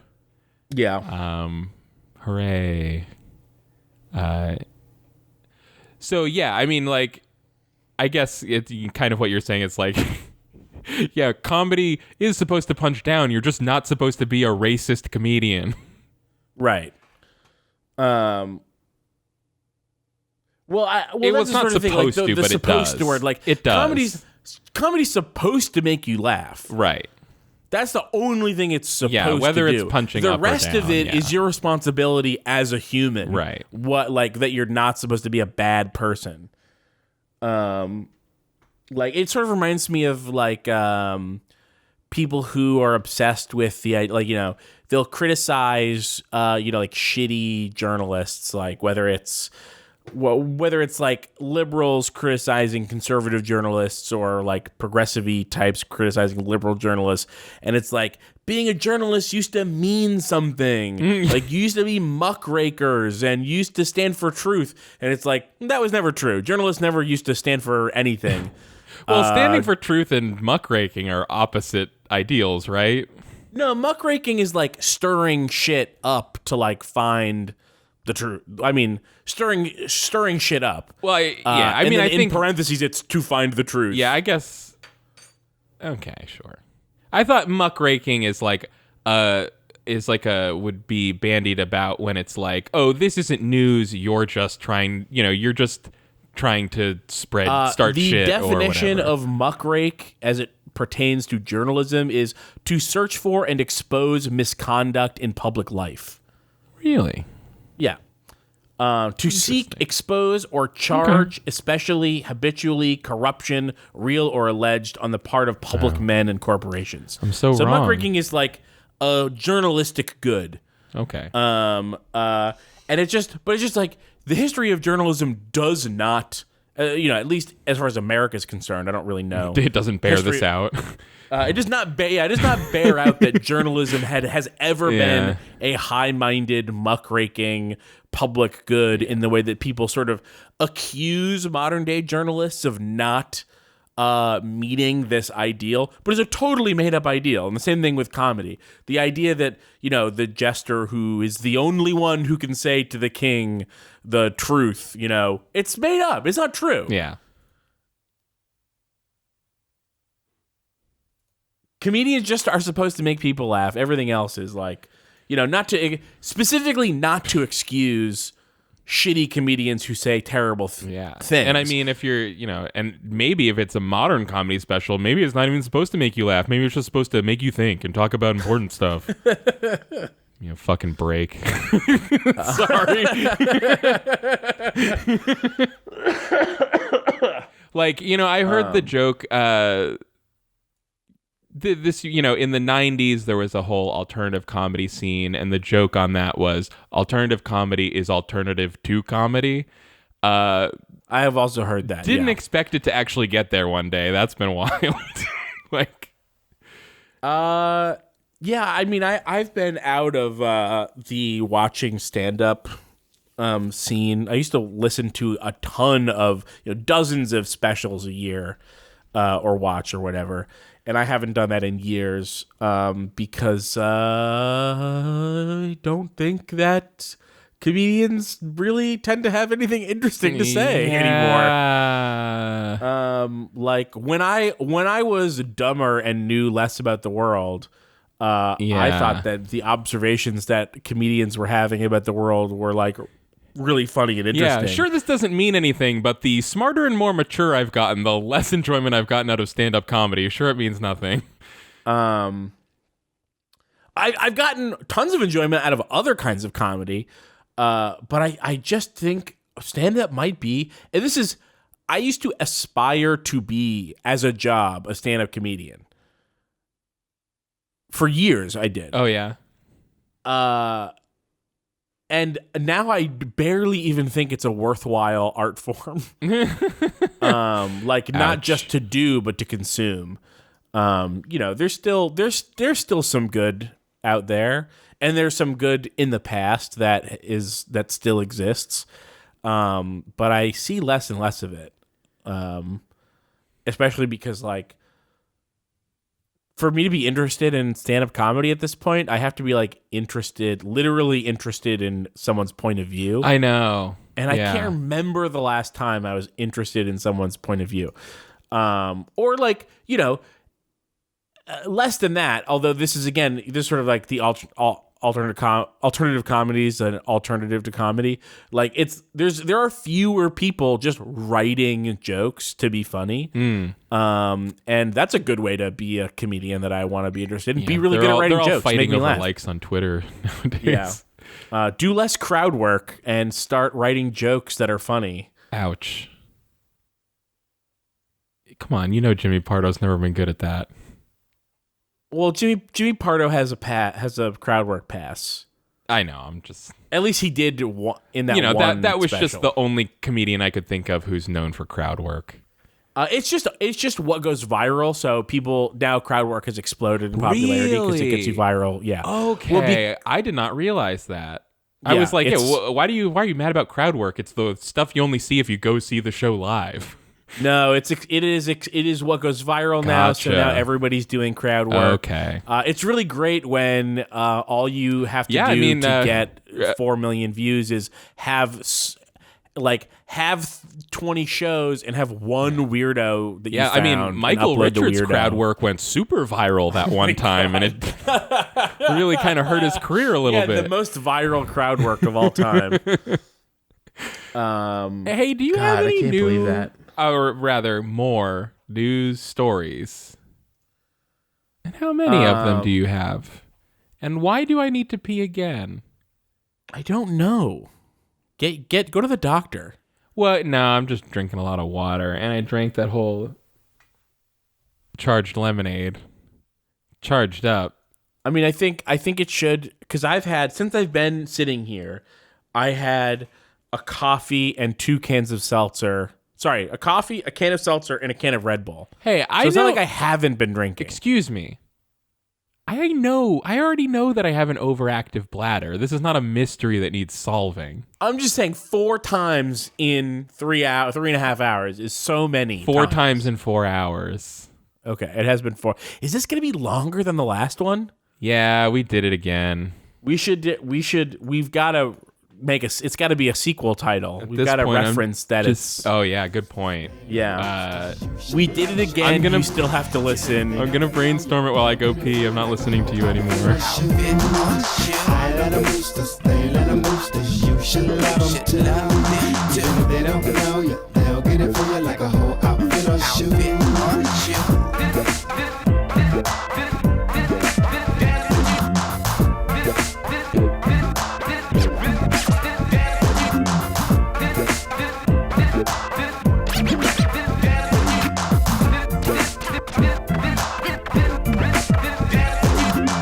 Goes out to all them hardworking women who risk jail time just to make them a living. We know that hardly be no one in prison if rights to food, clothes, and shelter were given. Plus, they be keeping me dressed so fresh. Even when my wallet yells SOS. In a cheaper Sunday suit, you feel a little more blessed. So into the revolution that I profess. My shirt is from Stacy, my pants are from Rhonda. My shoes came out the trunk of a baby blue Honda. My wardrobe's in luck if something falls off a truck. If you're looking for some leather, then go see Yolanda. If I'm on the red carpet and they ask who designed this, I'ma give a shout out to Bay Area's finest. All on our own, we survive this with slyness. But when we come together, all our fashion is flyness. I let them boosters, they let them boosters. You should let them too. Even if they don't know you, they'll get it for you like a whole outfit or shoe. I let them boosters, they let them boosters. You should let them too. Even if they don't know you, they'll get it for you like a whole outfit or shoe.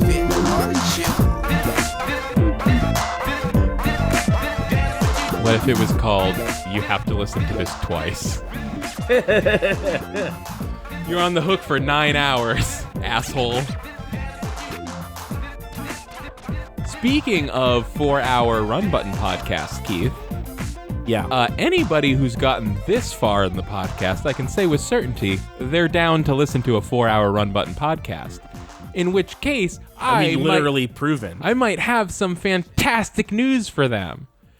We recently reinstated a podcast episode that's been missing from the podcast, the Run Button podcast feed for years. Oh, is that true? What happened? It was a super long boy, and it was, frankly, one of our best podcasts. I finally got it back up there. Why? It's complicated. The title of the podcast is The Norman Reedus Has Special P Game. Wait, why wasn't that up on the feed? I'll tell you off air sometime. Okay.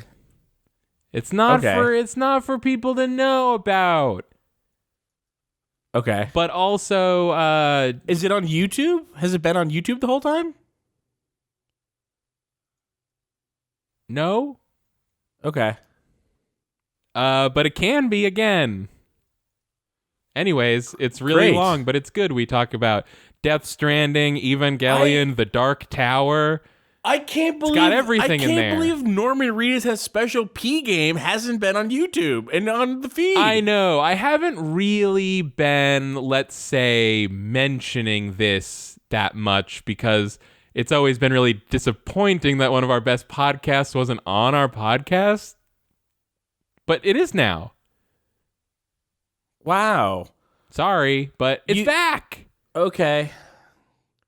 Great news. I mean, this isn't so much great news as terrible news. That it's not like, hey, look, the podcast is back. It's more like, hey, just so you know, the podcast that you thought was always there, it is there now, but it wasn't for a really long time. Oh, yeah. Keith hasn't recorded. Before this year, we hadn't recorded a podcast in like 5 years, but now suddenly Keith is living and dying by what is or is not in the Run Button podcast feed. Norman Reedus Special P Game is one of the funniest things I've ever said. And now everyone can hear it. Again. Okay. Listen, it's really good. So just, anyone can go listen to it now. They'll have a great time. I'm having a hard time imagining why you would have taken a show down and there was some issue that was fixable enough that it's up now and that it wasn't immediate that it was back up. Of course it was immediately fixable. I just didn't fix it immediately. Get off my D. Okay. You can go to contentburger.biz to sign up for the Run Button Patreon. You really should. I'm broke as fuck. I'm the brokest I've ever been in my whole life. Please sign up at contentburger.biz. Have you, Bye. and I have a question. Okay. This is gonna sound non-serious, but have you considered applying for the post office? Your life is a hell right now because you're working 70 hours a week carrying mail. So, yeah, but they have to pay me double time after 10 hours, though. Have you considered that? I don't have 70 hours a week to deliver mail. You think? Well, I don't have 70 hours a week to deliver spam catalogs to the Pawtucket residents. Hey, excuse me. We deliver a lot of packages, and those are mail people actually want. That's true, but you also deliver a lot of spam magazines. Well, that's not my choice. I do get paid for it. Get paid for it. Has that, you could go to any union meetings? Not yet, but someone from NALC Local 34 called me to ask me if my address was my current address or if it was the old address, and I told them which one was the current one. Okay. Yeah, go to contentburger.biz, sign up. Check or I'll out die. our videos on youtube.com/run button. Yes. Which video should they watch? There's so many good ones. We have all those Metal Gear videos. I mean, That's a great recommend. Just go watch all those Metal Gear videos. We're at those Metal Gear videos, but honestly, we just gave them a 4-hour run button recommendation. Go listen to the Norman Reedus Has Special P Game podcast. Okay, bye. Bye.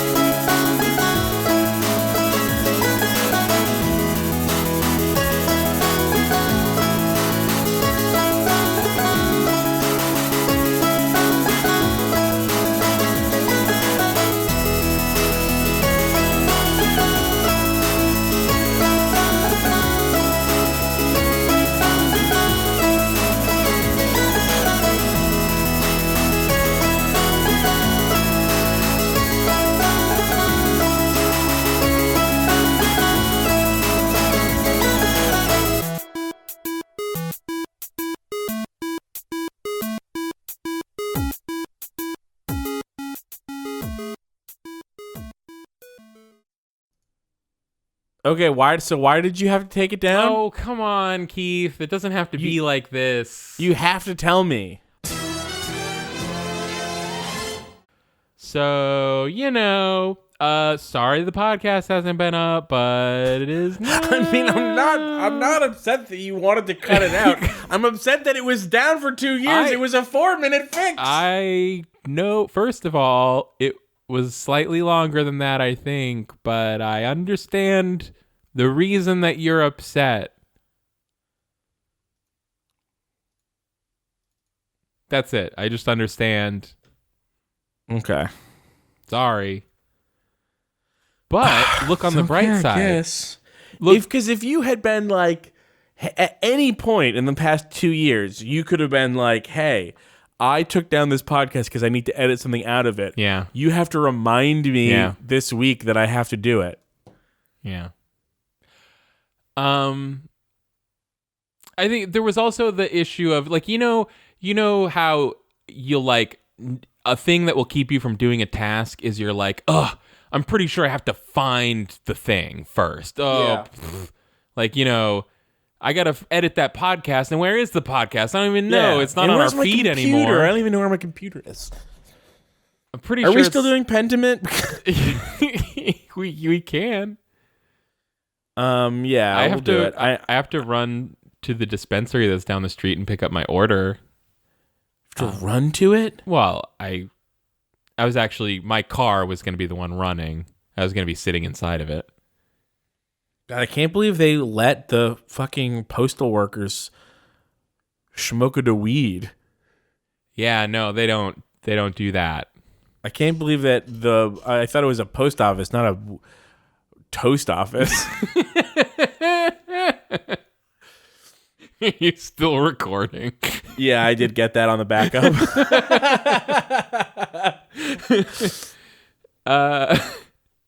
What the fuck? Oh, it's okay. So I had a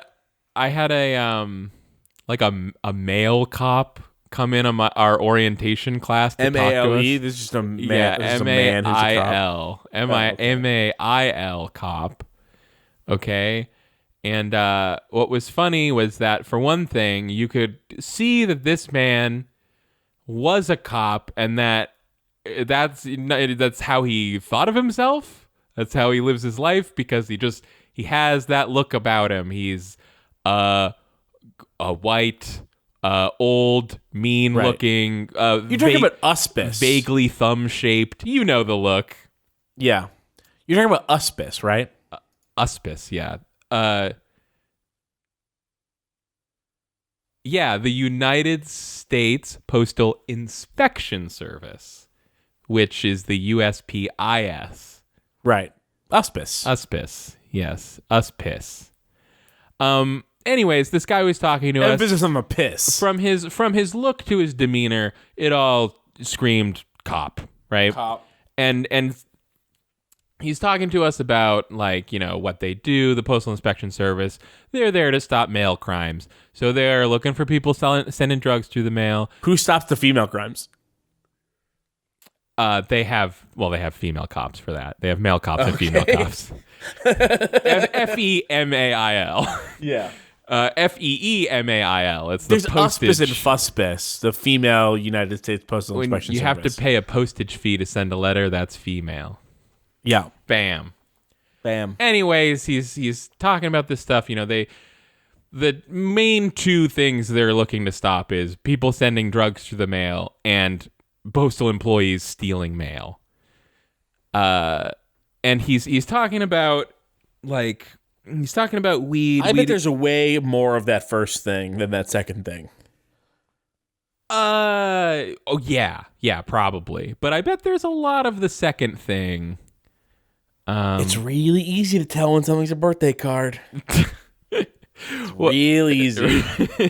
Real easy. It's real easy. easy. Oh, I've been skimming 10s and 20s out those birthday cards for years.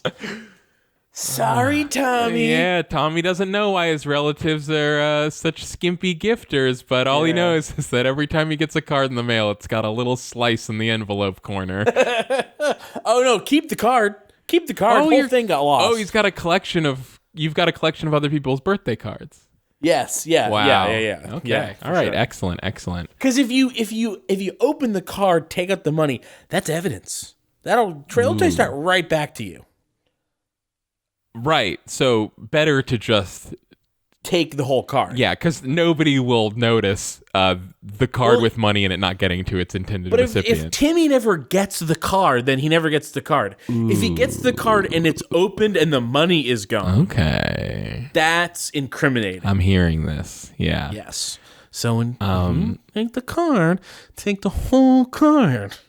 Yeah, I heard about a guy, a postal employee who got, he got fired after like 30 or 40 years at the post office. So he's losing his pension, his retirement, his all this shit. And it was because he was like stealing Netflix DVDs. Like Netflix DVDs who like the recipient had moved, so they had to be like returned to Netflix or something. He would like steal them out of that thing. Wow. Seems like a bad idea. I don't think it worked out that well. Over some DVDs, Hank? Come on. I don't know. But also, firing a just guy over some burn them. stupid DVDs, though, I don't know. Say it again. Firing a guy over taking some DVDs out of the mail, I don't know. It's kind of draconian. Though the way, where's the fucking mail union on that one? the strange thing, though, is that when I had the story told to me, they said that the DVDs he were taking was in some kind of pile of mail where it was like they had been decided that they were lost or abandoned and that they were only going to be like destroyed, like thrown out or something. And so he was taking Netflix DVDs that were like scheduled for deletion. And so it's like even more of a crime. It's like, oh, come on, they were going to destroy those things. But having now worked at the post office, that doesn't make sense to me because I'm like, well, we try to send the mail back to the sender if it's undeliverable. And it's not like Netflix DVDs are hard to pick out. So you'd see it and go, well, this goes back to Netflix. So I don't see how there could be a Netflix DVD that's like abandoned. Oh, sorry, not Netflix. DVD.com, a Netflix company. Oh, DVD.com, a Netflix company. Yeah. Oh, you're talking about Quickster.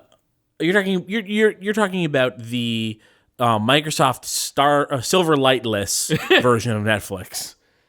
Mm-hmm. If you don't have Internet Explorer, you have to go to DVD.com. Anyway, sorry, no, the mail cop was telling us about sending drugs through the mail, and he was... he seemed like... It was kind of funny. He seemed uncomfortable to even be talking about weed.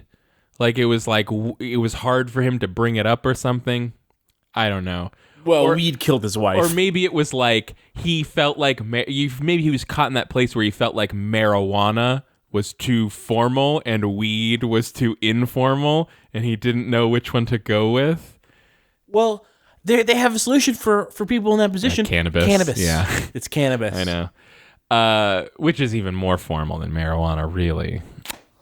Anywho, he's talking about it. He's like, so you probably, like, people send drugs through the mail all the time. Chances are you're not even going to notice. It's just going to be a box, whatever. Don't, it's not your job to care about it. you might find a box that's like, sometimes people try to send weed. It smells pretty strongly. It's like you can smell it. You can pretty much tell what's in there. He's like, nowadays the USPIS, we're really focusing on like people sending really hard stuff, like heroin, fentanyl, that kind of thing. And like, he's like kind of hemming and hawing. He's like, I don't really want to say we're turning a blind eye to it, but it's like if you get a package like that, you can pull it aside and talk to your postmaster, but if you want to deliver it, like, it's fine with me. Sick. And I was just like, what the fuck? I'm going to start mailing weed. Like, it's so weird. This cop-ass cop in, like, the fucking, like, wearing a bulletproof vest is standing there being like, yeah, you want to deliver weed. It ain't such a big fucking deal. Well, it's legal. Yeah, it's legal. It's not legal federally, though, and the post office is a federal agency. Right, but it is like hard to be like, look, I know that technically here it's legal, but if someone tries to send mail through the, like, who cares, Oh, yeah, Keith, you don't have to convince me that we shouldn't criminalize marijuana. Oh, okay.